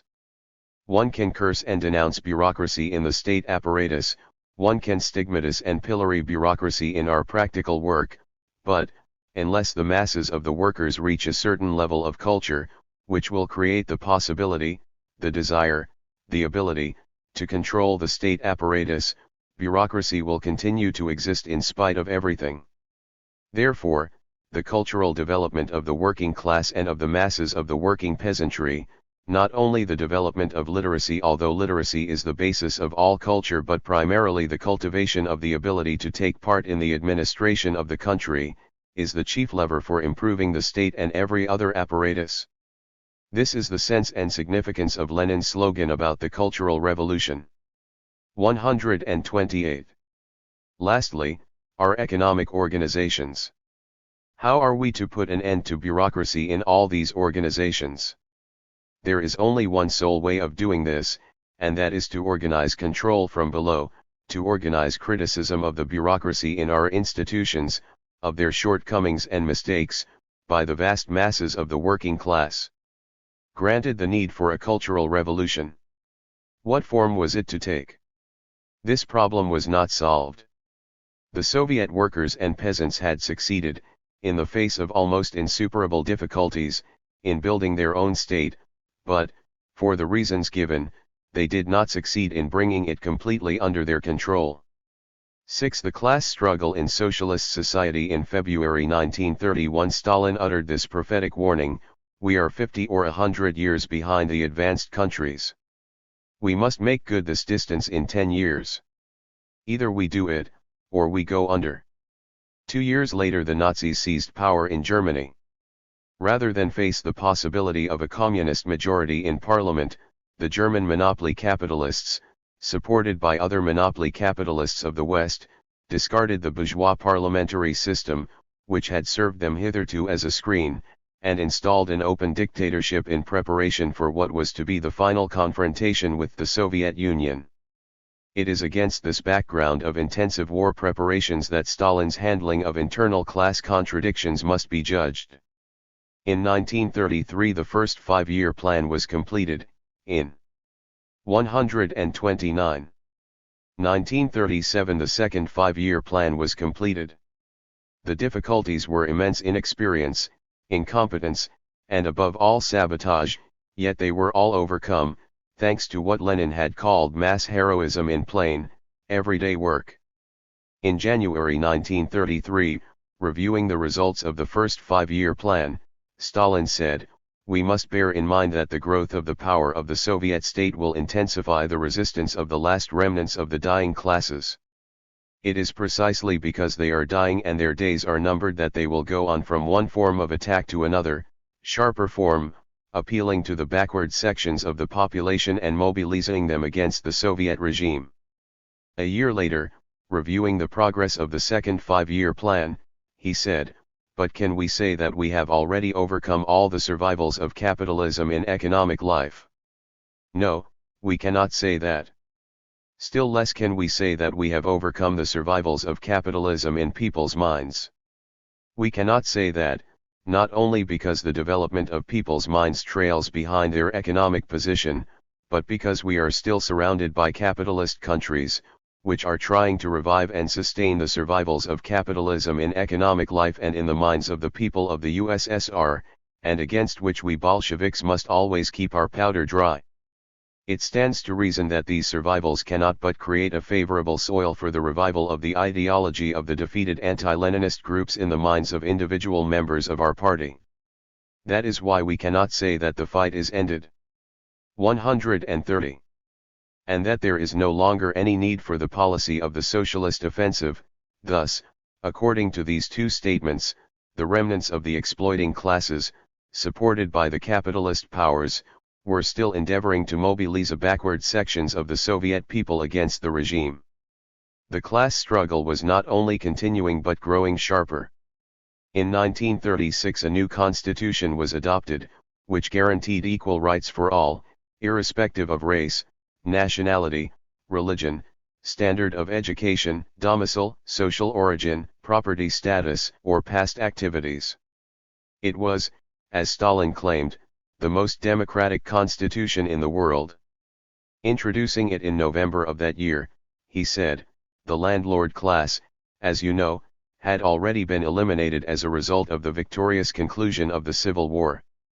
As for the other exploiting classes, they have shared the fate of the landlord class. The capitalist class in the sphere of industry has ceased to exist. The kulak class in the sphere of agriculture has ceased to exist. And the merchants and profiteers in the sphere of trade have ceased to exist. Thus, all the exploiting classes have now been eliminated. The draft of the new Constitution of the USSR proceeds from the fact that there are no longer any antagonistic classes in society. Here the exploiting classes have been eliminated. The class struggle, it would seem, is at an end. In March 1937, calling for greater vigilance within the party in defending it from infiltration by counter-revolutionary agents, Stalin said, "It is necessary to shatter and discard the rotten theory to the effect that with every step of progress." 131. That we make the class struggle here is bound to die more and more, that in proportion to the growth of our successes the class enemy becomes more and more tamed. On the contrary, the greater our progress, the greater our successes, the more embittered the remnants of the smashed exploiting classes will become, the more quickly they will resort to sharper forms of struggle, the more they will do damage to the Soviet state, the more they will clutch at the most desperate means of struggle as the last resort of the doomed. We must bear in mind that the remnants of the rooted classes in the USSR are not alone. They have direct support from our enemies beyond the borders of the USSR. It would be a mistake to suppose that the sphere of the class struggle is bounded by the frontiers of the USSR. While one end of the class struggle operates within the USSR, its other end extends into the bourgeois states around us. Here the class struggle is again envisaged as continuing and growing more acute. Finally, in his report to the 18th Party Congress in March 1939, Stalin said, "While capitalist society is torn by irreconcilable contradictions between workers and capitalists and between peasants and landlords resulting in its internal instability, Soviet society, liberated from the yoke of exploitation, knows no such contradictions, is free of class conflicts, and presents a picture of friendly collaboration between workers, peasants, and intellectuals." Here Soviet society is again presented as being free of class antagonisms. How are these discrepancies to be explained? Before 132. Attempting to answer this question, we must consider the measures taken during these years to defeat the counter-revolutionary forces. On the one hand, a number of political leaders, including Bukharin, Rykov, and Zinoviev, also several army generals and a chief of police, were tried and convicted of treason and executed. Common to all these was the conviction that in the coming war a German victory was inevitable. In addition, a large number of spies and other enemy agents were eliminated. There can be little doubt that, if these measures had not been taken, the Soviet Union would have been destroyed. On the other hand, in the course of their counter-espionage activities, the security police, who were subject to no effective control, arrested on false charges many tens of thousands of innocent persons, and large numbers of these were executed without trial.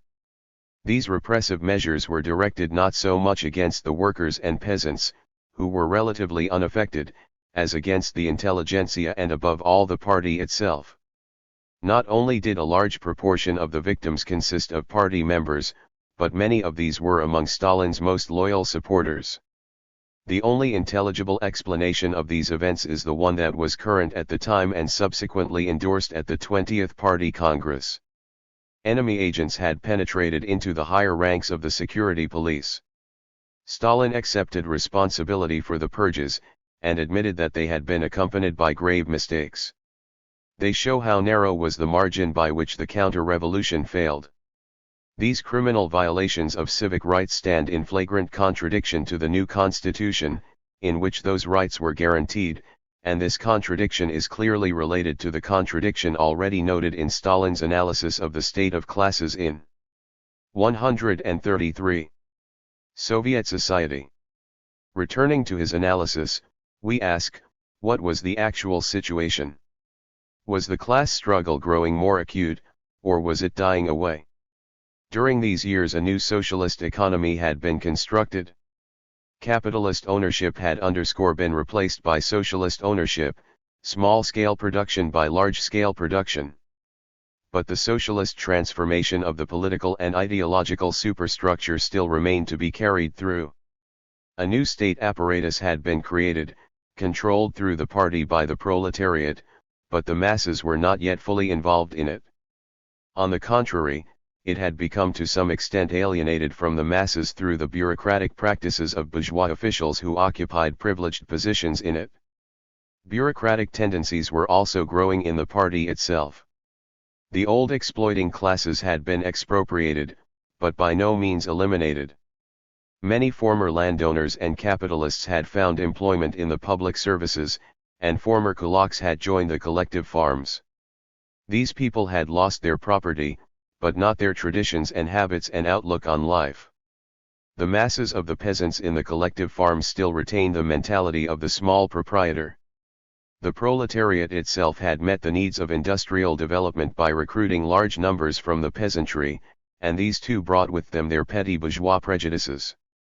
Thanks to the rapid expansion of the educational system, the masses had raised their cultural level, and illiteracy had been almost entirely abolished, but this still fell short of the cultural revolution which Lenin had regarded as necessary in order to involve the masses in the work of government. For these reasons, the final issue of the class struggle had still to be fought out, and, if the proletariat should relax its leadership, the expropriated classes would redouble their efforts to recover what they had lost. 134. A study of Stalin's speeches to party cadres during this period shows that he was keenly aware of the danger that the party might allow its ties with the masses to be corroded by bureaucratic rust.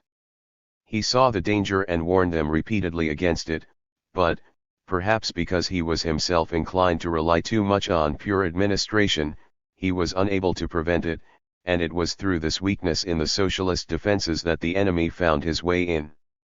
If the masses had been roused to take the class struggle into their own hands and carry it through to the end, taking care to distinguish between friends and enemies, they would have been able to isolate the counter-revolutionaries in their midst and at the same time to provide a check on the activities of the security police. The answer to our question, therefore, is that, far from dying away, the resistance of the expropriated classes was continuing and assuming new forms, which were more insidious than the old and therefore even more dangerous. In these circumstances, it was vitally necessary to maintain and strengthen the dictatorship of the proletariat, as Lenin had foreseen. From all this it may be concluded that Stalin followed the Leninist line down to 1935, but that subsequently, as the pressure of capitalist encirclement increased, he departed from it in two ways. On the one hand, the new constitution rested on the assumption that, so far as internal relations were concerned, the dictatorship of the proletariat could be relaxed, and for this reason it was welcomed by the new bourgeoisie, who accepted it as a confirmation of their privileges. This was a right deviation. On the other hand, since the dictatorship of the proletariat could not in fact be relaxed, it was maintained by administrative methods as a function of the security police. This was a left deviation, the error of what Lenin had called over 159. Administration which had already manifested itself in the leftist excesses that had marred the struggle against the kulaks. The two deviations complemented and supported one another. Enemies were treated as friends and friends as enemies. In this connection, it is noteworthy that in his dialectical and historical materialism, Stalin did not distinguish between antagonistic and non-antagonistic contradictions, nor did he point out that, according as they are handled, antagonistic contradictions may become non-antagonistic and non-antagonistic contradictions may become antagonistic. This is one of the points at which Mao Tse-tung's treatment of dialectics marks an important advance. 7. The new revisionism. As the Soviet Union grew stronger, the contradictions among the imperialist powers became more acute. They were united in their hostility to the first socialist state, divided in the face of its increasing might. This division was reflected in each country within the ruling class.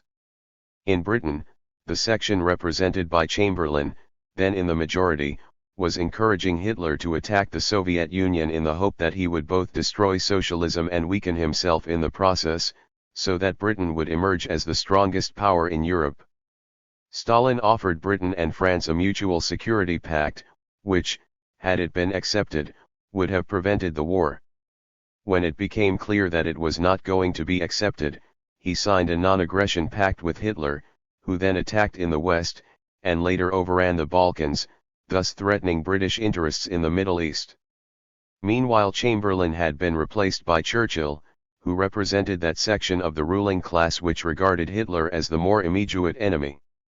Having strengthened his position in 136.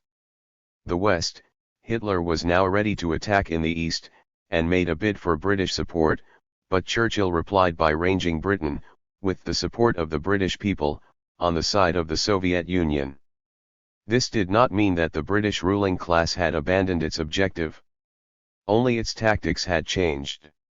Churchill's aim was to give the Soviet Union such support as would enable her to defeat Germany, thereby exhausting herself and leaving Britain as the real victor. Once more they miscalculated.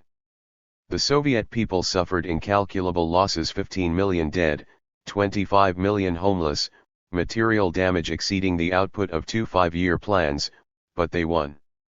The first socialist state had saved the world from fascism and opened the way for the last stage of imperialism, the stage of its final collapse.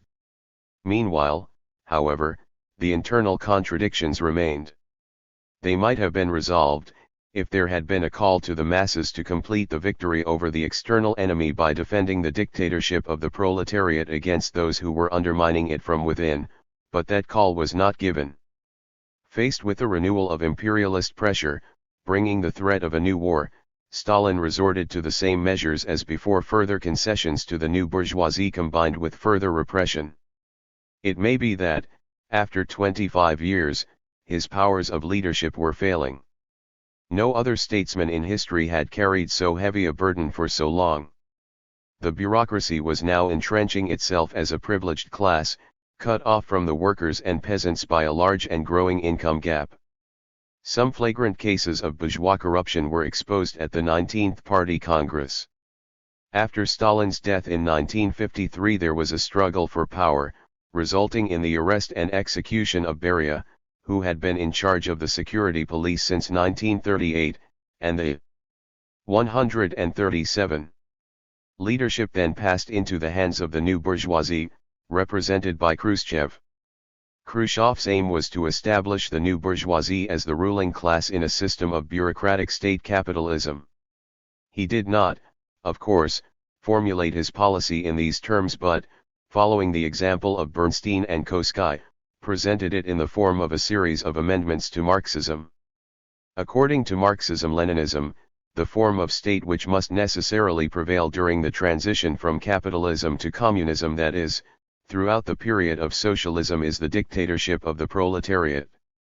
According to Khrushchev and the new revisionists, the dictatorship of the proletariat had ceased to exist in the Soviet Union and had been replaced by a state of the whole people. This concept is alien to Marxism.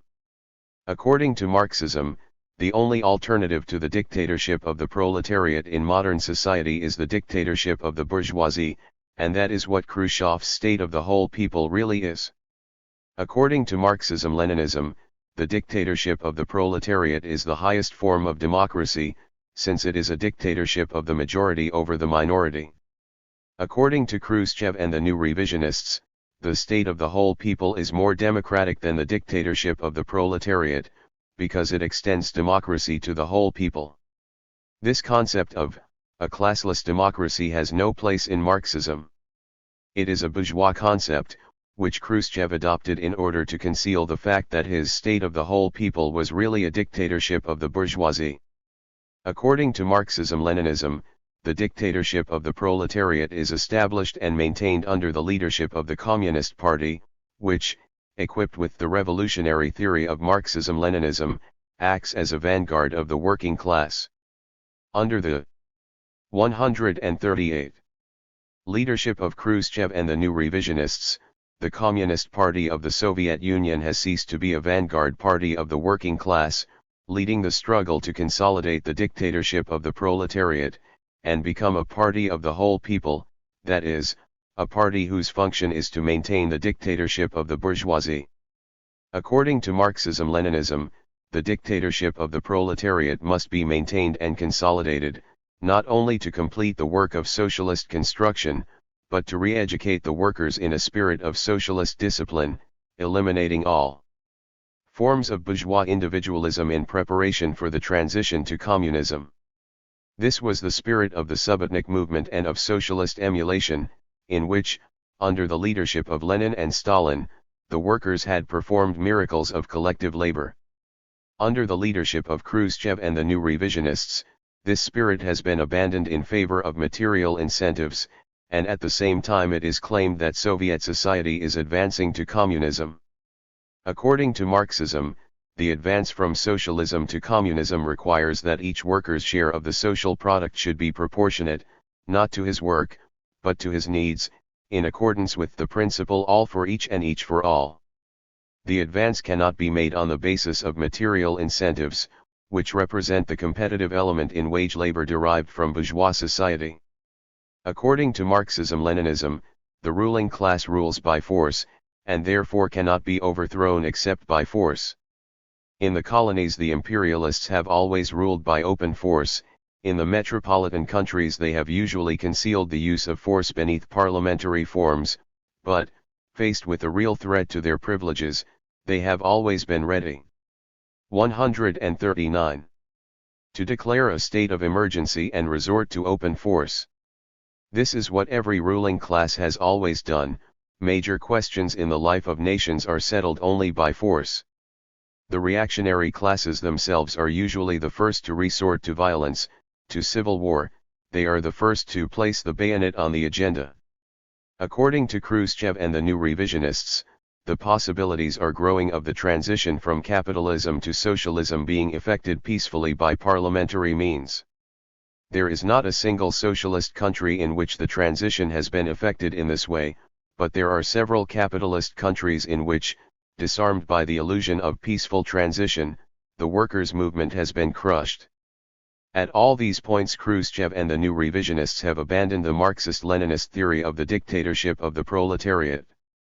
One of the obstacles in Khrushchev's path was the veneration in which Stalin's name was held among the common people, not only in the Soviet Union but all over the world. Accordingly, amidst rapturous applause from the imperialists, Khrushchev denounced Stalin.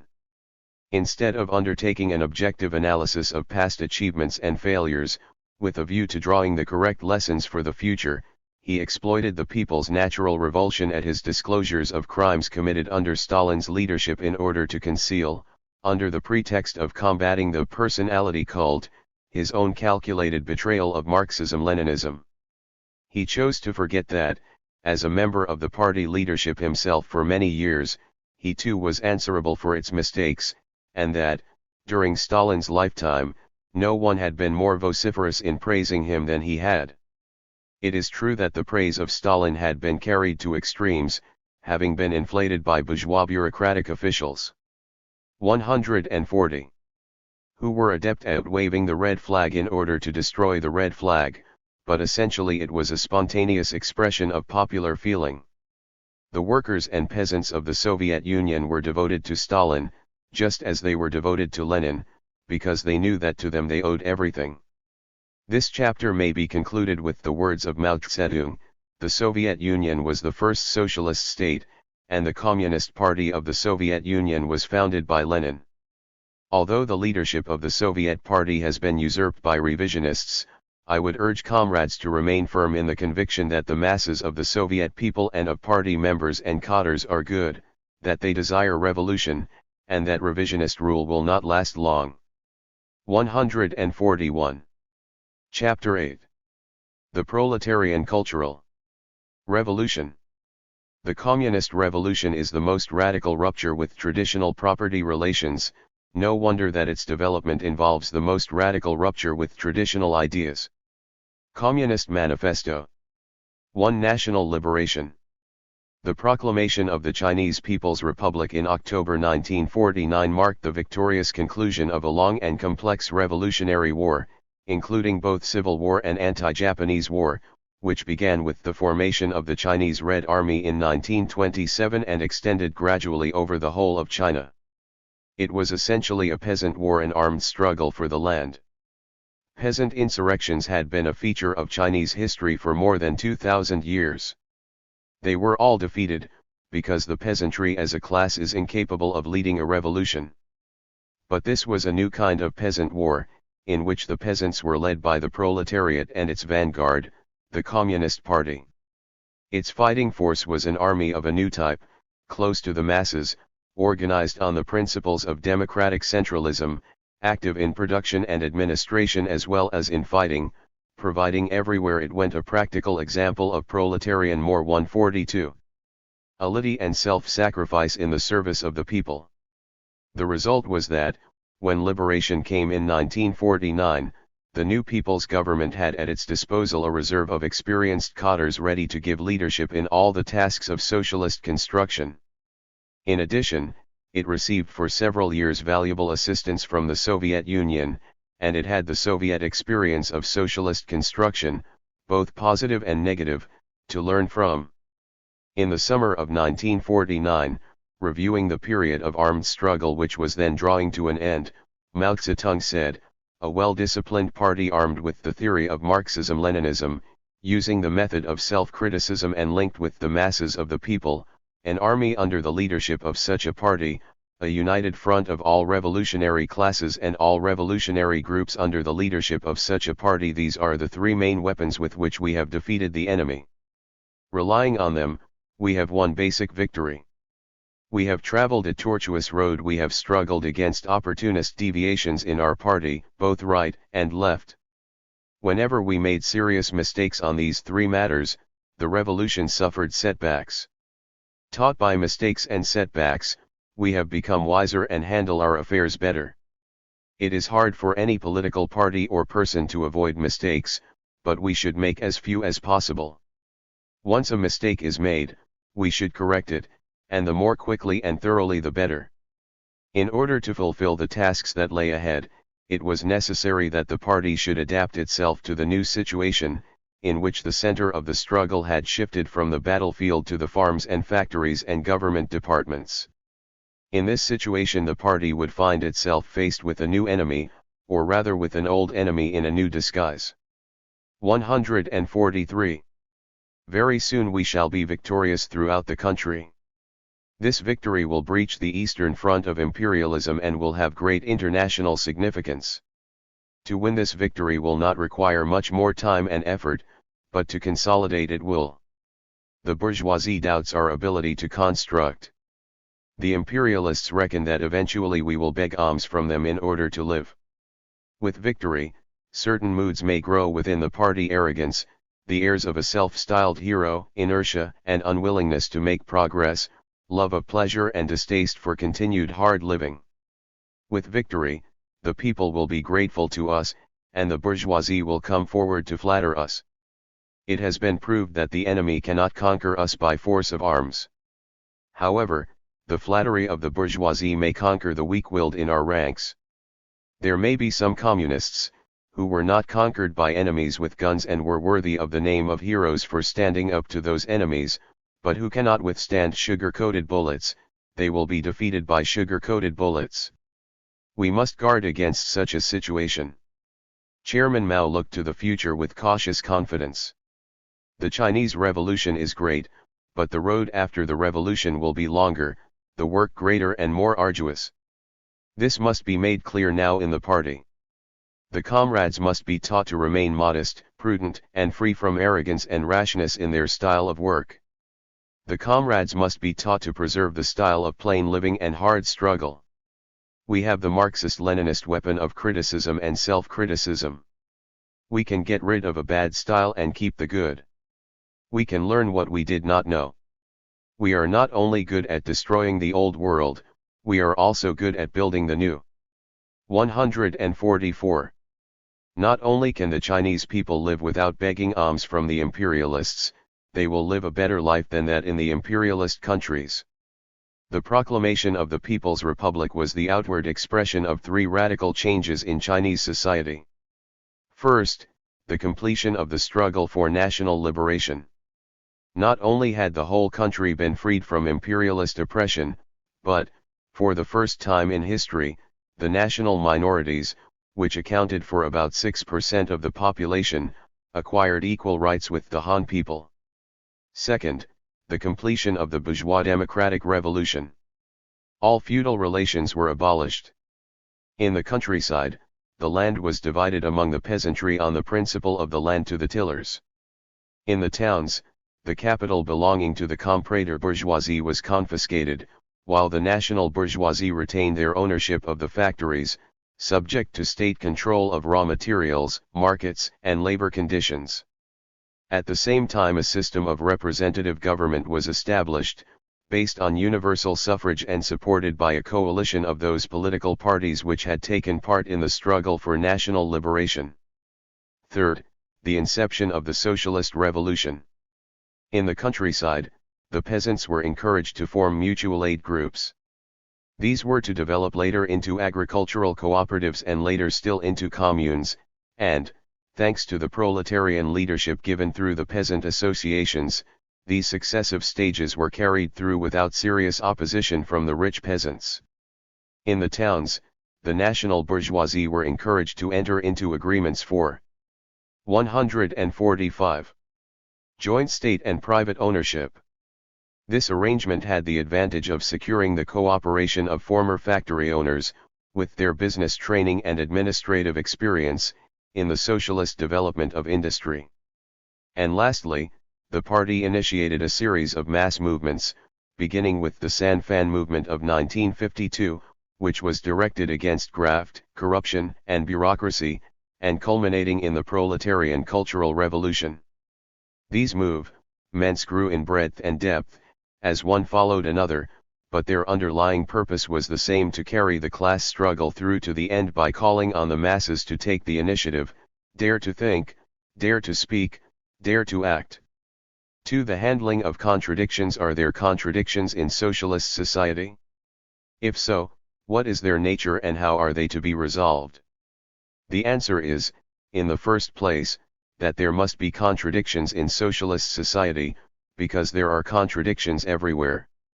Marxist philosophy holds that the law of the unity of opposites is a fundamental law of the universe. This law operates universally, whether in the natural world, in human society, or in man's thinking. Between the opposites in a contradiction there is at once unity and struggle, and it is this that impels things to move and change. Contradictions exist everywhere, but they differ in accordance with the different nature of different things. In any given phenomenon or thing, the unity of opposites is conditional, temporary, and transitory, and hence relative, whereas the struggle of opposites is absolute. Lenin gave a very clear exposition of this law. In our country, a growing number of people have come to 146. Understand it?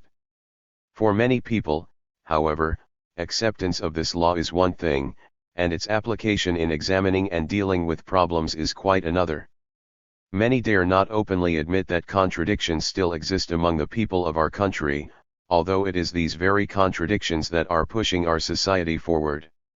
Many do not admit that contradictions continue to exist in a socialist society, with the result that they are handicapped and passive when confronted with social contradictions. They do not understand that socialist society will grow more united and consolidated through the ceaseless process of the correct handling and resolving of contradictions. For this reason, we need to explain things to our people, and to our cadres in the first place, in order to help them understand the contradictions in a socialist society and learn to use correct methods for handling these contradictions. Granted the existence of contradictions in socialist society, what is their nature? They are of two kinds: contradictions among the people, which are non-antagonistic by nature, and contradictions between the people and the enemy, which are antagonistic by nature. Contradictions between the classes that support the revolution, for example, between the proletariat and the peasantry, belong to the first kind. Contradictions between the classes that support the revolution, on the one hand, and the remnants of the old exploiting classes, for example, the former landlords on the other, belong to the second kind. The distinction between these two kinds of contradiction in socialist society corresponds to the two aspects of the people's democratic dictatorship: democracy for the people and dictatorship over the reactionaries. Thus, both non-antagonistic and antagonistic con 147 contradictions exist in socialist society. Moreover, if handled incorrectly, the non-antagonistic contradictions may become antagonistic, and conversely, if handled correctly, antagonistic contradictions may become non-antagonistic. Thus, the contradiction between the proletariat and the peasantry is non-antagonistic. Agriculture is required to produce a surplus in order to provide capital for industrial development, while it is itself dependent on industry for the machines which increase its productivity. Yet, owing to the division between town and country inherited from the old society, agricultural labor is less productive than industrial labor. If this contradiction is not handled correctly, it will be impossible to maintain a proper balance between agricultural and industrial development, and then the contradiction between the two classes may become antagonistic. Conversely, the contradiction between the national bourgeoisie and the proletariat in the old China was antagonistic, being a contradiction between exploiters and exploited, but in the special conditions of the Chinese Revolution, explained in Chapter 2, this contradiction was handled in such a way as to become non-antagonistic. It had not, however, disappeared.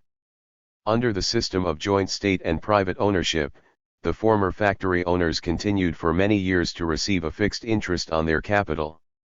This was still a form of exploitation, though only a mitigated form. The contradiction between the proletariat and the bourgeoisie has still not been finally resolved. For these reasons, it is vitally necessary to understand that class contradictions and class struggle continue to exist in socialist society, and with them the possibility of a reversion to capitalism, in China, although in the main socialist trend S4 148.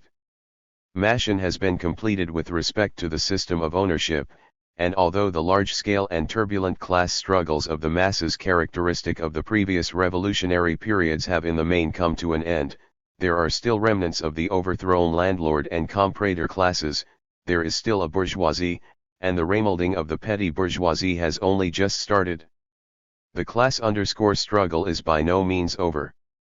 The class struggle between the proletariat and the bourgeoisie, the class struggle between the different political forces, and the class struggle in the ideological field between the proletariat and the bourgeoisie will continue to be long and tortuous, and at times will even become very acute. The proletariat seeks to transform the world according to its own world outlook, and so does the bourgeoisie. In this respect, the question of which will win out, socialism or capitalism, is still not really settled. Class struggle, the struggle for production, and scientific experiment are the three great revolutionary movements for building a mighty socialist country. These movements are a sure guarantee that communists will be free from bureaucracy and immune against revisionism and dogmatism, and will forever remain invincible. They are a reliable guarantee that the proletariat will be able to unite with the broad working masses and realize a democratic dictatorship. If, in the absence of these movements, the landlords, rich peasants, counter-revolutionaries, bad elements, and ogres of all kinds were allowed to crawl out, while our cotters were to shut their eyes to all this, and in many cases fail even to differentiate between the enemy and ourselves, but were to collaborate with the enemy and become corrupted and demoraxed, if our cotters were thus dragged into the enemy. 149. Camp or the enemy were able to sneak into our ranks, and if many of our workers, peasants, and intellectuals were left defenseless against both the soft and the hard tactics of the enemy, then it would not take long, perhaps only several years or a decade, or several decades at most, before a counter-revolutionary restoration on a national scale inevitably occurred.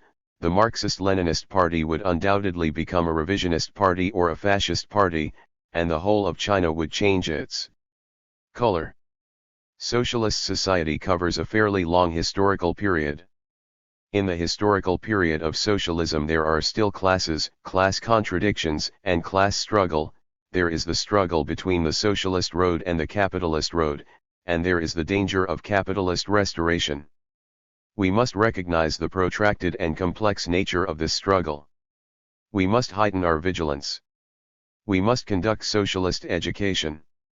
We must correctly understand and handle class contradictions and class struggle, distinguish the contradictions between ourselves and the enemy from those among the people, and handle them correctly.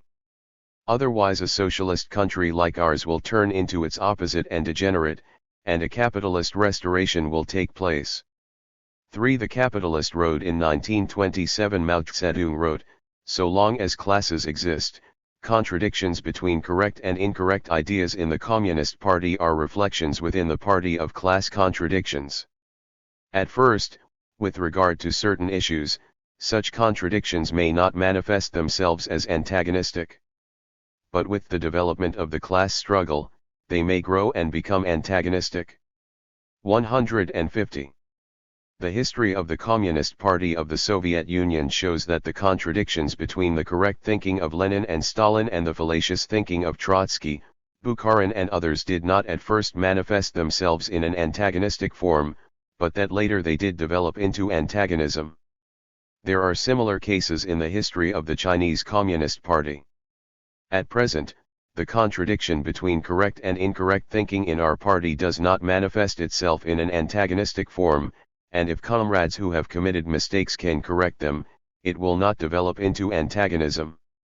Therefore, the party must on the one hand wage a serious struggle against erroneous thinking, and on the other give the comrades who have committed errors ample opportunity to wake up. This being the case, excessive struggle is obviously inappropriate. But, if the people who have committed errors persist in them and aggravate them, there is the possibility that this contradiction will develop into antagonism.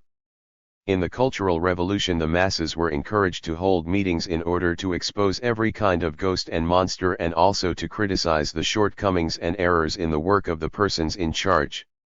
In the course of these meetings it became known that for many years there had existed within the party leadership a faction working in opposition to Mao Tse under the direction of Liu Shaoqi. This faction represented the interests of one section of the national bourgeoisie. It was pointed out in Chapter 2 that in the special conditions of China the national bourgeoisie was won over to the worker-peasant alliance in the struggle against feudalism and imperialism. In our country the contradiction between the 151 working class and the national bourgeoisie belongs to the category of contradictions among the people. By and large, the class struggle between the two is a class struggle within the ranks of the people, because the Chinese national bourgeoisie has a dual character. In the period of the bourgeois democratic revolution, it had a revolutionary as well as a conciliationist side to its character.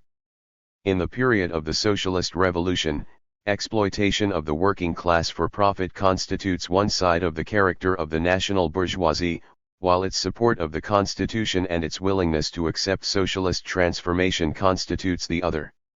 The national bourgeoisie differs from the imperialists, the landlords, and the bureaucratic capitalists. The contradiction between the national bourgeoisie and the working class is one between the exploiter and the exploited, and is therefore antagonistic in nature. But in the concrete conditions of China this antagonistic class contradiction can, if properly handled, be transformed into a non-antagonistic one and be resolved by peaceful methods.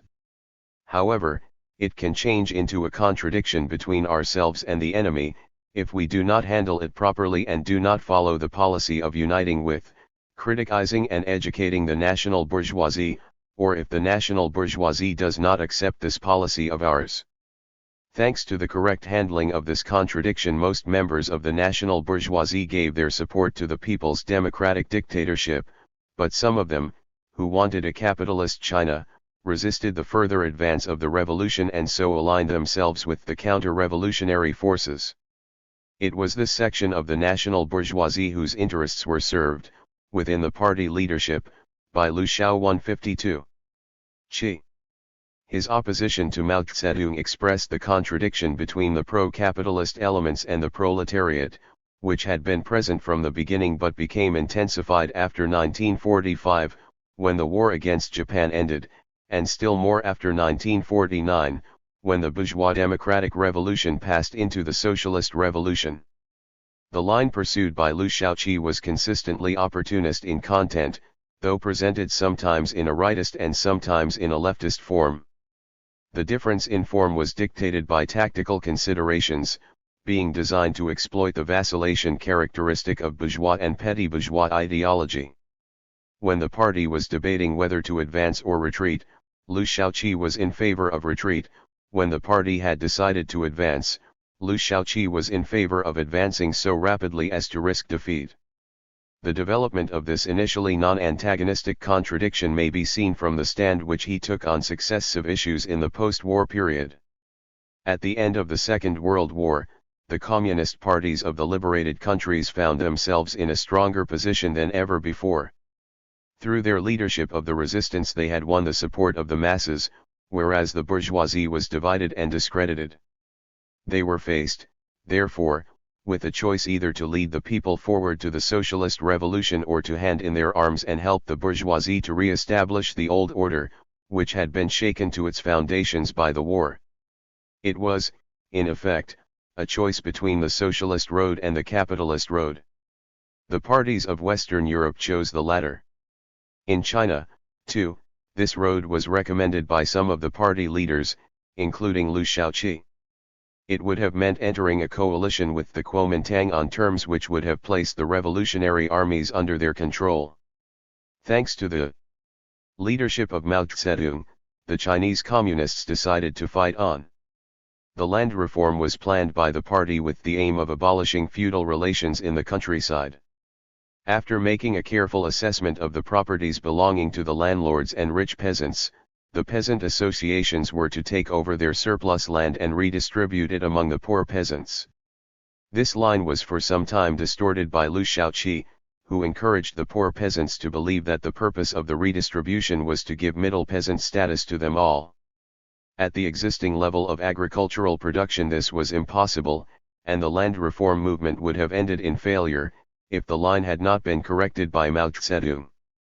After the abolition of feudal relations, the question arose, what was to be the next stage?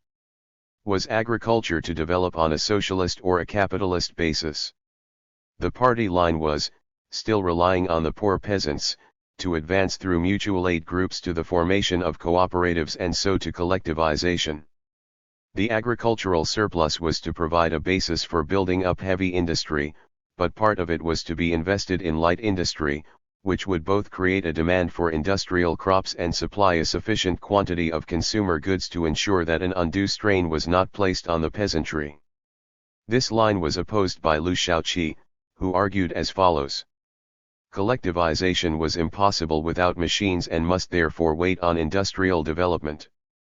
In the meantime, agriculture was to be developed on capitalist lines by permitting the buying and selling of land and the employment of wage labor.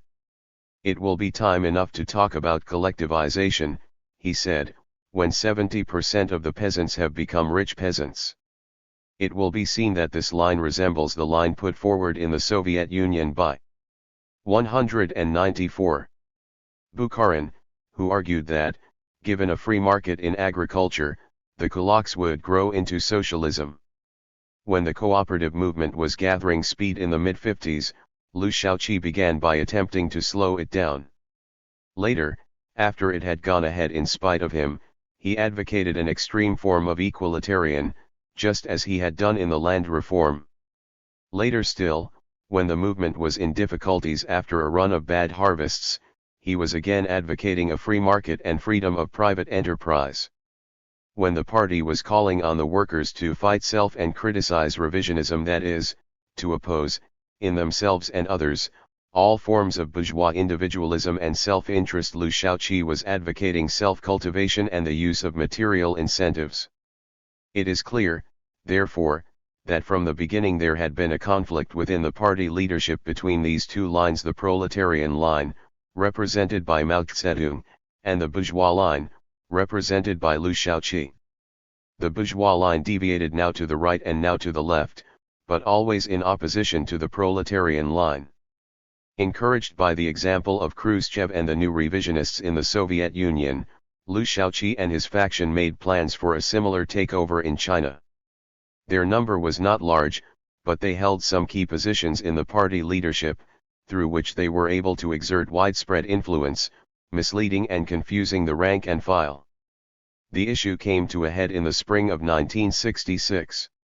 On May 16 the circular, drafted by Mao Tse, was sent out by the Central Committee to all party members.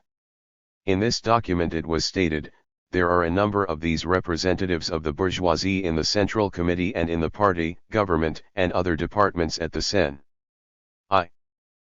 as well as the provincial, municipal, and autonomous region level. The whole party must hold high the great banner of the proletarian cultural revolution, thoroughly expose the reactionary bourgeois stand of those so-called academic authorities who oppose the party and socialism, thoroughly criticize and repudiate the reactionary bourgeois ideas in the sphere of academic work, education, journalism, literature, and art publishing, and seize the leadership in these cultural spheres. To achieve this, it is necessary at the same time to criticize and repudiate those representatives of the bourgeoisie who have sneaked into the party, the government, the army, and all spheres of culture, to clear them out or transfer some of them to other positions. Those representatives of the bourgeoisie who have sneaked into the party, the government, the army, and various cultural circles are a bunch of counter-revolutionary revisionists.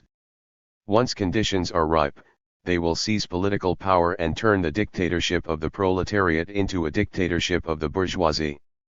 Some of them we have already seen through, others we have not.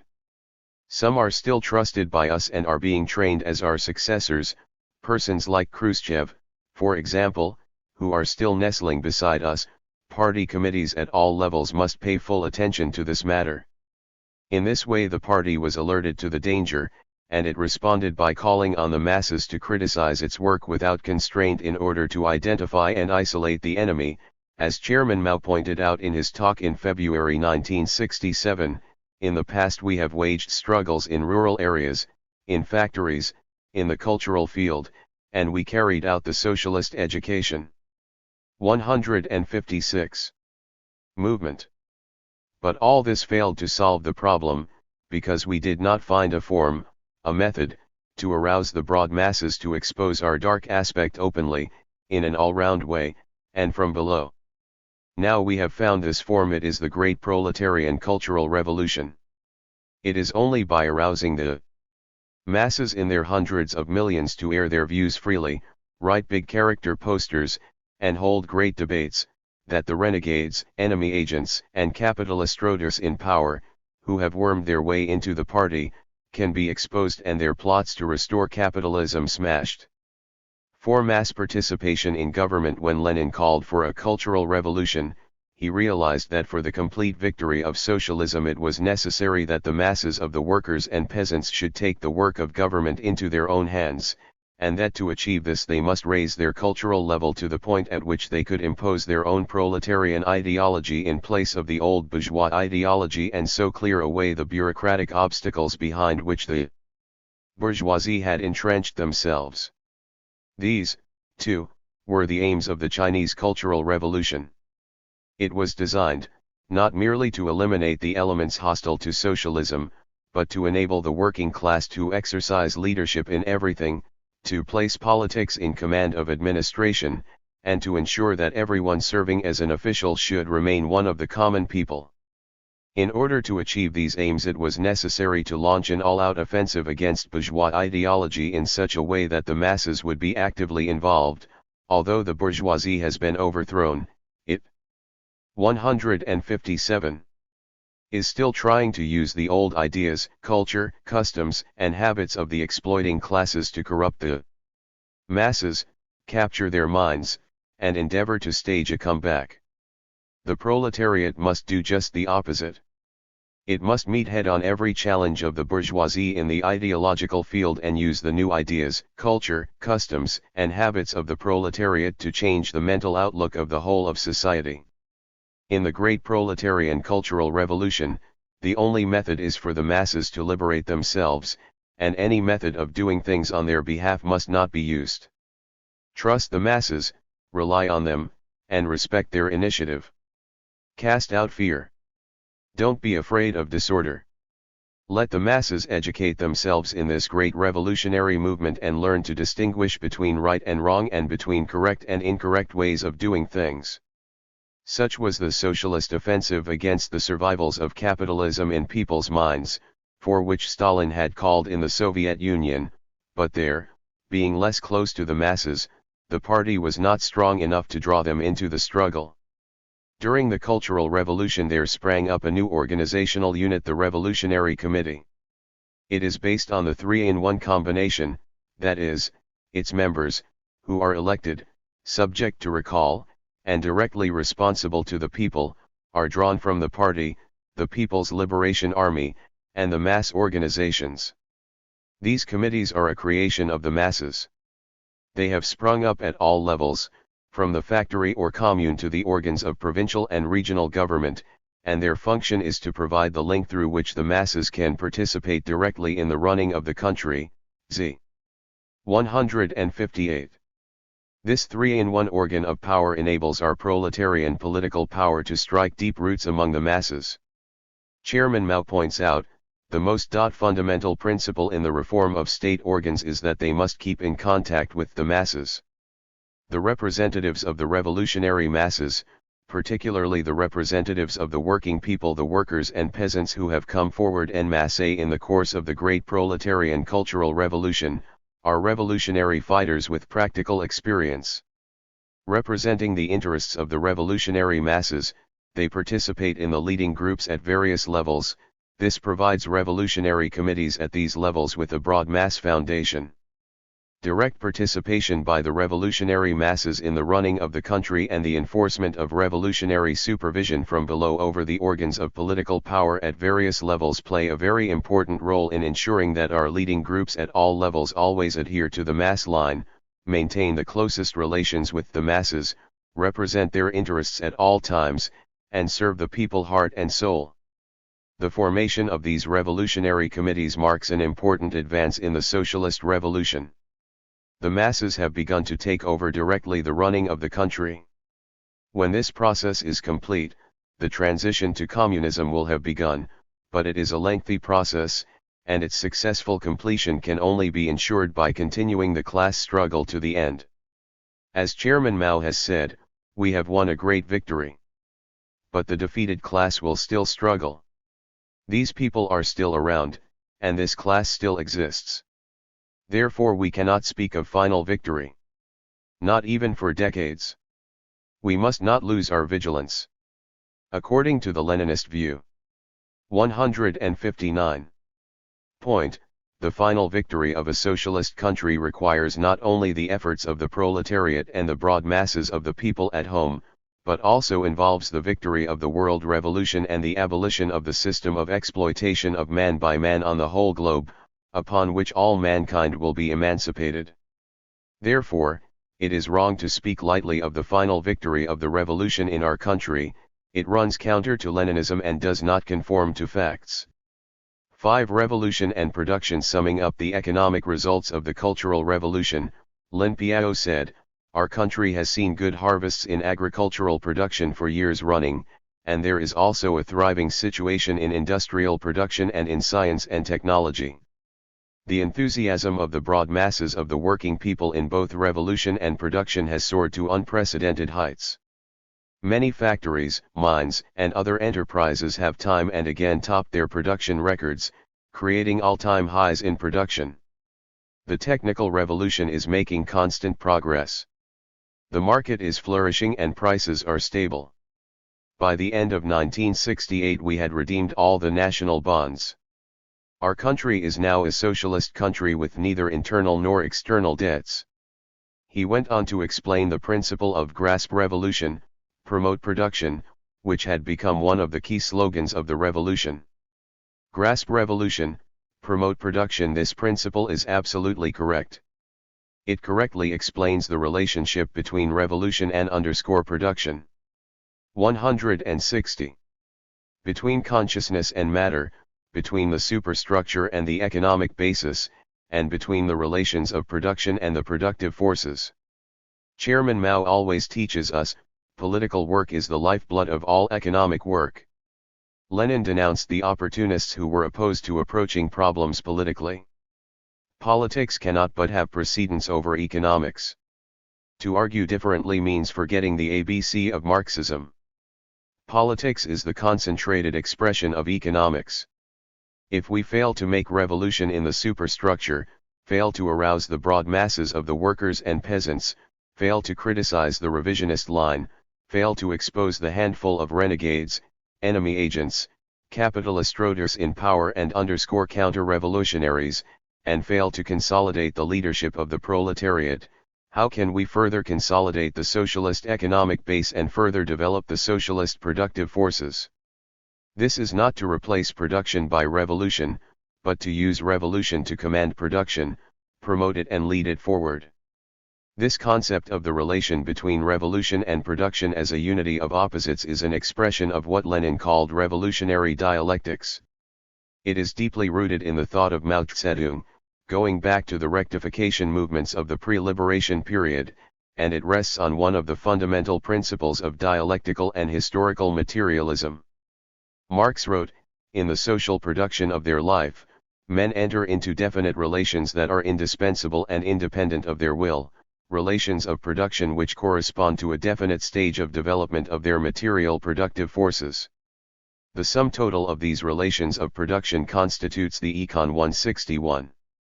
Omic structure of society, the real foundation, on which rises a legal and political superstructure and to which correspond definite forms of social consciousness.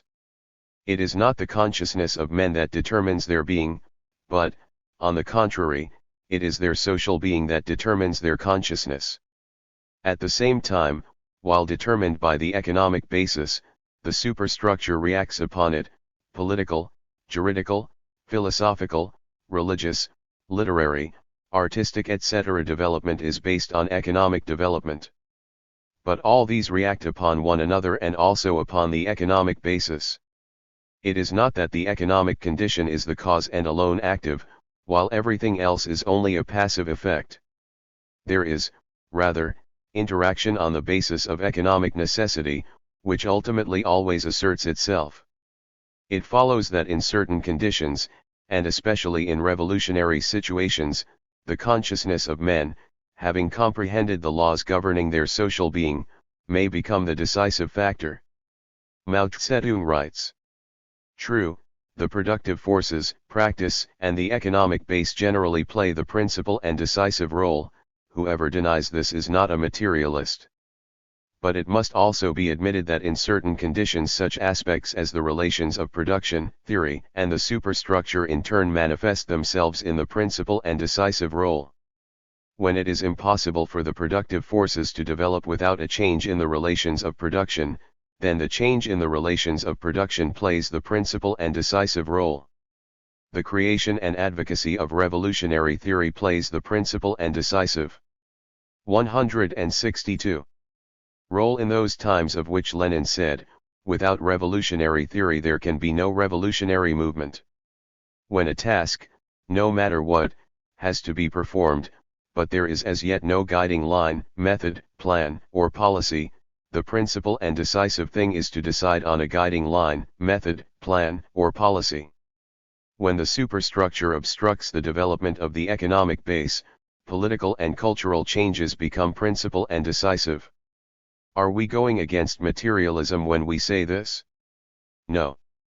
The reason is that, while we recognize that in the general development of history the material determines the mental and social being determines social consciousness, we also and indeed must recognize the reaction of mental on material things, of social consciousness on social being, and of the superstructure on the economic base. This does not go against materialism, on the contrary, it avoids mechanical materialism and firmly upholds dialectical materialism. If, while determined ultimately by the economic basis, the political and ideological superstructure reacts upon it, and at times decisively, it follows that in its work of socialist construction the proletariat must maintain and extend its dictatorship simultaneously in both basis and superstructure. In the Soviet Union, owing to the pressure of capitalist encirclement, which forced the pace of internal development, this problem was not solved, but the solution has been found in China, thanks to the lead given by Mao Tse. The new social system has only just been established and requires time for its consolidation. It must not be assumed that the new system can be completely consolidated the moment it is established, for that is impossible. It has to be consolidated step by step. To achieve its ultimate consolidation, it is 163. Necessary not only to bring about the socialist industrialization of the country and persevere in the socialist revolution on the economic front, but to carry on constant and arduous socialist revolutionary struggles and socialist education on the political and ideological fronts. Moreover, various contributory international factors are required. 6. Communist labor. Let us return to the Subotniks. The first of these, held in the spring of 1919, were, as Lenin said, only a beginning. On May 1, 1920, an all-Russia Subotnik was held, in which 450,000 workers were involved in the city of Moscow alone. A leaflet was circulated with a message from Lenin, in which he said, "Let us build a new society." We were not daunted by defeats during the Great Revolutionary War against Tsarism, against the bourgeoisie, against the omnipotent imperialist world powers. We shall not be daunted by the gigantic difficulties and the errors that are inevitable at the outset of a most difficult task. The transformation of all labor habits and customs requires decades. We shall work to do away with the accursed maxim, "Every man for himself and the devil take the hindmost," the habit of looking on work merely as a duty and of considering rightful only that work which is paid for at certain rates. We shall work to inculcate into the people's minds, to form into a habit, and bring into the everyday life of the masses, the rule all for each and each for all, the rule from each according to his ability, to each according to his needs. We shall work for the gradual but steady introduction of communist discipline and communist labor. 164. We have shifted a huge mountain, a huge mass of conservatism, ignorance, stubborn adherence to the habits of free trade and the free buying and selling of human labor power like any other commodity. We have begun to undermine and destroy the firmest, age-long, and ingrained habits. In a single year our Subotniks have made an immense stride forward. They are still infinitely weak, but that will not daunt us. We have seen our infinitely weak Soviet state, before our own eyes, gaining strength and becoming a mighty world force as a result of our own efforts. We shall work for years and decades practicing Subotniks, developing them, spreading them, improving them, converting them into a habit. We shall achieve the victory of communist labor. It is the same message that has been conveyed to the Chinese people by Mao Tse. Led by the Communist Party, the masses of workers and peasants throw off the burden of imperialism and feudalism, and there is released within them, freed at last from exploitation, an inexhaustible store of creative energy, which enables them to transform the world. In June 1945, addressing the Seventh Party Congress, he recalled the following folk tale. There is an ancient Chinese fable called The Foolish Old Man Who Removed the Mountains. It tells of an old man who lived in northern China long, long ago and was known as the Foolish Old Man of North Mountain. His house faced south and beyond his doorway stood the two great peaks, Taihang and Wangguo, obstructing the way. He called his sons, and hoe in hand they began to dig up these mountains with great determination. Another graybeard, known as the Wise Old Man, saw them and said derisively, "How silly of you to do." 165. This. It is quite impossible for you few to dig up these huge mountains. The foolish old man replied, "When I die, my sons will carry on, when they die, there will be my grandsons, and so on to infinity. High as they are, the mountains cannot grow any higher, and with every bit we dig they will be that much lower. Why can't we clear them away?" Having refuted the wise old man's wrong view, he went on digging every day, unshaken in his conviction. God was moved by this, and sent down two angels, who carried the mountains away on their backs. Today, two big mountains lie like a dead weight on the Chinese people. One is imperialism, the other is feudalism. The Chinese Communist Party has long made up its mind to dig them up. We must persevere and work unceasingly, and we too will touch God's heart. Our God is none other than the masses of the Chinese people. If they stand up and dig together with us, why can't these two mountains be cleared away? 4 years later, on the eve of the proclamation of the People's Republic, he said, "Of all things in the world, people are the most precious." Under the leadership of the Communist Party, so long as there are people, every kind of miracle can be performed. We believe that revolution can change everything, and that before long there will arise a new China with a big population and a great wealth of products, where life will be abundant and culture will flourish. All pessimistic views are utterly groundless. Revolution can change everything. The proletarian cultural revolution is a mass movement, without precedent in history, for remolding both man and nature. In this 166 movement, following the road of the October Revolution, the Chinese workers and peasants have given an example to the world, showing the workers and peasants of all countries that through revolution poverty can be transformed into plenty. And the key to the success of the movement lies in the relation between the party and the masses. Having boundless confidence in the masses, the party calls on them to exercise their initiative more and more boldly, and the masses respond. In 1955, during the socialist upsurge in the countryside, which led to the creation of the People's Communes, Mao Tse wrote, "The masses have boundless creative power. They can organize themselves and concentrate on places and branches of work where they can give full play to their energy.